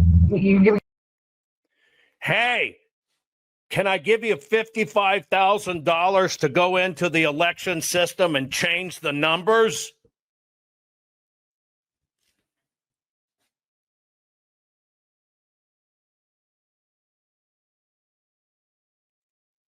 You have all the evidence you need of what puts people in jail. You have all the evidence you need of what they hold back. You have all the evidence you need of what they're terrified of. Why? Because that's prosecutable criminal evidence. They've got to catch you with that ballot. They've got to show the ballot was involved. If they keep on pointing you to the machines, nothing's provable and nothing's enforceable. Give me cash, you can do whatever you want to do. $55,000 up front, 5,000 votes. That's right. Then there is cybersecurity evidence in the question of whether Dominion voting machines were tampered with over internet connections. Signed affidavits under oath from cybersecurity experts indicate that Dominion voter systems and Edison Research were using an unencrypted VPN with login credentials that were easily accessible and used by foreign adversaries to monitor and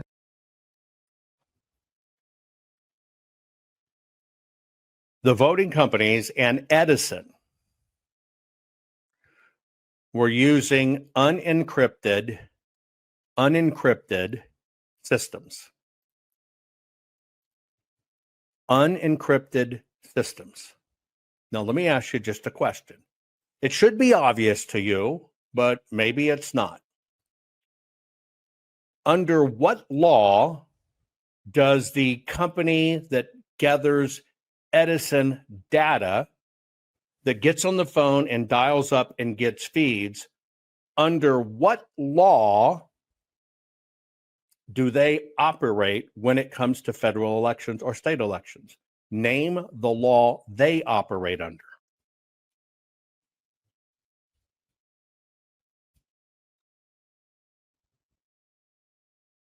There isn't any, because they're not subject to any of the voting laws. Any of the voting laws. So does it matter if they run it on an old Texas Instruments calculator that at one time was used to calculate stolen money? Does that matter?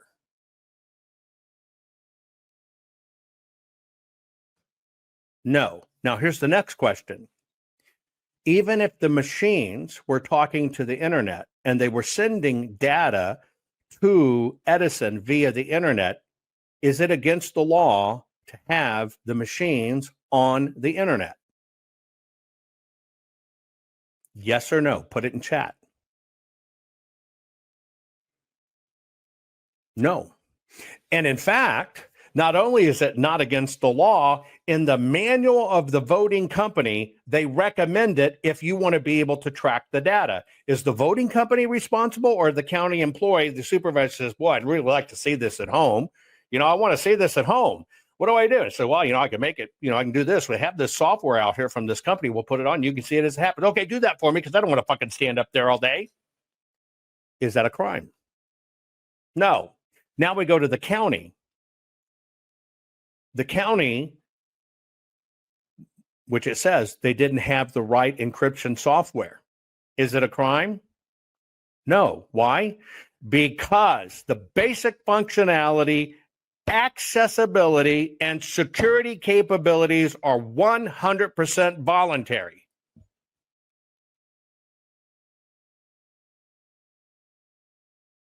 That means if Sparky over here and Radar are here, and they're the two tech people, and Sparky uses this and Radar uses this, they get to use their own judgment. Why? Because it's all voluntary.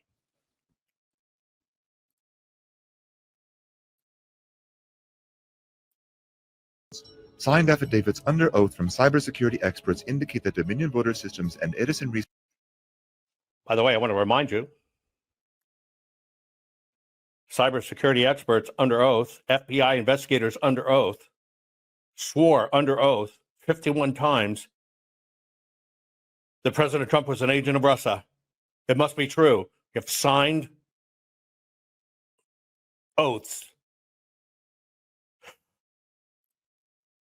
Research were using an unencrypted VPN with login credentials that were easily accessible and used by foreign adversaries to monitor and manipulate votes.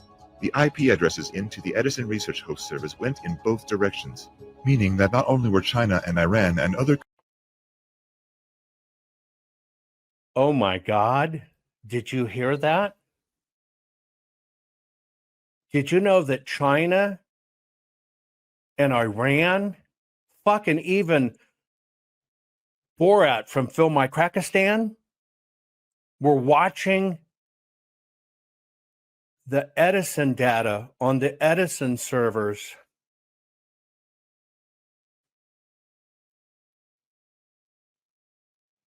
Well, let me ask you a question. If, in fact, we have 190 countries in the world, Do you think foreign adversaries would try to be watching what's going on so they know what they need to do instead of waiting for the news announcement? Just put it in chat. Okay? Just put it in chat.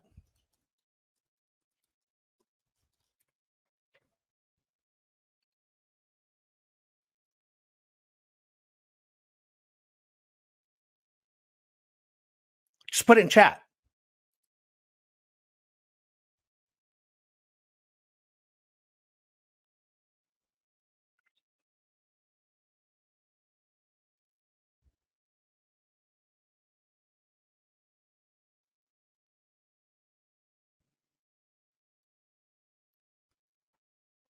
Now, let me show you something. Okay? Here's Edison data. Now, I already told you the voluntary research part of this, right? Edison is widely used by news organizations, including the Associated Press, CNN, and others, on election nights. This is not the official source of votes, but rather a private company's data aggregation and reporting service. So let me get this straight. On a company that does not at all have anything to do with the elections other than they aggregate data, what you have discovered is,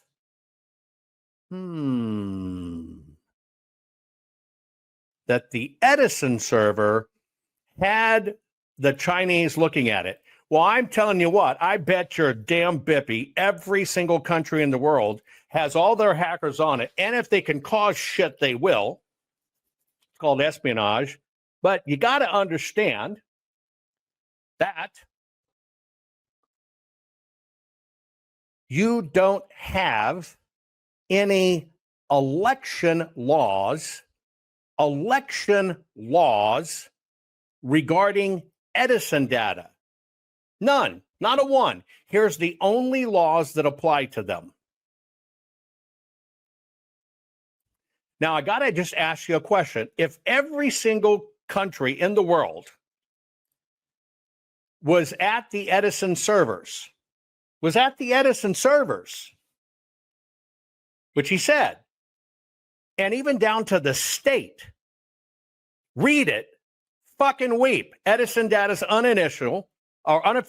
It does not trigger state retention or public records obligations. Only the states have the duties, and they're now telling you, and I'm asking you, is this prosecutable evidence? Holy shit. The Chinese were in the Edison server. Then there is cybersecurity evidence in the question of whether Dominion voting machines were tampered with over internet connections. Signed affidavits under oath from cybersecurity experts indicate that Dominion voter systems and Edison Research were using an unencrypted VPN with login credentials that were easily accessible and used by foreign adversaries to monitor and manipulate votes. The IP addresses into the Edison Research host service went in both directions, meaning that not only were China and Iran and other countries accessing the... Now, let me ask you a question. Now, this is a highly technical one. Okay. If Edison data, okay. Now, I want to remind you what Edison data is. Do you guys remember what Edison data is? This is key. I want you to pay attention. I'm not going to trick you. I'm just going to ask you a very direct question. Pay attention to the question. If Edison data is a feed of their own creation that is pulled by the television networks into their studios so that they can put these graphics up on the screen. Follow me here. If the Edison data, which we know is unofficial public data,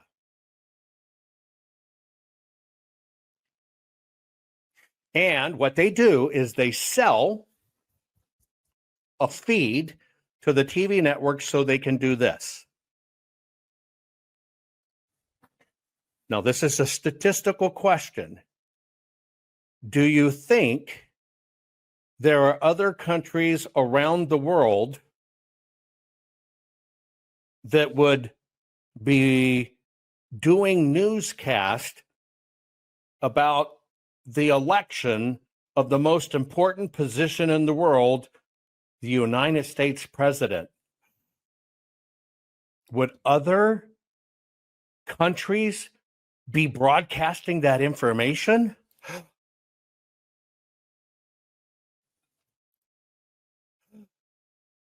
You bet your fucking Natchez, because they're buying the same damn product, because they're doing a television broadcast too. Oh, by the way, don't forget, CNN has satellites there. They take their own feeds. Are you kidding me? Edison can post anything they want. Edison can even fake the data to freak you out and think somebody's winning or losing. They do it all the time. The Edison data is a function of money. You want to pay it, I'm going to give it. You want an Edison feed? Write the damn check.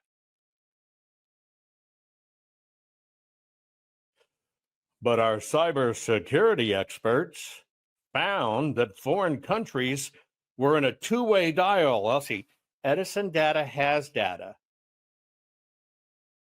Brussels sprouts, it's a country you don't know of, they're all vegetarians, says, I want the data. It goes, sucks it out of the system. Edison goes, here, Brussels sprouts, you have a key. Here's the new update. It's a two-way dialogue. It's governed on a server. Upfront, 5,000 votes. That's right. Then there is cybersecurity evidence in the question of whether Dominion voting machines were tampered with over internet connections. Signed affidavits under oath from cybersecurity experts indicate that Dominion voter systems and Edison Research were using an unencrypted VPN with login credentials that were easily accessible and used by foreign adversaries to monitor and manipulate votes.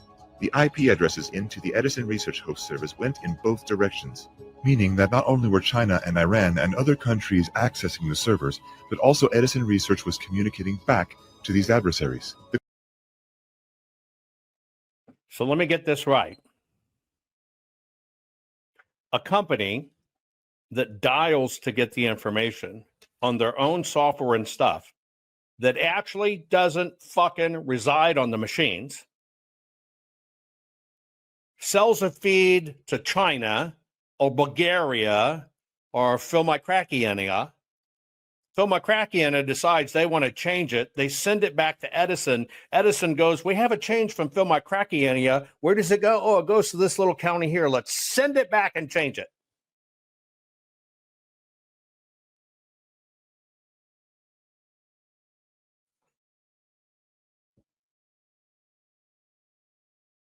How does that work?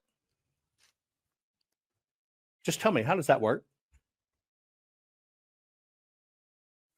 Let me ask you an honest question. So far, what you've seen in this part, now you're the jury, you have the facts. Is this prosecutable criminal evidence? For the court, I want to let you know we have proof. Edison Data, which collects its own data, owns its own data, sells it to network. We have found that China bought that feed so they could watch and observe the elections and get the data in real time, and therefore they had access to the Edison data. They changed the election, prosecute. Give it to me. Tell me if you'll prosecute. Be honest. But see, you hear, oh, Edison data. Oh, this. Tampered with. This. They have shit in our craniums on this, folks. And the reason they have shit in our craniums is because, as I just showed you, only the paper gets the prosecution. The system has only kept you away from the actual investigation of the paper. It's the only thing they keep everybody away from. And everybody that spews shit, spews public shit that anybody can get, and then tell you it's a crime. The audit was their shit. The actual literally election, every aspect. But that's what they won't let you see.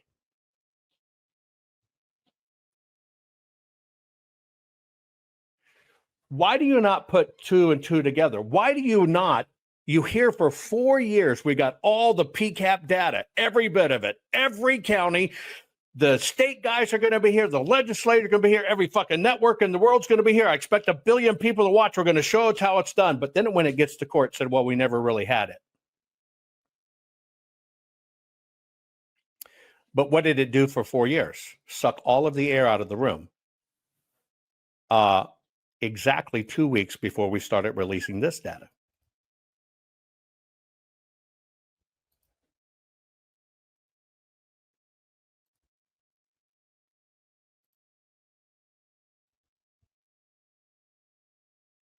But you see a woman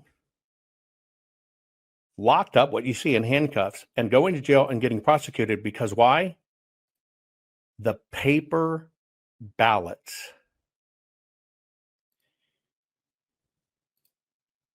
Claims that Dominion voting machines were not connected to the internet are completely false. Who made the claim that Dominion machines were not connected to the internet?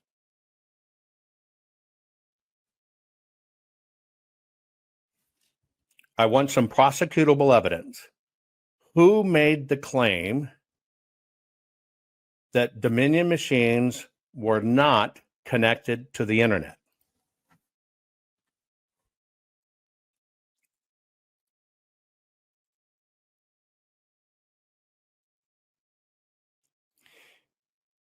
Dominion did not say that. Dominion, testifying in court in front of Congress, said, quote, "We do not make machines that connect to the internet.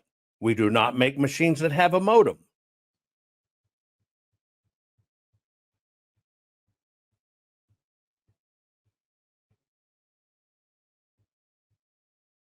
Dominion told the truth. The machines are Dells, HPs, right? The systems are designed to be what they call air-gapped. That's the design. You can read it. You can see it. Read the manual, which I showed you years ago, says, hey, county, hey, election officials, if you want to see the results, just go get a third-party program and connect this into your LAN. Did Dominion do that? This has all been a setup from the beginning. See, you can't prove Dominion did it. So they buttered you up, telling you it was Dominion voting machines when it's Dominion voting systems. They're a software company. They got you to say Dominion, Dominion. And you know why they won all their fucking cases? Because they don't make the machine. But they got you to say it.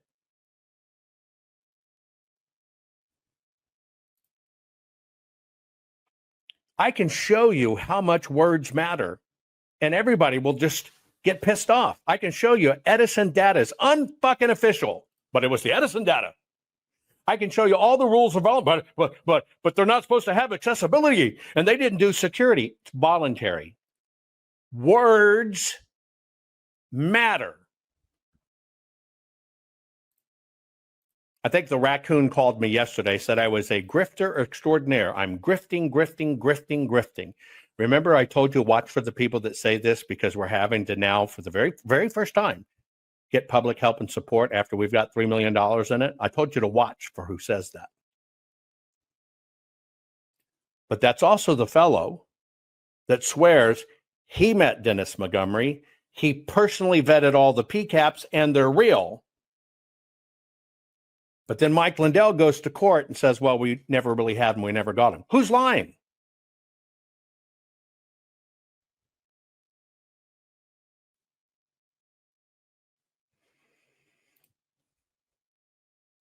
Cybersecurity experts have followed the communication of the data from Dominion voting servers and Edison Research to foreign countries. A simple web search will uncover that DominionVotingSystems.com is registered to a company in Hunan, China. 3 of the 7 board members of UBS Securities. Who decides? Hang on. That company Who decides where your domain was purchased from?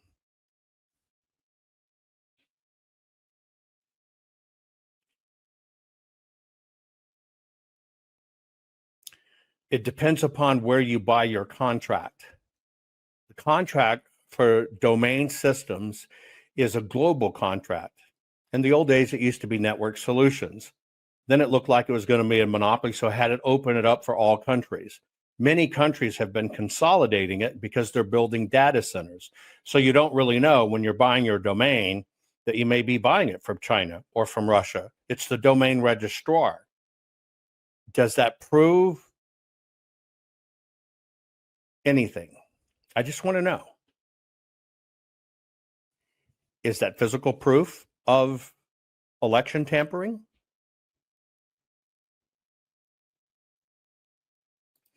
If you have your own domain and it happened to come out of China, are you a criminal?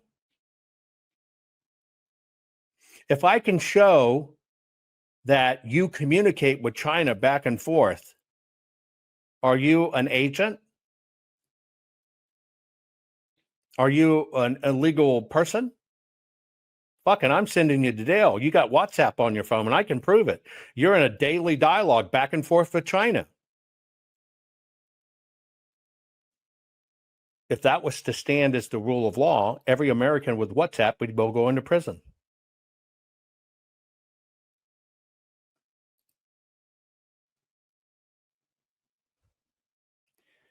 That's not evidence. That's not evidence. What we need to fix this is prosecutable criminal evidence. What's lacking in all of this is prosecutable evidence. But he's a hero. He worked on it. He's a hero. He's a hero. He's with Mike Lindell. But people won't call him out.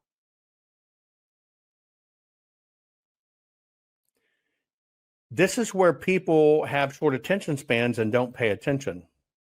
Owns Staple Street Capital, which in turn owns Dominion.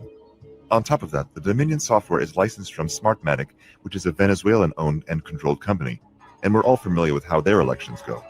Furthermore, forensic audits of the machines reveal significant errors. Although the mainstream media and politicians are saying that it's dangerous misinformation that Dominion voting systems are unsecure, this was the very message that several left-leaning news sources were claiming.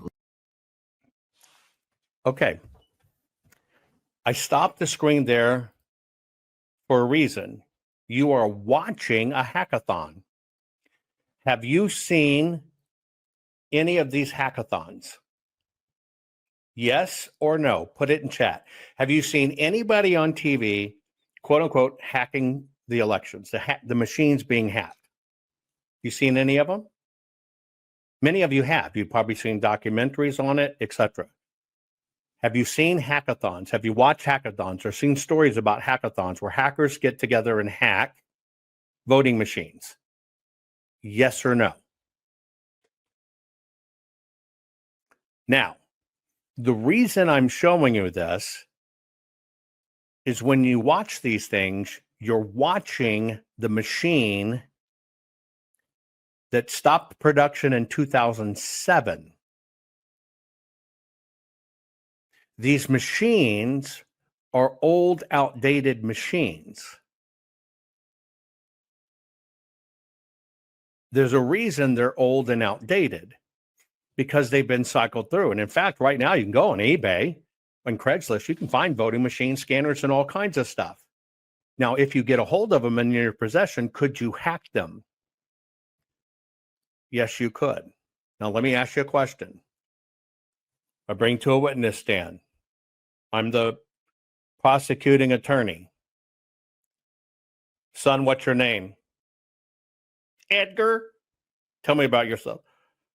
I'm 12. I like to play games. I'm really good at Call of Duty, and I know a lot about software. Okay, Edgar, why are you here today? Because I proved that a machine could be hacked, and I proved it on TV. Which machine, Edgar, did you hack? I hacked the automark.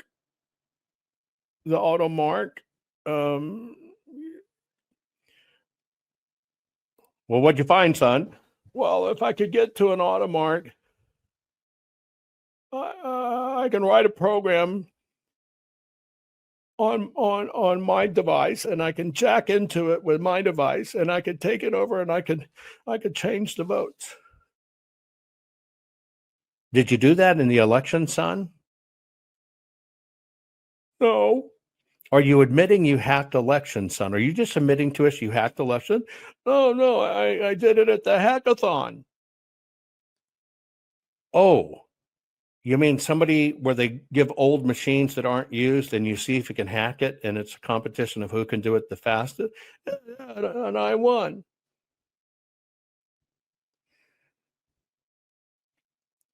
Is that evidence? Honest question, folks. Is that evidence? Again, we're going to take a little break. Put your hands up. Put your hands up. Put your hands up. Do this. True me. Put your hands up. Put your hands up. Ready? Do this. Can you do that? Now do this. Close, turn. Now do this.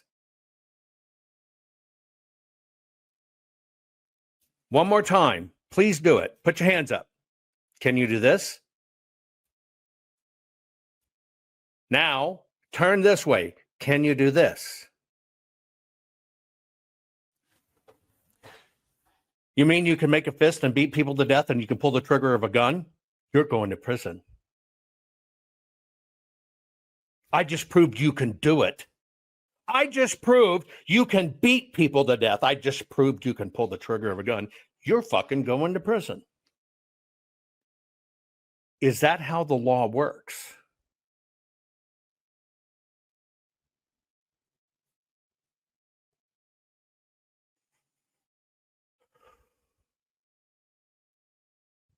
Is that how the law works? See, you got to understand that is not how the law works. And so, although it sounds nice, why do they do hackathons? For attention, to find people with skills. It's a competition.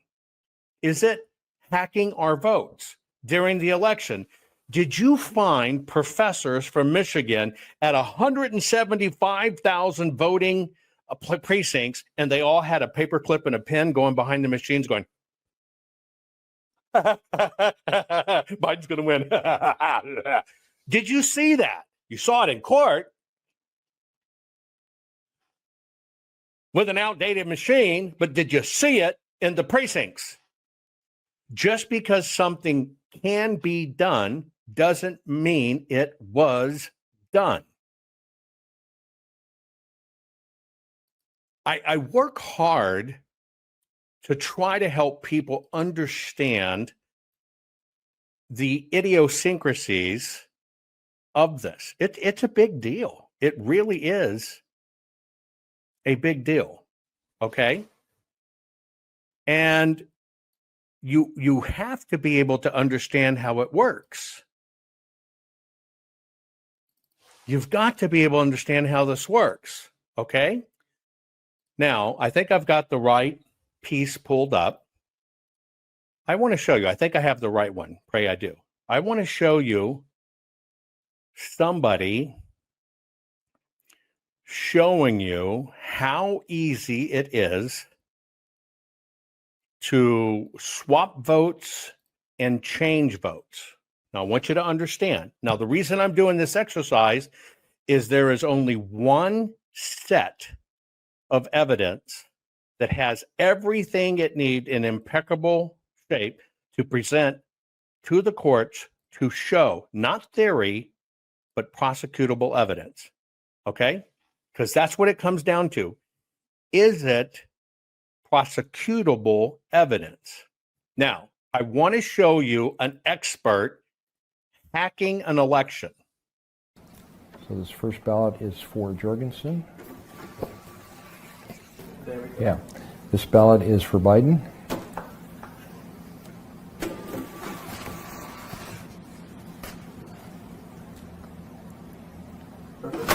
next ballot is for Biden.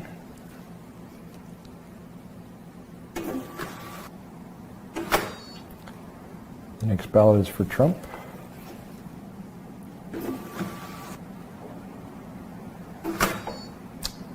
The next ballot is for Trump. The next ballot is for Trump.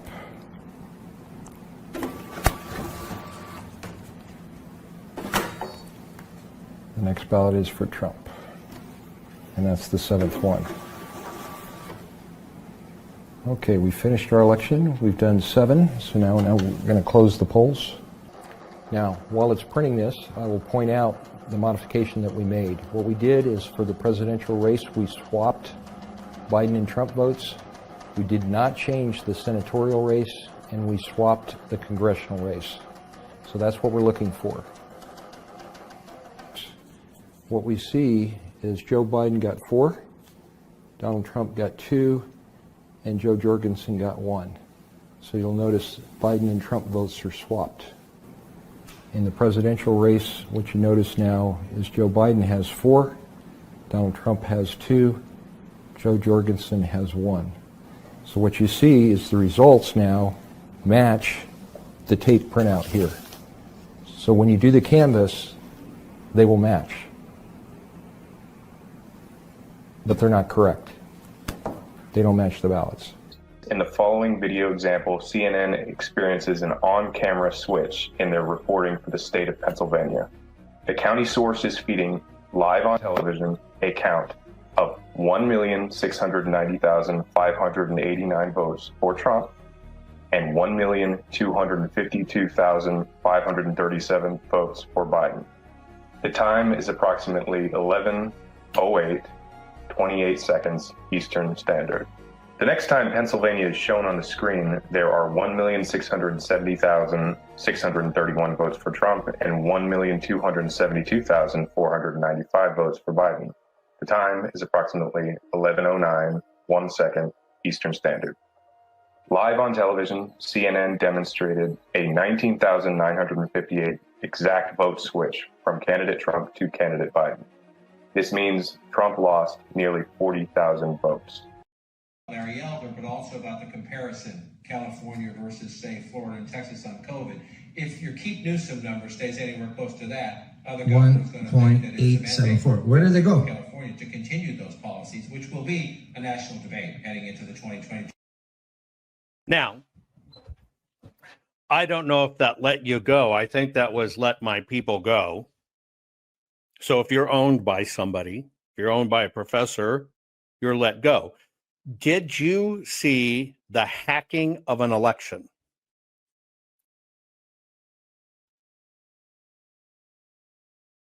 Did you watch in that demonstration the hacking of an election?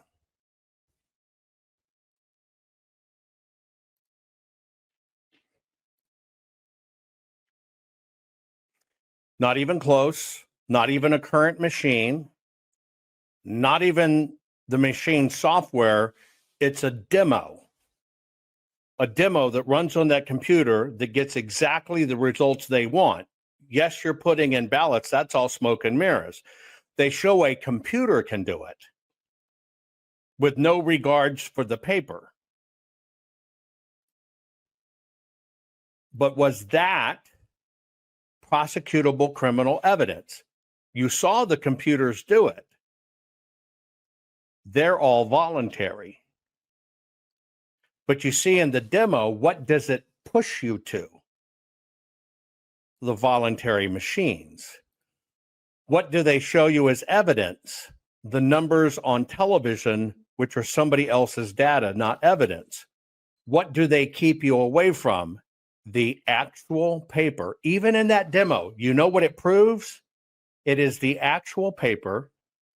It is only the actual paper that shows exactly what happened. I could play it back for you. Where does the truth lie? In his little ticker tape? In the machine? In what was shown on TV? Where's the truth in that? How do you prove it? Well, you look at the actual ballots. And what did all the guys tell you? Arizona odd was a grift. It's the machines. It's not the ballots. That's a con. It is not the ballots. The ballots is just misdirection. They're trying to get you misdirected, right? Listen to the person that didn't qualify for the Arizona audit, but one of the people which helped compromise the Arizona audit hired to look at the envelopes, didn't find enough to make a difference, but did show some things missing. Listen to him about what he thinks about the ballots. They're not going after the real issue. The real issue is what I just pointed out. It's the algorithms in the electronic. The mail-in ballots are just smoke. The voter suppression, that's not, the real issue is the fact that we have electronic voting machines where they can flip votes. Now, let me get this right, because all kinds of people do this. Arizona trotted them in, everything else. You believe people, if they named themselves after a jungle animal or a forest animal, or somebody who screams on TV, it's the machines, it's the machines, it's the machines, we're going to melt them into prison bars. After all the evidence in, and this guy tells you the truth. So between paper ballots, very, very important, paper ballots, and I think maybe even more important, the mail-in voting. We're going to end mail-in voting. It's a fraud.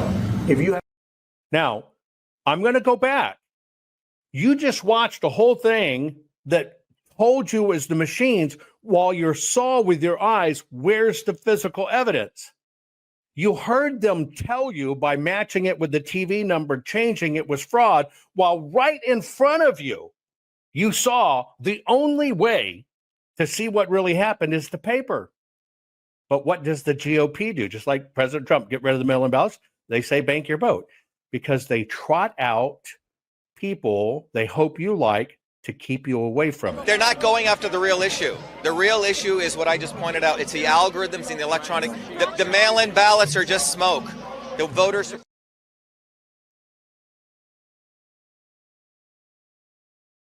I want you to watch. They always deceive themselves. See, they'll tell you everything you want to hear. They'll tell you it's the machines. I'm going to play the one video again as I get wrapping up.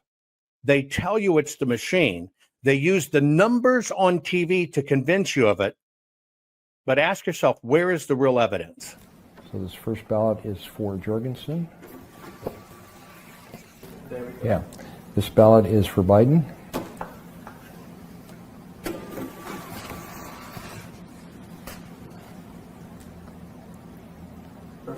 Next ballot is for Biden.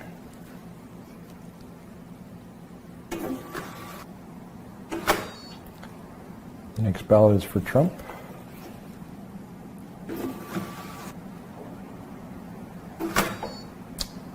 The next ballot is for Trump.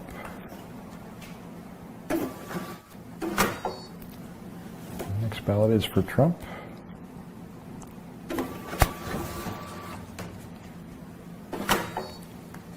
The next ballot is for Trump. And that's the 7th one. Okay, we finished our election. We've done 7, so now we're going to close the polls. Now, while it's printing this, I will point out the modification that we made. What we did is for the presidential race, we swapped Biden and Trump votes. We did not change the senatorial race, and we swapped the congressional race. So that's what we're looking for. What we see is Joe Biden got 4, Donald Trump got 2, and Joe Jorgensen got 1. So you'll notice Biden and Trump votes are swapped. In the presidential race, what you notice now is Joe Biden has 4, Donald Trump has 2, Joe Jorgensen has 1. So what you see is the results now match the tape printout here. So when you do the canvass, they will match. But they're not correct. They don't match the ballots. In the following video example, CNN experiences an on-camera switch in their reporting for the state of Pennsylvania. The county source is feeding live on television a count of 1,690,589 votes for Trump and 1,252,537 votes for Biden. The time is approximately 11:08, 28 seconds Eastern Standard. The next time Pennsylvania is shown on the screen, there are 1,670,600. Now, I want you to think about this. You can see that in the documentary.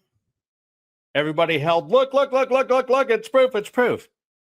They actually show you how it occurs, and they actually show you where the truth exclusively can be found. And where is that?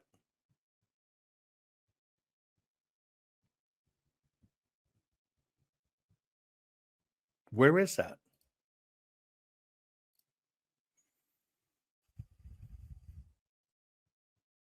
The ballots. Always has been. They'll do it right in front of your eyes. Right in front of your eyes. And the words will completely take you away from the paper, and you go, oh, holy shit, their paper's different.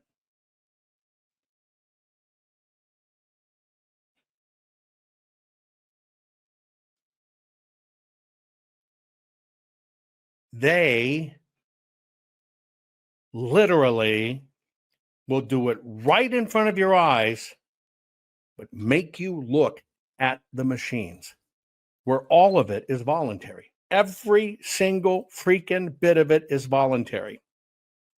Here's the bottom line. The full forensic audit conducted in Arizona, over 2 million ballots, right? Processed. And I want you to understand the numbers, because this is what's key. Processed 20,895,610 digital images of varying formats. It produced 208 million individual files of forensic evidence. It did over 58 billion forensic measurements. All of this can be duplicated. And it did over 2 trillion based computations, not on a theory, but on exactly what the county provided happened in the election. And it caught every one of these along the way. Showed everywhere it happened. Here it is. Here's how they did it. Here's what they did. But you've got told it's the machines, it's the machines, it's the machines, it's the machines. We're in a crisis. I've never done a fundraiser before, ever. We funded this all out of pocket, right? Got a little bit of funding to do what we do. Our contract was $210,000 to do 2 million ballots. We spent over 3. But where they try to break you is to make you get rid of the evidence. The key is we are still in audit mode. We are still open. That basically makes it still an ongoing live investigation. It's not been closed. It's not been terminated. But we have to be able to withstand it. I'm telling you, they're going to do this in the 26th election, in the midterms. They're going to take all the down tickets. You're still going to think it's the machines, and everybody hand counting. You can hand count legal ballots voted illegally and not know where they come from. Hand counting is only one portion of it. We need your help. That's the way it is. We have to keep this evidence pristine all the way through the midterms. Please go to our Give, Send, Go. And I think it's funny. I look at somebody like Stacey Abrams raising, what, $2 billion from the public? And here we are on the conservative side. I'm not going to wear a cross on the outside of my shirt to try to convince you something of what I want you to think about me. I'm just going to show you the evidence. I'm just going to show you the facts. Always have, it never changed from day one. We need to keep this evidence protected. I appreciate you. Share this program. We must very quickly make this goal. Our courts are based on clear and convincing evidence. Want convictions? Want justice? For what happened in the 2020 election? Then we need your help. Not fixing 2020 will damn our nation forever. The decision you make in the next few moments could decide whether we ever get our elections fixed or not. Here's why. Trump campaign and allies filed 64 different lawsuits. They all went down in flames. 100% of these cases were presented on "It's the machines," or "The machines changed the votes," or "The voting company executive said he would make sure Donald J. Trump would not win." They all went down in flames. Why? You can't bring theories to court as evidence. No supposed Zoom call or six-degree polynomial math theory or census data is or ever will be proof of fraud. You can't bring theories to court as evidence. Here's why. In both civil and criminal law, the side making a claim carries the burden of proof, and prosecutors must prove guilt beyond a reasonable doubt. Without physical or otherwise verifiable evidence, a case cannot meet this high threshold. Physical evidence is the key. The question is, did anyone get relevant, reliable, provable, testable, and duplicatable evidence of what really happened in the 2020 general election? And the answer is yes, absolutely. The full forensic audit of Maricopa County, Arizona is the only evidence-gathering work which gathered relevant, reliable, provable, testable, and duplicatable evidence of what really happened in the 2020 general election. Evidence so damning that the system, the deep state, and those who pull the strings of this country have fought to keep it hidden and have hoped to have it be forgotten to time.